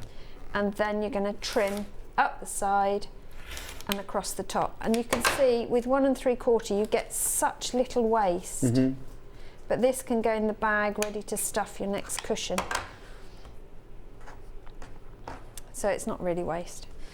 So that's, I'm all set now, ready to do the next turn, but remember this was my last one, so I turn it and we're going to start on this one again. So I'm going to grab my piece of fabric and we'll start on our 1/4 inch, and you continue to do this for this round and then another subsequent round as well. So you use your trim tool then to trim each round? Round, yes. It keeps the round square? Yeah, you don't trim every piece you add. Gotcha. You trim a full round. Understood. Yeah. Understood. That makes sense. Yes, it does. Yeah. Which is where when to start with, you think, oh, it's supposed to line up every time. Well, if you start doing that, you'll end up with the smallest, oddest looking log cabin, because it won't. Right, we need some more strips. Okay. Okay, do we want to carry on, or do you want me to... Shall I show you what the difference with a curvy log cabin, or how they look Yes, different? that would be really good. So, and now I hope that was enough to help you to navigate the ruler. Let us know. Yeah, so round 2 will be the next square down. Right. Round 3, which is your final round, is the middle square. Got you. And you'll find that it will fit within there. You'll have minimal trimming. Right. When That's your 8.5 inch square. That's the 8.5 inch square finished. So can I ask then, if we wanted Yes. to only do 2 rounds Yes. and finish at 6.5, if we Yes. trim on that second square, That'll we've got a be- 6.5. Absolutely. It's just two lots of... yeah, you'll only have 2 steps. Yeah. Yeah. But that would work. Absolutely. Yeah, it I will. like to squeeze a Yeah. bit of extra out of it if I can. Yeah. Don't we all? Yeah. For the half log cabin, your centering square is always this corner.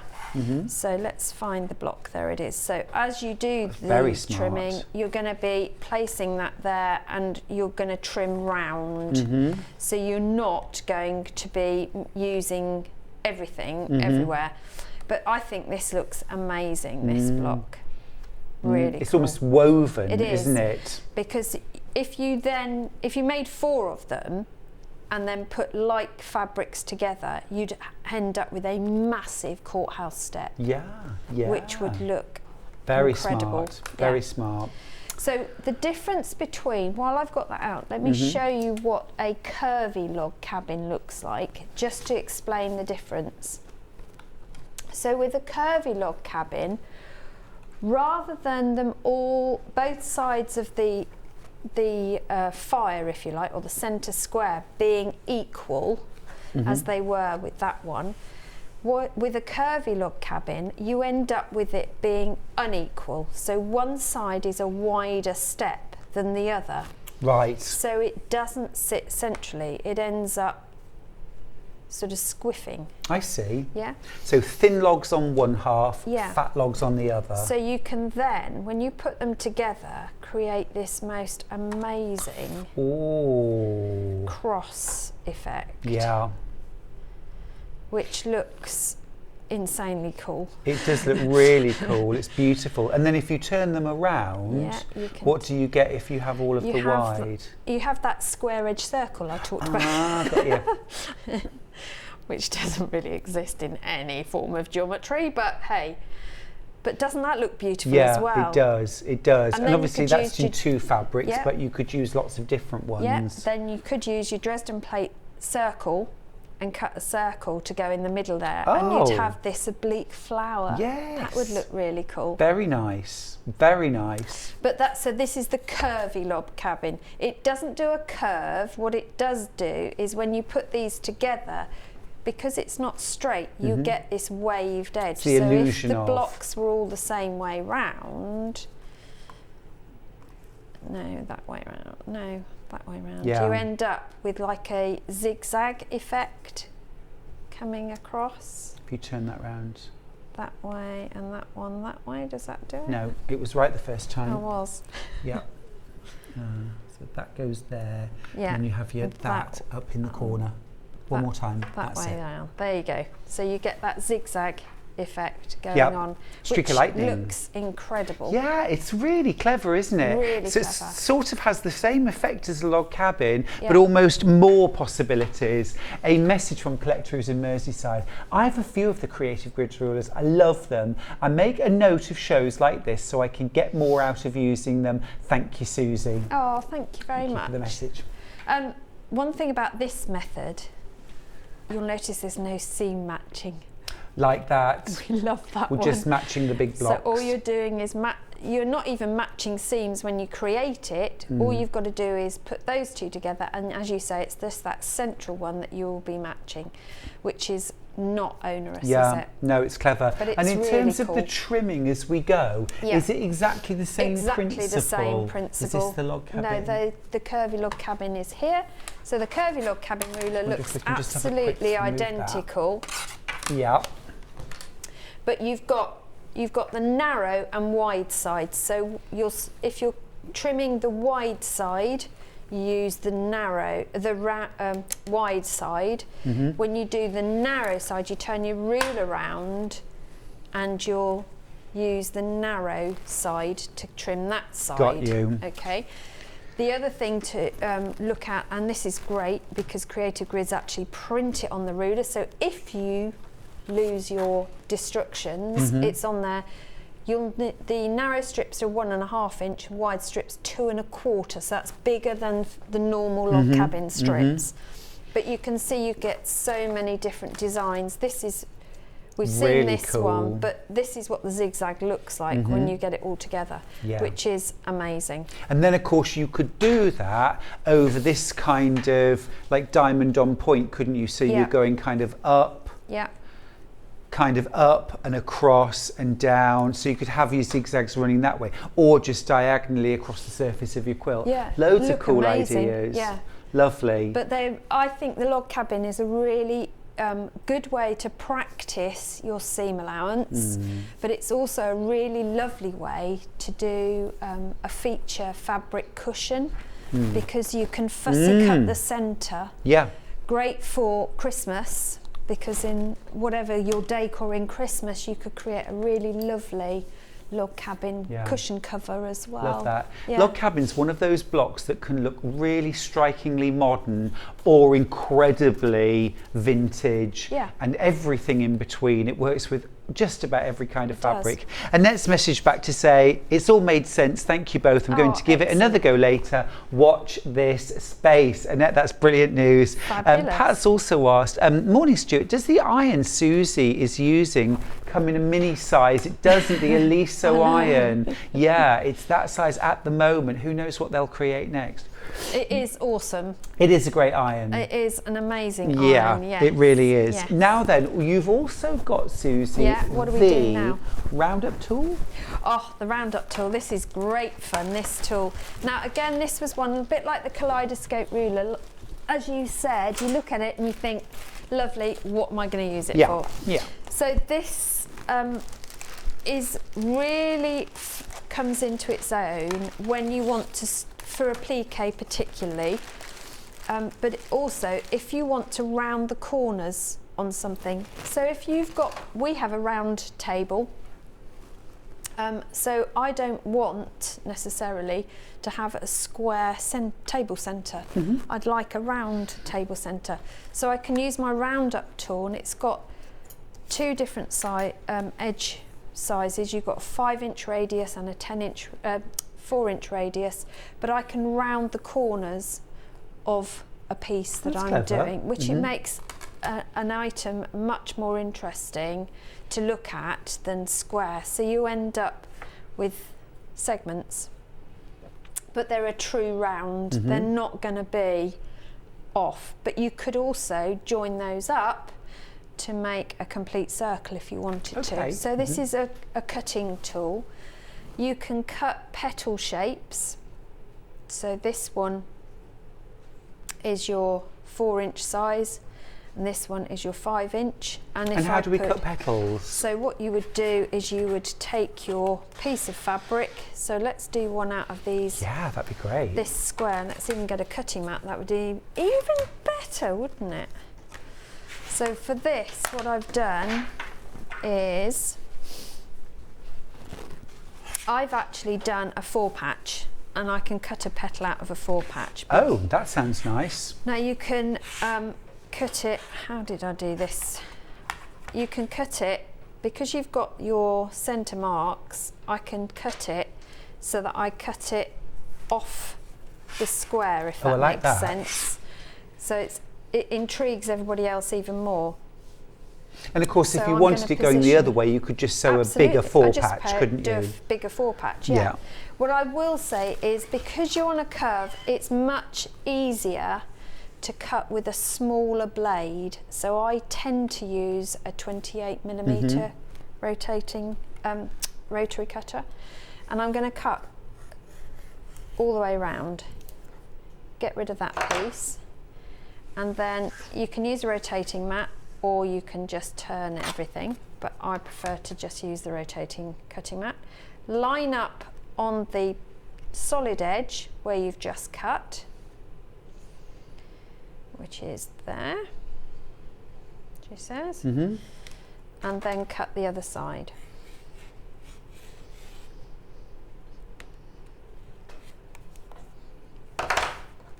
And then I've got this yeah, how cool is fab that? piece that I could then put freezer paper on the back, or whatever you choose to, your double-sided bonder web, whatever it is you use for applique, and then I can join all those petals together to make one big flower or leaf. They make really good leaves as well. So that's one method of using it. As I say, you can create a circle as well, so you get a full circle, which is really useful. But being able to, on a square piece, so if that was the edge of your quilt, Yes. you could then take whichever size you curve you like, whether you want an oblique curve or a narrow curve. Yep. You just line up this straight edge, and that's why it's got straight edges. It's not because they can't draw a circle, it's because that way I can line up the edges. So this is to round off the And edges, isn't round it? it Round off. off the corners. Yeah. So if you don't like doing mitered corners on your bindings Yeah.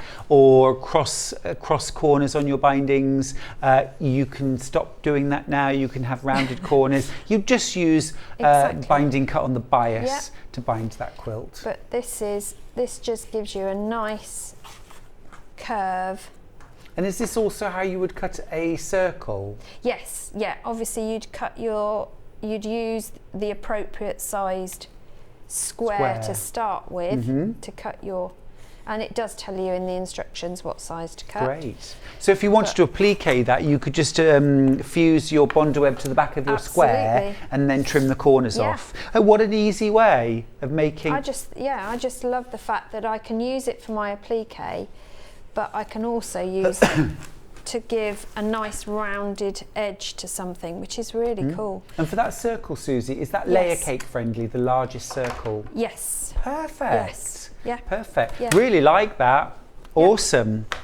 It's very cool. Thanks, Suzie. That's all You've really right. helped to demystify some of the creative grids rulers. I hope you'll come and do that again. I will. Well, We'll pick there's some different there's rulers. a fair few. There's a isn't there? fair few.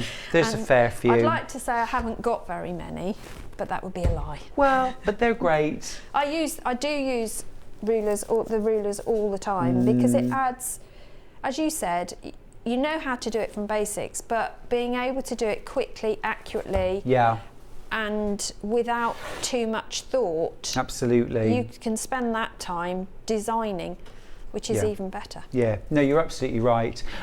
Just to mention as well, there is a larger version of the log cabin, the standard log cabin, that does log cabin, courthouse steps, and also the It does do the half as well. half log cabin as well. It does. 12-inch finished size. Or 6 inch. Or finished. 6, you can do Yeah. a 6. So that's the 12-inch. Beautiful. So that's as big as that comes. Or Yep. it does a 6-inch. One side does one quarter. Your top right Yep. does the 12. Oh, the bottom left does and the that's still the 6. narrower strips for the Yeah. 6-inch. Gorgeous. I love that. So, Yeah. of course, 4 of those make one of those. Yeah, but that Ideas. size will make a placemat. Yeah, lovely. Christmases are coming. All right, smashing. Now then, the fabrics that Susie's been using are gorgeous, all those lovely Christmassy fabrics. So I just wanted to mention those to you. We've got 3 bundles. Should we start with the red? All right, so you've got a 5-piece bundle here of 5 cotton fabrics, including that gorgeous Nordic stripe. You've got little stars on almost like a sort of natural seeded background. You've got all over snowflakes. All over snowflakes again, but this time red on a seeded natural background. And then last of all, a little tiny cream star on a red background. Really love those. Sort of instant Christmas make there. $12.99, great value for those for 5 fat quarters. We've got a green version. So slightly different designs this time. I'll show you them again. You've got the all over stars. Now these are printed in a gold metallic print. You've got a little almost like glitter effect one there. A little bit of red in this one, some holly leaves and berries. Another kind of almost ombre gold effect. And then little stars, scattered stars. That's our green version again, £12.99. And then last of all, you've got your white, or well, it's not really white, it's a cream, it's an ecru, like seeded natural really, and I'll show you those designs. They really do kind of bring both of the previous packs together. That's a lovely one. Little Christmas trees, Merry Christmas, more little trees, and then last of all, oh, that's a fun one too. Great, 5 fat quarters for £12.99. Really lovely.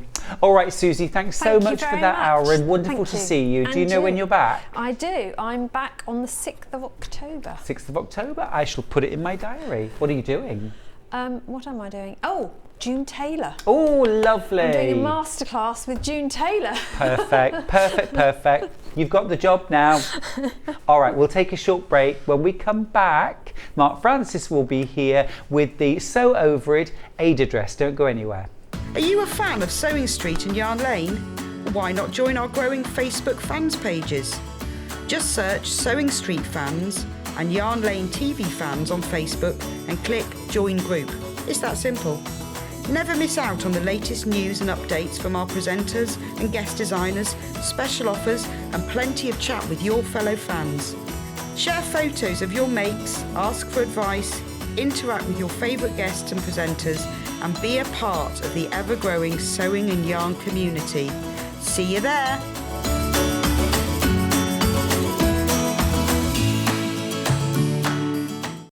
Keep up to date with what's on Sewing Street, as well as all the latest news and special offers by signing up to our email newsletters. Head on over to www.sewingstreet.com, scroll down to the bottom of the homepage, type in your email address, click the envelope, and you're done. Never miss out on the latest news and special offers ever again. If you're a Sewing Street or Yarn Lane customer, no matter how many times you check out in one day, you will only pay one postage and packaging.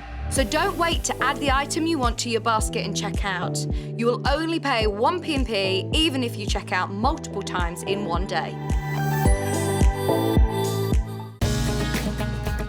Follow Sewing Street on Facebook and Instagram to keep up to date with what's coming up on the show, as well as being the first to know about our amazing offers.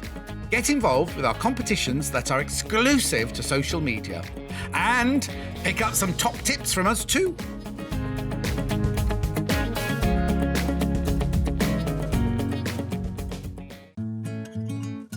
Stuck for ideas for the perfect gift? Why not get them a gift card?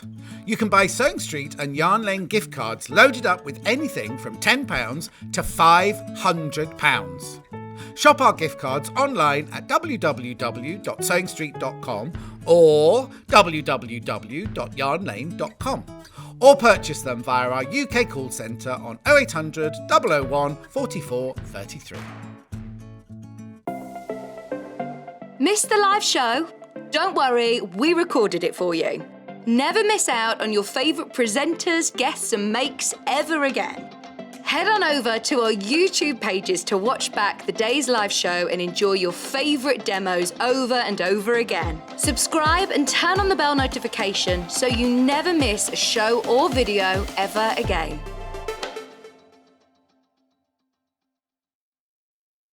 Sewing Street have our very own app. You can now watch and shop from anywhere.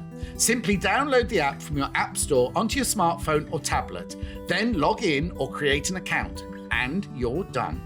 You can watch us live from anywhere, browse all our recently played items and pre-orders so you never miss out on any show deals, and message the studio to say hello at any time. And remember, you can check out as many times as you want and only pay one P&P all day.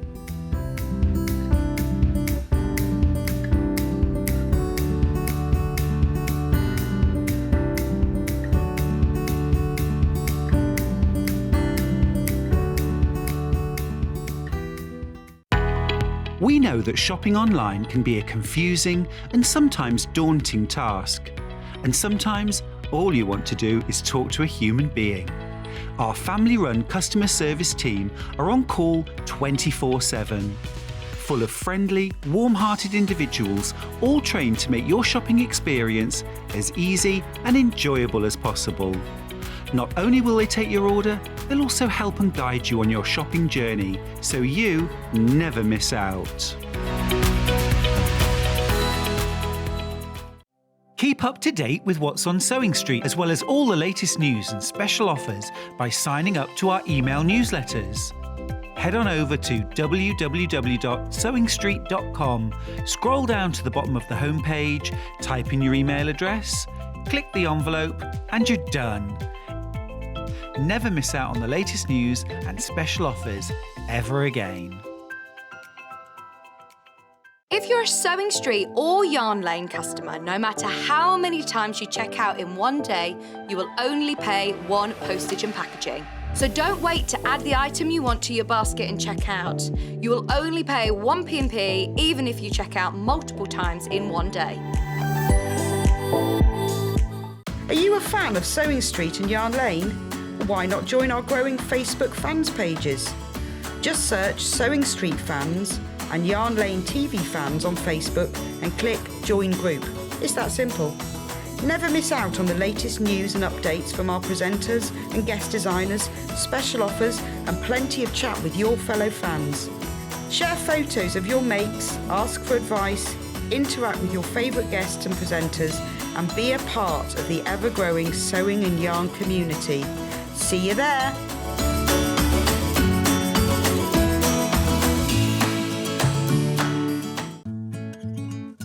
Stuck for ideas for the perfect gift? Why not get them a gift card?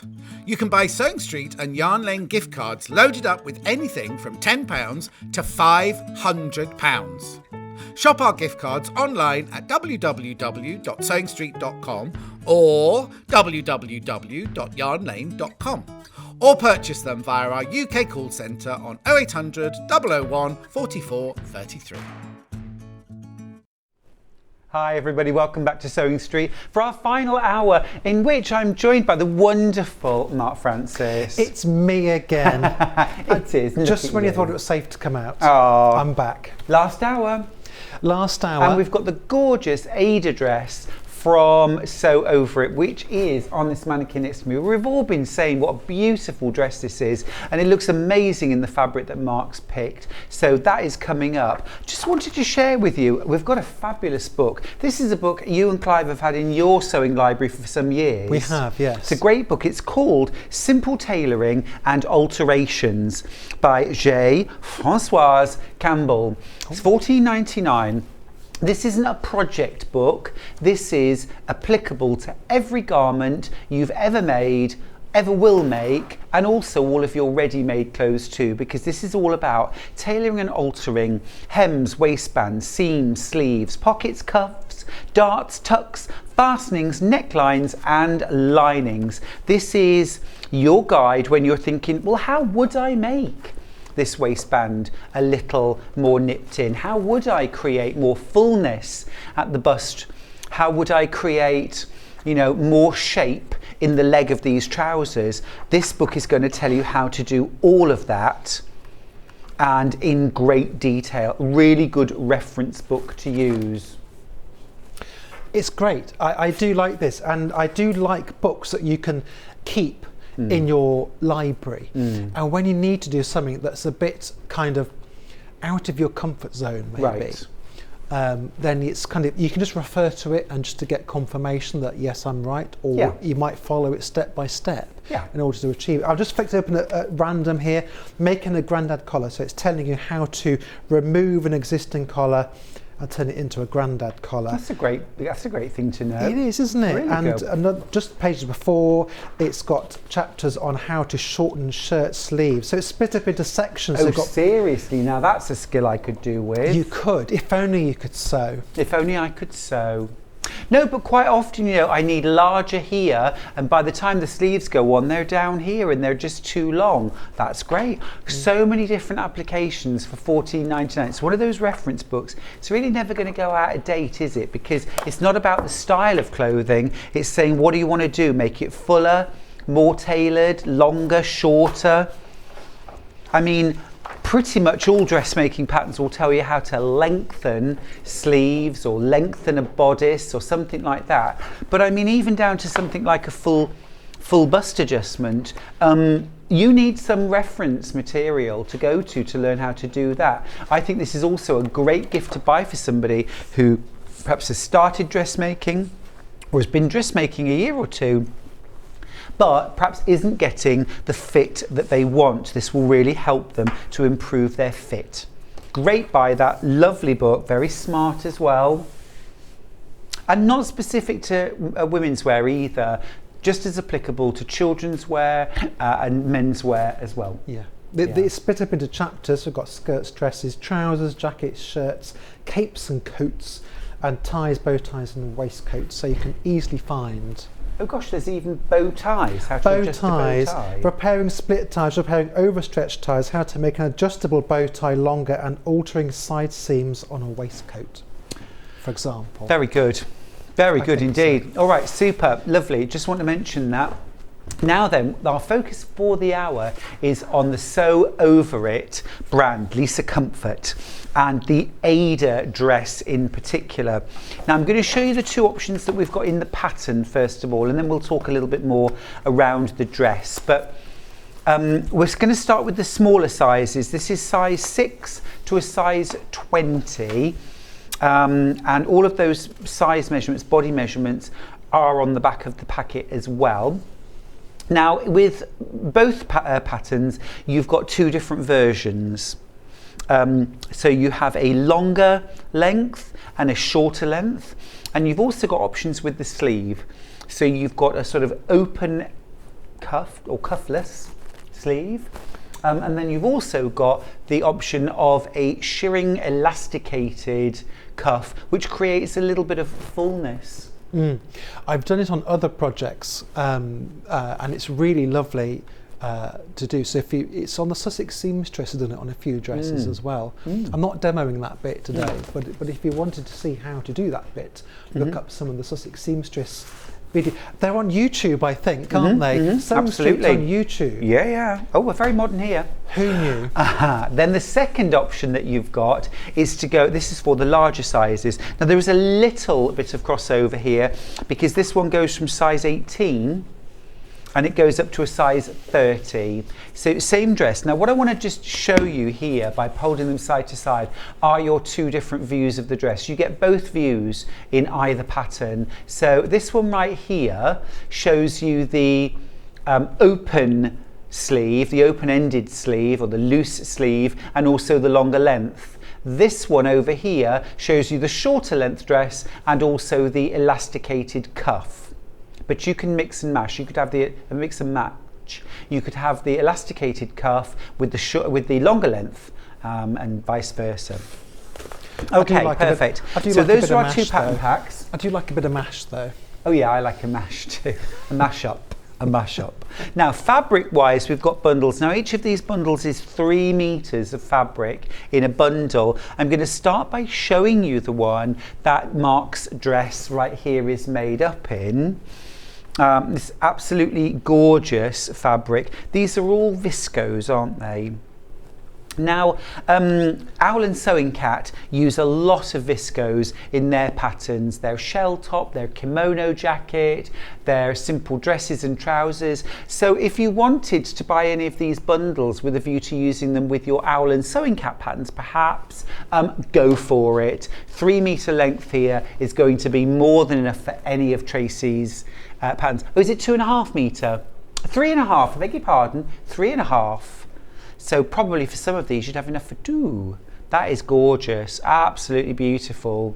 A big rose pattern with the black background. It's a really soft viscose, this too. I really enjoy sewing with this one, and viscoses sometimes need a bit of nailing down on occasions, but the ones I was using were beautifully behaved. Okay, not slippery. No, not at all. You'll give us tips along the way though, right? Oh, I'm full of them. Brilliant. Now our second bundle that we've got is for this beautiful rose pink solid viscose, and this is one that you're going to be using. This is a viscose poplin, I think, isn't it? It is, and I thought for a great blouse or really shirt. Nice, yeah, lovely. Yeah.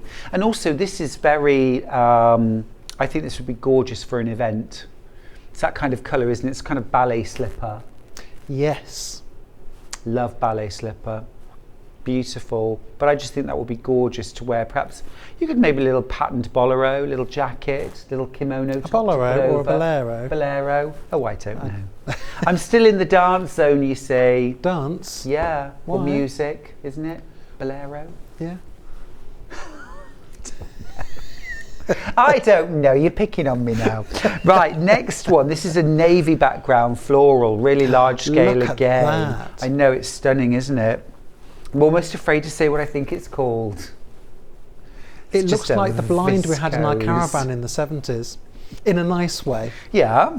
I mean, it was terribly faded when I knew it, but I absolutely love the design. It's big florals. Gorgeous. This is called large floral. Are you kidding me? $19.99 for 3.5 metres? It's beyond a bargain. $19.99 for 3.5 metres. Okay, let's do a 10-second clock to see how quickly this will sell out. You know what I'm saying? That's amazing.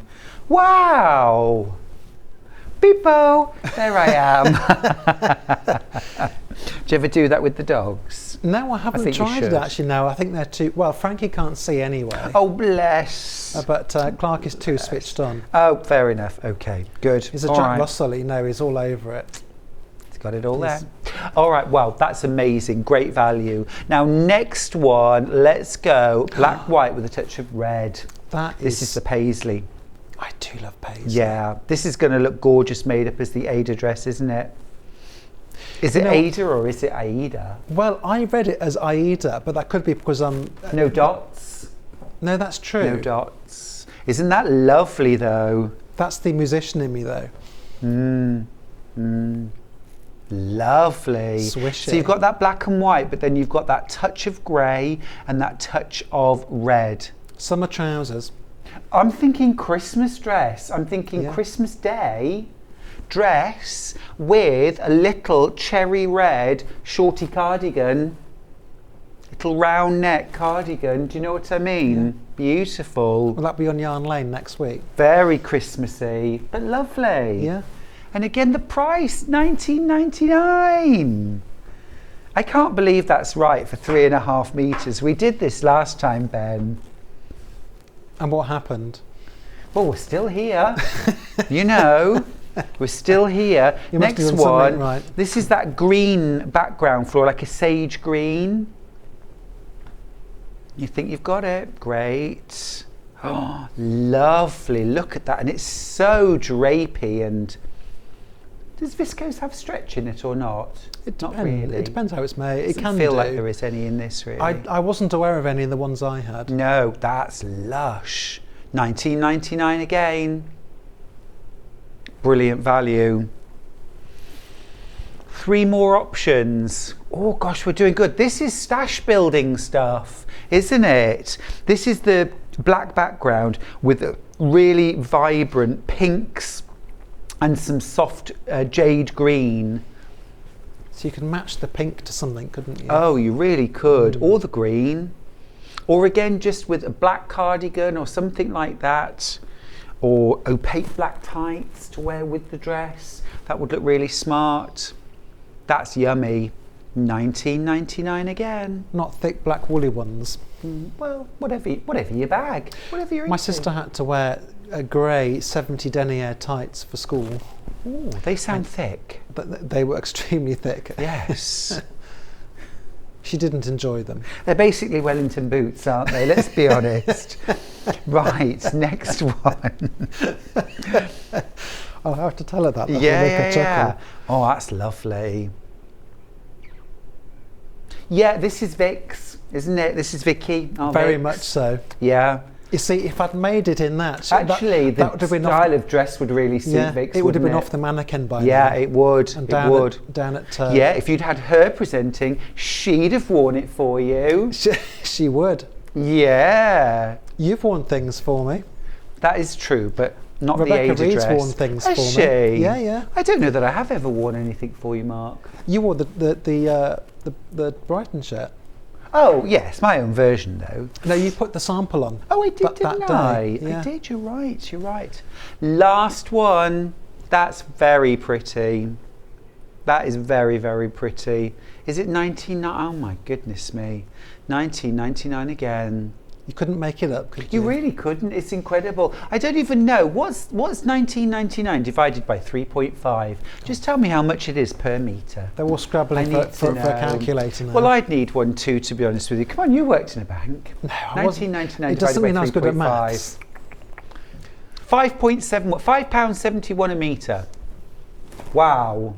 That's good. It's awesome. It's awesome. Absolutely brilliant. But they are beautiful quality viscose fabrics. Take your pick. Awesome. Right. Mark. Should we crack on with some... Make me a dress. Make you a dress. I will make you a dress. Should we look at the instruction book Yes, first? please. Because it is brilliant. And so over it, you always get fabulous instruction books. You've got a glossary. Look, you've got a glossary. Who doesn't love a glossary? In case there's terms you're not sure of. You can learn how, and they've got loads of layout plans. I must admit, I'm a bit rogue with a layout plan. I do have a habit of just popping on the fabric my own way. And then you've got very comprehensive instructions. Should you follow them, I mean, I tend to go a bit rogue with that as well. I do tend to just... You didn't say all this when we were doing your pattern. You were just like, follow every word. Well, it's my pattern, I know how to make it. Sure, I get that. But when it's one I've not made, it's like, okay, well, how are they doing it? And then I think, actually, I'm going to do this method because that suits me. Because we're all good at different things. But everything is in there. Everything is in there. Right. Well, let's have a look at how this comes together quite nicely, actually. So because it's only got the bodice and the skirt section. I tend to do the fun bits first. I see, I'm naughty. I am naughty. So I did the facing first.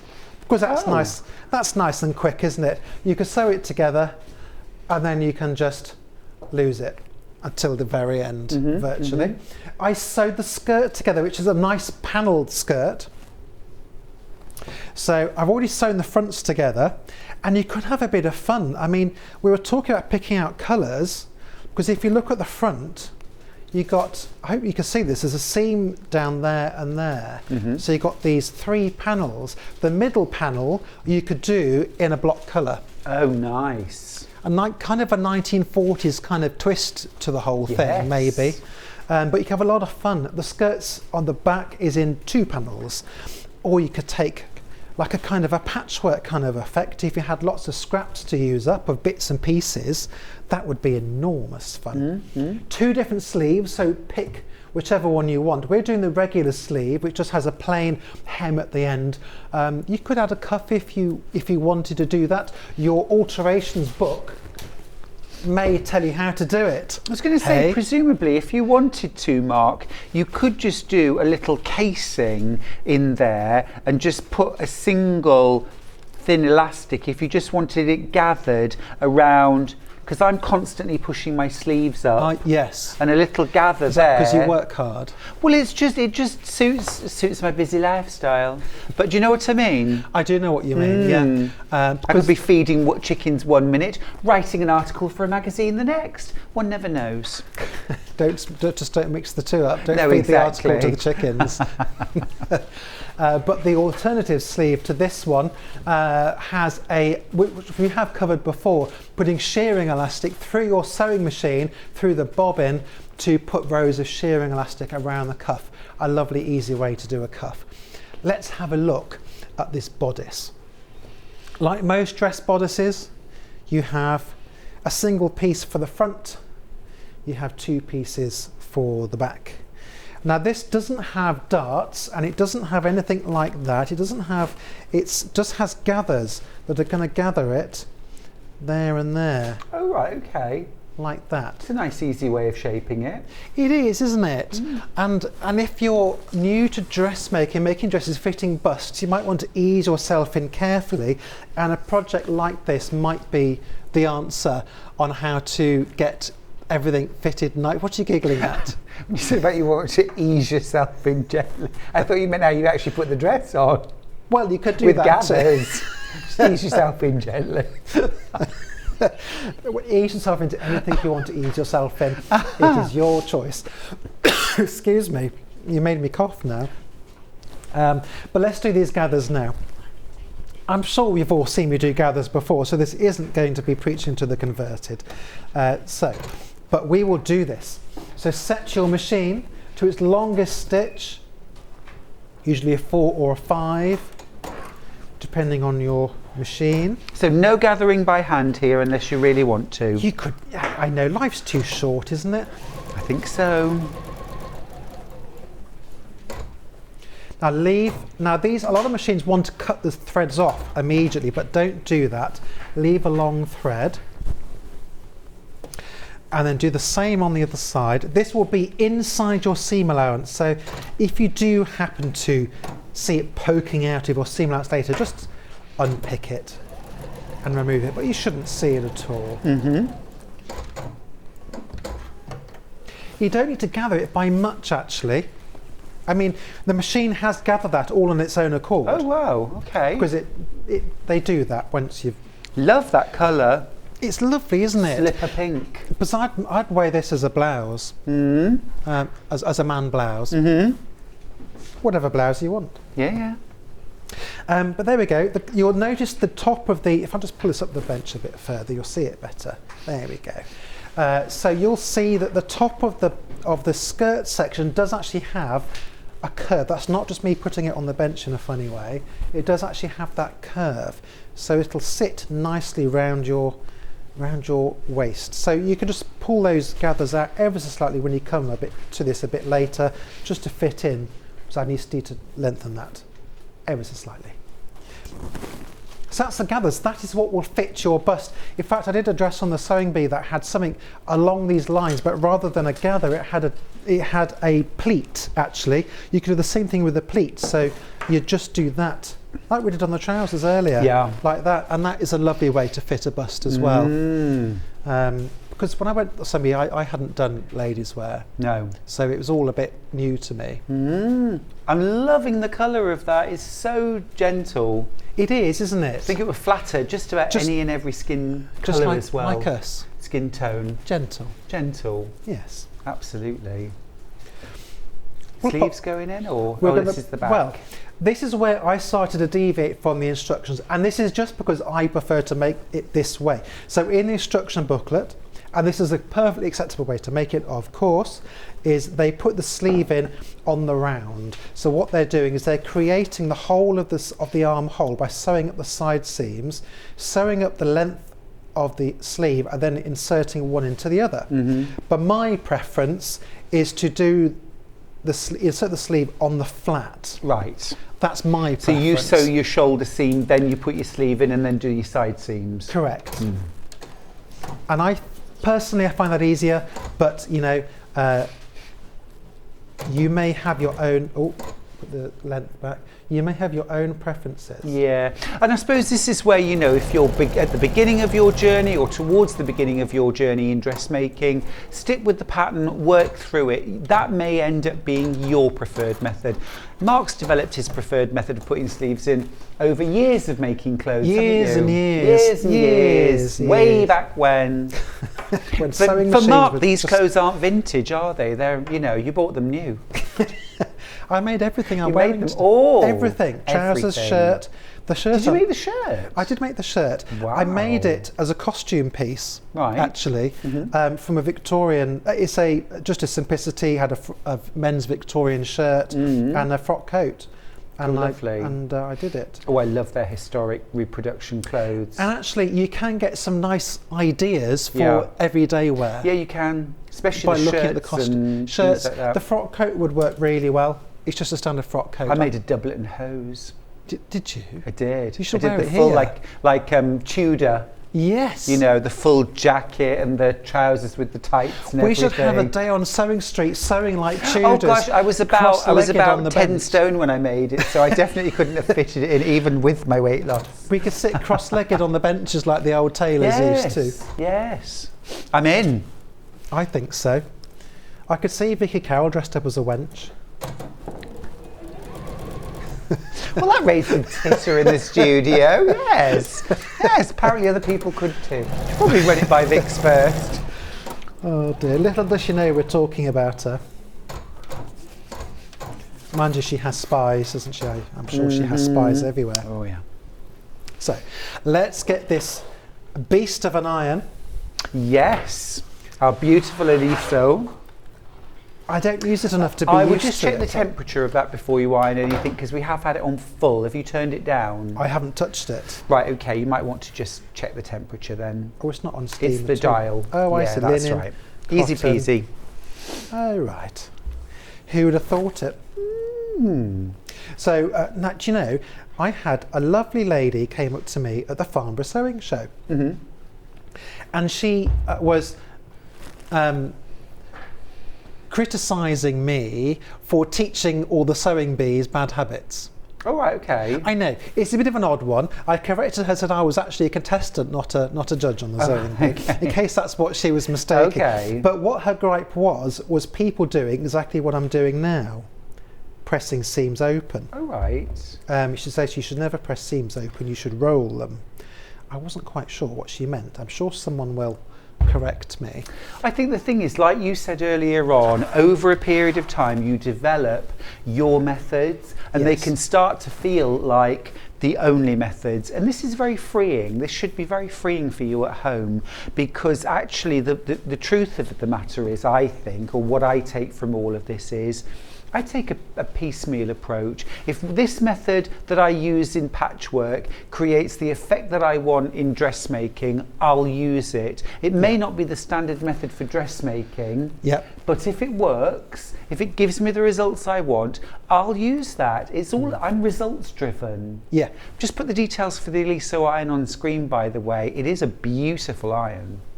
She have a nice angled shot. Beauty shot. Yes, exactly. Can we get a shot of steam? So where are you at? So I'm just about to put the sleeve in. I mean, the lady who came up to me was really lovely. We did have a nice chat, and she had a fascinating career, and she had made clothes for royalty. So she was coming at it. She wasn't a home sewer. Right. She was coming at it from a whole different angle. Yeah. Yeah, I think this is the thing, you know. She was couture. And anyone who's worked in commercial garment production, you know, it's completely different seam allowances, methods, and you know, there's different priorities there, but it's about using whatever works.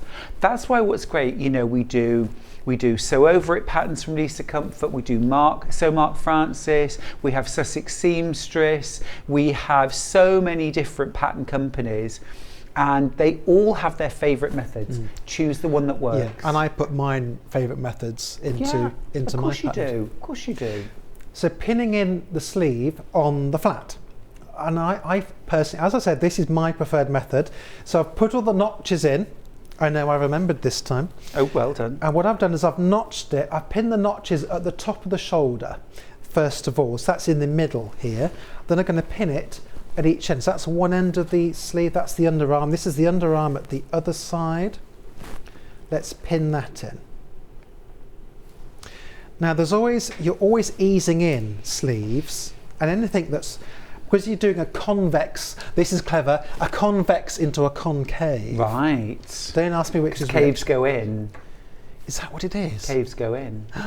No way. Why It's a do way I... to remember it. Well, I said you were clever. Just going to enjoy the moment. It doesn't happen very often. You know what they say, Mark? Even a stopped clock is right twice a day. That is true. That is true.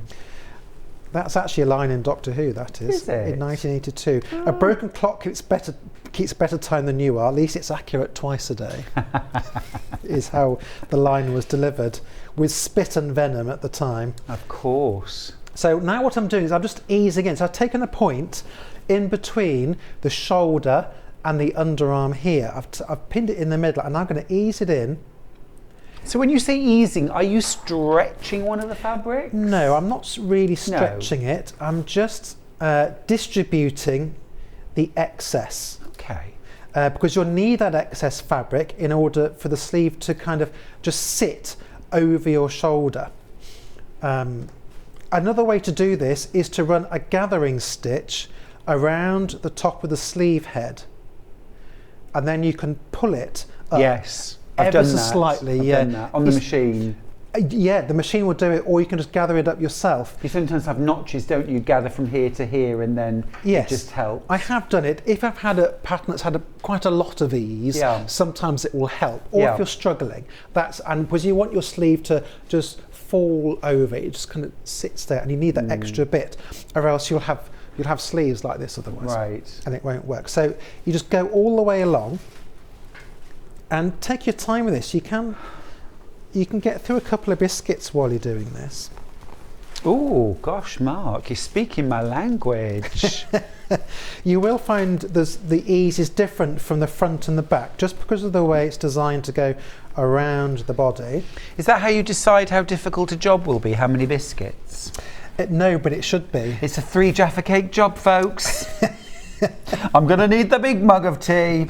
Oh, that's very much a thing in our house. You know, the size of the mug, depending on the job. It's like, oh, I'm going to need the big mug, Charlie. Oh, dear. Well, we've got too many mugs in our house. We really need to have a mug sort out. Do you? I think so. Because they become a bane, don't they? They do. And they do. I always buy hand-thrown mugs. I've got a real thing. Oh, I just really? I love to drink from a hand-thrown mug, and I think they're beautiful, and they're, you know... You must be in contact with people from Pottery Throwdown then. No. Oh. No. But I love watching it. Do they have your initials on? Do they spell out Stuart Hillard? Oh no, on just the by shelf? ones that they've made, you know. But you find so many amazing, and it's all the sort of form and shape and colour, and it's so different to what I do as well. Because I can just see a country kitchen with little hooks under the cupboards, and they spell out STUART. Which letter do I fancy being now? Give me an S. That kind of thing. Is it S for sunny or T for You're not tepid? far away. You're not far away from reality there. Where? With that description of my dresser. Oh, I see. Yeah, you're not you're not far off. You're not does far it off. have gingham curtains? No. And a little table with a hen in the middle? No. Real or china? No. Oh. We'll put it on the machine. We'll do a locking stitch. Yeah. And take your time. Now, sewing over pins, not sewing over pins. It depends where the pins are and what they're doing. It won't break your machine. It might break your needle occasionally, but generally, if you're not going hell for leather, the pins should just kind of get out the way. I know, I can see I'm talking to the wrong person about No, I'm just going to stand here judgmentally and watch. As the needle goes and it fires. Are you ready, everybody? Look. You see? Nothing. You can remove the pin just before it goes before the needle. So what you could do, because I want these pins are doing a job, and they're holding all these gathers, all this easing in place. So I don't want to take them out. Although I do know sewers who will just do all this without any pins at all. Oh yeah.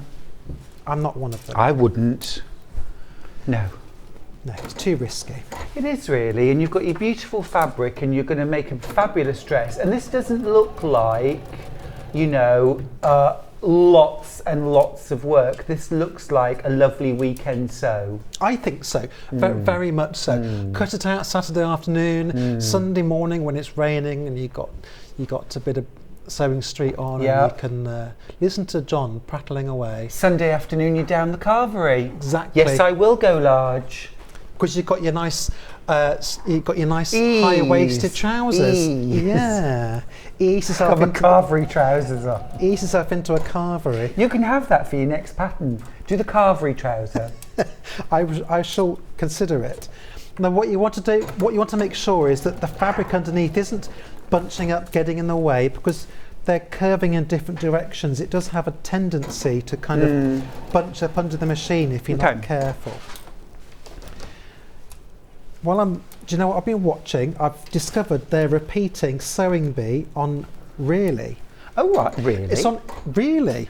I mean, it is on the iPlayer as well, of course. Yeah. But there's something quite fun about watching it go live. And who knew Heather Jacks would get into the final every time? Yeah, yeah.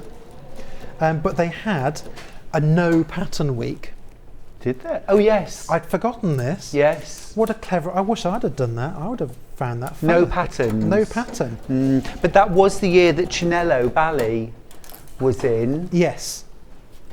And maybe, I don't know, maybe Jenny. that was something to do with her special skills and having an opportunity to show them off. I don't know. Oh, it could have been. Because she sewed all her clothes with no patterns. She didn't do patterns, did she? No. I only watched the second half of the programme, so they had to draft a sleeve and add it to a top. Oh yeah. It was the transformation challenge, wasn't it? They had to add a sleeve, draft a pattern for a sleeve, and then add it. And then they had to copy a garment of their own, or one they've previously made or bought. Mm-hmm. That would have been enormous fun. Have you copied garments? No, it's something I'd really like. Actually, I asked one of our other guests if she would do a tutorial on that, so I'm keeping my fingers crossed, because we've all got favourite garments, haven't we, that we've bought that we'd like to remake. I've bought this lovely sort of kind of tunic-y style. It's sort of like a double gauze, made in like a double gauze shirt, like a summery shirt. It's almost like a tunic type thing, and I'd like to make it in about a gazillion different colours. Clive and I copied a long cardigan. It was just made in like kind of sweatshirt fabric. Okay. Long and square. Yeah. And very nice. Sometimes That's what they used to call me at school. Did anybody copy you though? Yeah. No. And we copied it. We did a pattern. Oh. And you were inspired by? No, it's a copy. Mine's better because I made the pockets bigger. What was this shop in Italy that you spent hours in trying on clothes? Italy? No, it's in Paris. Oh, in Paris. And it was Izzy Miyake. Ah. You know, they've got that lovely crinkly fabric. I'm going to say yes. Just say yes. Yeah, they do. It's lots. It's like a kind of like a viscose and stuff. It's got a crinkle in it. Oh yeah. And they make lots of things. And a secret to doing things that are kind of nice and drapey like this, they're usually squares. Just non-iron. Yeah, exactly. Oh, I'm so there. all these things. Well, look at. They're terribly expensive. Very, very nice. But Clive stood there wearing them. It's like it's just a square. It's a square. It's just a square. Yeah. So then you think, because we're so. Are we talking about Clive? What? It's just a square. He's in the green room, but I don't know whether he's watching or not. He won't be watching. He'll be on his phone. He'll be doing a reel. So here we have. It needs a bit of a press, and then you get your sleeve. That's gorgeous. Yeah, worth the pinning, I think. And if you. It needs a bit of a press. That'll get those little marks. That's just where the pins have been. And you can overlock it as on the inside if you wanted to. So that would be, just looking on you, that's lovely. And if I just show you there, you can just see how that now fits. And where there was that extra fabric as just, I see exactly what you mean now about how it fits in and just gives you that little bit of extra fullness. I've never really understood why it isn't just exactly the same size, but that illustrates it really well. It would be too tight. You'd be able to sew it in without a problem, but then you wouldn't have a sleeve that has the movement. Yes, It'd be very stiff. Yes. Cool. No one wants stiff sleeves. No, it's useless. Not on my watch, Mark. So that is how I put in my sleeve. There we go. If I lay it out on the bench, you can see that. There we go. And I'd do the other one on the other side. Alternatively, you could do it as the instructions say and do it on the round. Right. Good, good, good. So once we've got all that in, we can then sew down. I'll just tell you what to do next. We can then sew down this side seam. So and the way I do this, I match it up at 3 points to start with. So this is sewing down the underarm and down the side seam. And I match it up at the bottom. I'll match it up under the arm where the seams are. You want those to sit nicely if possible, and then match it up at the cuff. See, I'm rather with you there. That's how I would prefer to do a sleeve. Yeah, I think this is, for me, it's more achievable. It's what's in my repertoire. But I have done it the other way. If you were doing it on the round, I would do it jackets and things like that. I would do in the round. Yeah, but that's just my personal choice. The sew over it clearly have other personal choices, and that is just as it should be. Yeah, absolutely, absolutely. You can learn something different from each pattern that you make, really, can't you? And absolutely, and that's what's so great about this. There's 101 ways to do the same thing in sewing, and it's just finding the one that suits you. I spent ages trying to find a method to put shirt collars on that suited me, and I could get good results every time. Right. And now I have, because the methods that are generally in the books just didn't kind of suit me. Maybe I'm too candid, I don't know. Well, it's about having a full toolbox. I always talk about the toolbox, and this is your skills toolbox. And the more methods, the more tips, hacks, ideas. Mark does it this way, and you know, different guests do it a different way, and you can try them all, can't you, over the course of your sewing career. You can try them all, see what works best, and it might be that this pattern, this method works better. This one, I'll use that one instead.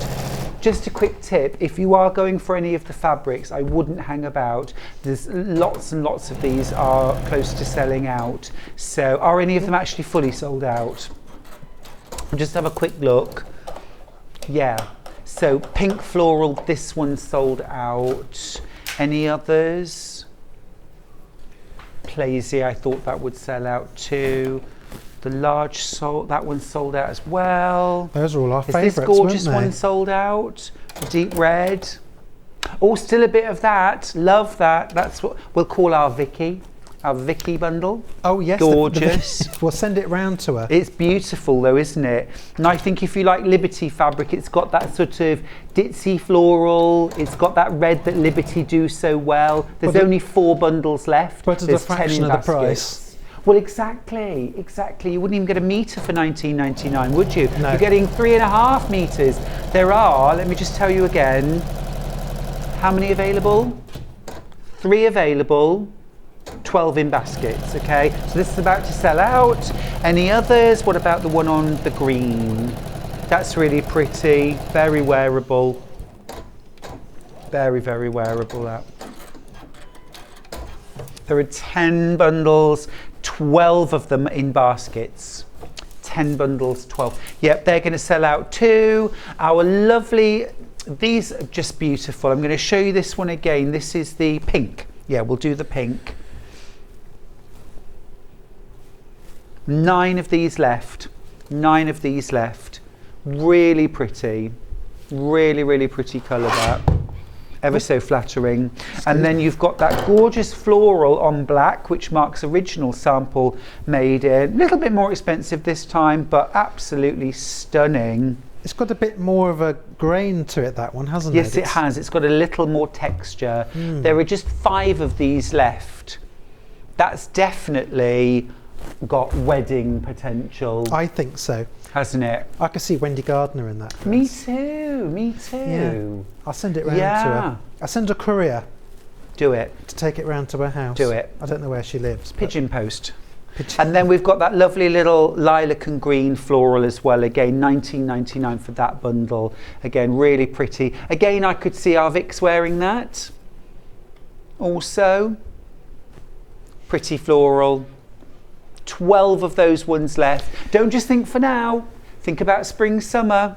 It'll come round again. Yeah, these are gorgeous for the spring and summer. They really are. They really are. Shorter sleeve length maybe, or do the shirring, or a little casing around the bottom of the hemmed sleeve so that you can just push it up a little bit. You could shorten the sleeves a little bit too, couldn't you? Yeah, you could do a shorter sleeve, 3/4 length sleeve. Yeah. Or just a little kind of cap sleeve. You could do the shearing elastic round a little.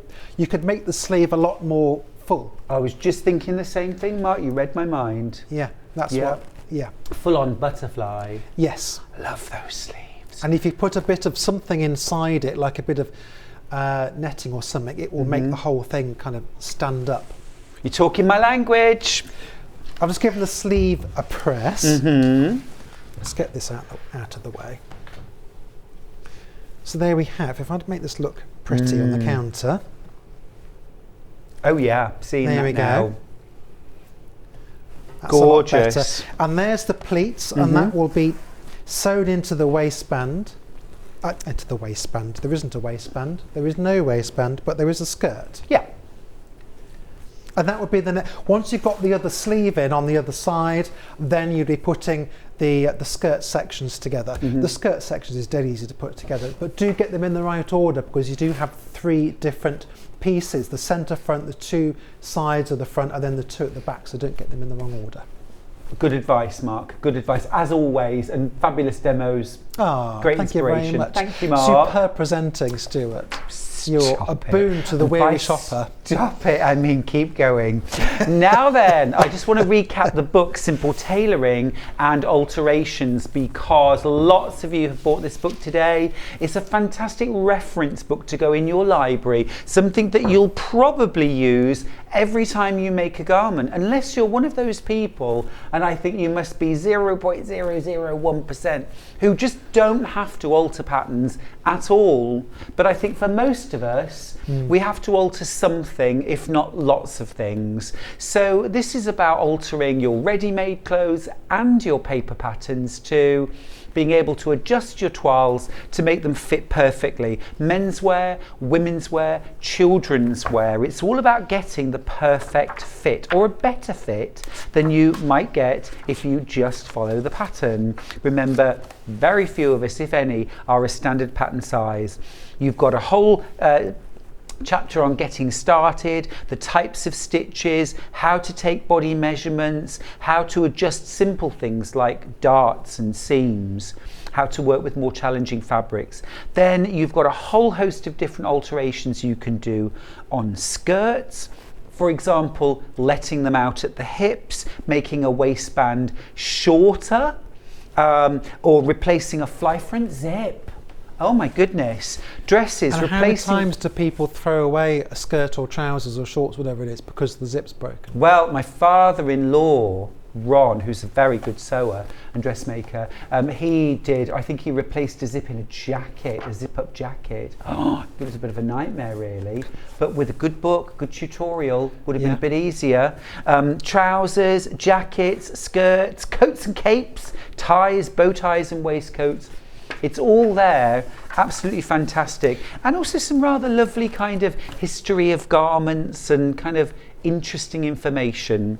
Something you've already got in your library, Mark. It is indeed a well-thumbed copy. Oh, look at that. I love it. I love it. Really interesting, isn't it? All that sort of history of garment and it's about making. maintaining not just the clothes that we've made, but the clothes that we bought as well. It's very important to look after them. So about as far away from fast fashion as you can get. But also a means of, if you have got any fast fashion and that you've now sort of thought, actually, this isn't such a cool idea, we need to reuse, we need to remake, repair, refashion, you can do that too. Yeah, absolutely. And it's so important to do that. Even if it's just as simple as repairing a hole, or turning up some trouser hems, absolutely, or simple stuff. Agreed. It's very important to do that and not have to get the Bonder web out. I know. Although, at a push, it's a step towards, isn't it? It's a step towards. I remember when I taught in college, and some of the students in my class, I did get them a little gift each of a roll of Wonder Under tape for they were in uniforms, you know, and their trousers were too long, and they would come in when it had been raining, and they were white trousers, and they would come in when it had been raining, and the bottom 3 inches would be black, where it was scraping along puddles. Why do they have white trousers for college? Beauty, health and beauty. Oh, I see. Oh, Health that's and beauty, my understandable. love. Health and beauty. So what school did you teach at? Blimey, I didn't have white trousers at school. Yeah, no, I taught anatomy and physiology and holistic therapies in college. I did. Of course, because you were a fitness instructor in the sewing bee, weren't you? Well, yeah, but it wasn't connected You were to like that. Mr. Motivator. I was all dolled up in lycra. And a bum bag. That's right, back in the day. Oh, my lord. I don't have any of those things, you know, that I used to have, but I think they're beyond refashioning, to be honest. I don't think I'll ever wear hot pants ever Are again. you still tempted to do a spin class or a...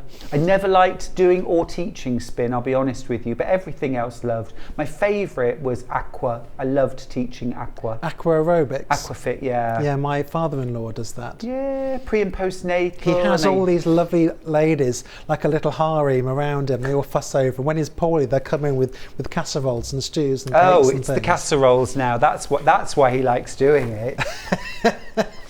I love it. Thanks, Mark. My and pleasure. Thank you so much for all of your tips, tricks, and your fun and ideas as well. It's been super fun. That's been super fun. We're going for lunch after this, aren't we? Oh, yeah. We know how to live. Will there be cake? Oh, undoubtedly. For you, maybe, not for me. I can already feel this sweat is starting to stretch. All right, well, we've had a busy hour. Make sure that you check out your baskets if you've got any of those lovely fabrics.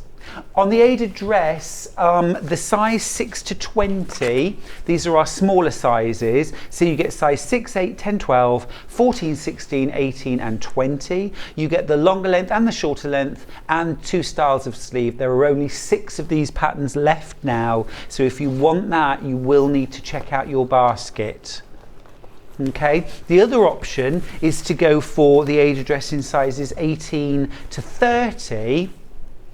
And I think generally, Mark, would you agree, if you are, say, an 18-20, you're better off going for the larger pattern size? Every time, yeah. In all dressmaking, I think generally go larger because you can then make it smaller. But you can't make a smaller one necessarily bigger. You can fit it down. Yeah.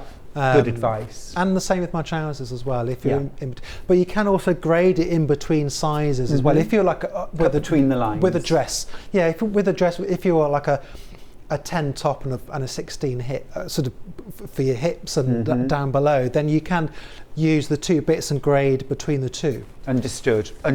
Speaking of trousers, we'll just put the details for Mark's brand new pattern launch, which was earlier on today. The McCoy Oxford trousers, gorgeous pattern, unisex, shown here on Mark, but would look equally good on a lady. I'm the cheapest model available. Well, I don't like to say it, Mark, but it is true. Great value. You get size extra small, small, medium large, extra large and double XL. Now you get waist sizes on the trousers. 28 to 48. 28 to 48, thank you. Oh, sorry. Yeah. Beg your pardon, you're That's right. Sorry. Do you know, sorry. What we brought today are classics. Yeah. The dress you could make year after year in different weights of fabric. Same with the trousers. They'll all work in like lice linens, lightweight viscoses. You could do them again in the summer in like corduroys, wools. What it's all about, isn't it? Having those classic patterns. All right, we need to have a look at the menu and see what's coming up tomorrow. First day of the weekend. Let's have a look. So at 8 o'clock, it's design rolls and fabric. At 9 o'clock, Delphine Brooks is here with her Christmas fabric clock. You heard me right, folks. We're doing a clock. At 10 o'clock, it's Christmas fabrics. There's a theme developing. At 11 o'clock, Winter Mountain wall hanging with Delphine Brooks. And then at 12 o'clock, design rolls and fabrics. And I should just mention too that tomorrow is National International Sew with a Jelly Roll Day or Design Roll Day. So there you are. I offer that up. We'll talk more about it tomorrow. Anyway, we're going home now, unless you're going to stick around and watch Hobby Maker, which I heartily recommend. I will see you at 8 o'clock in the morning. Take care of yourselves.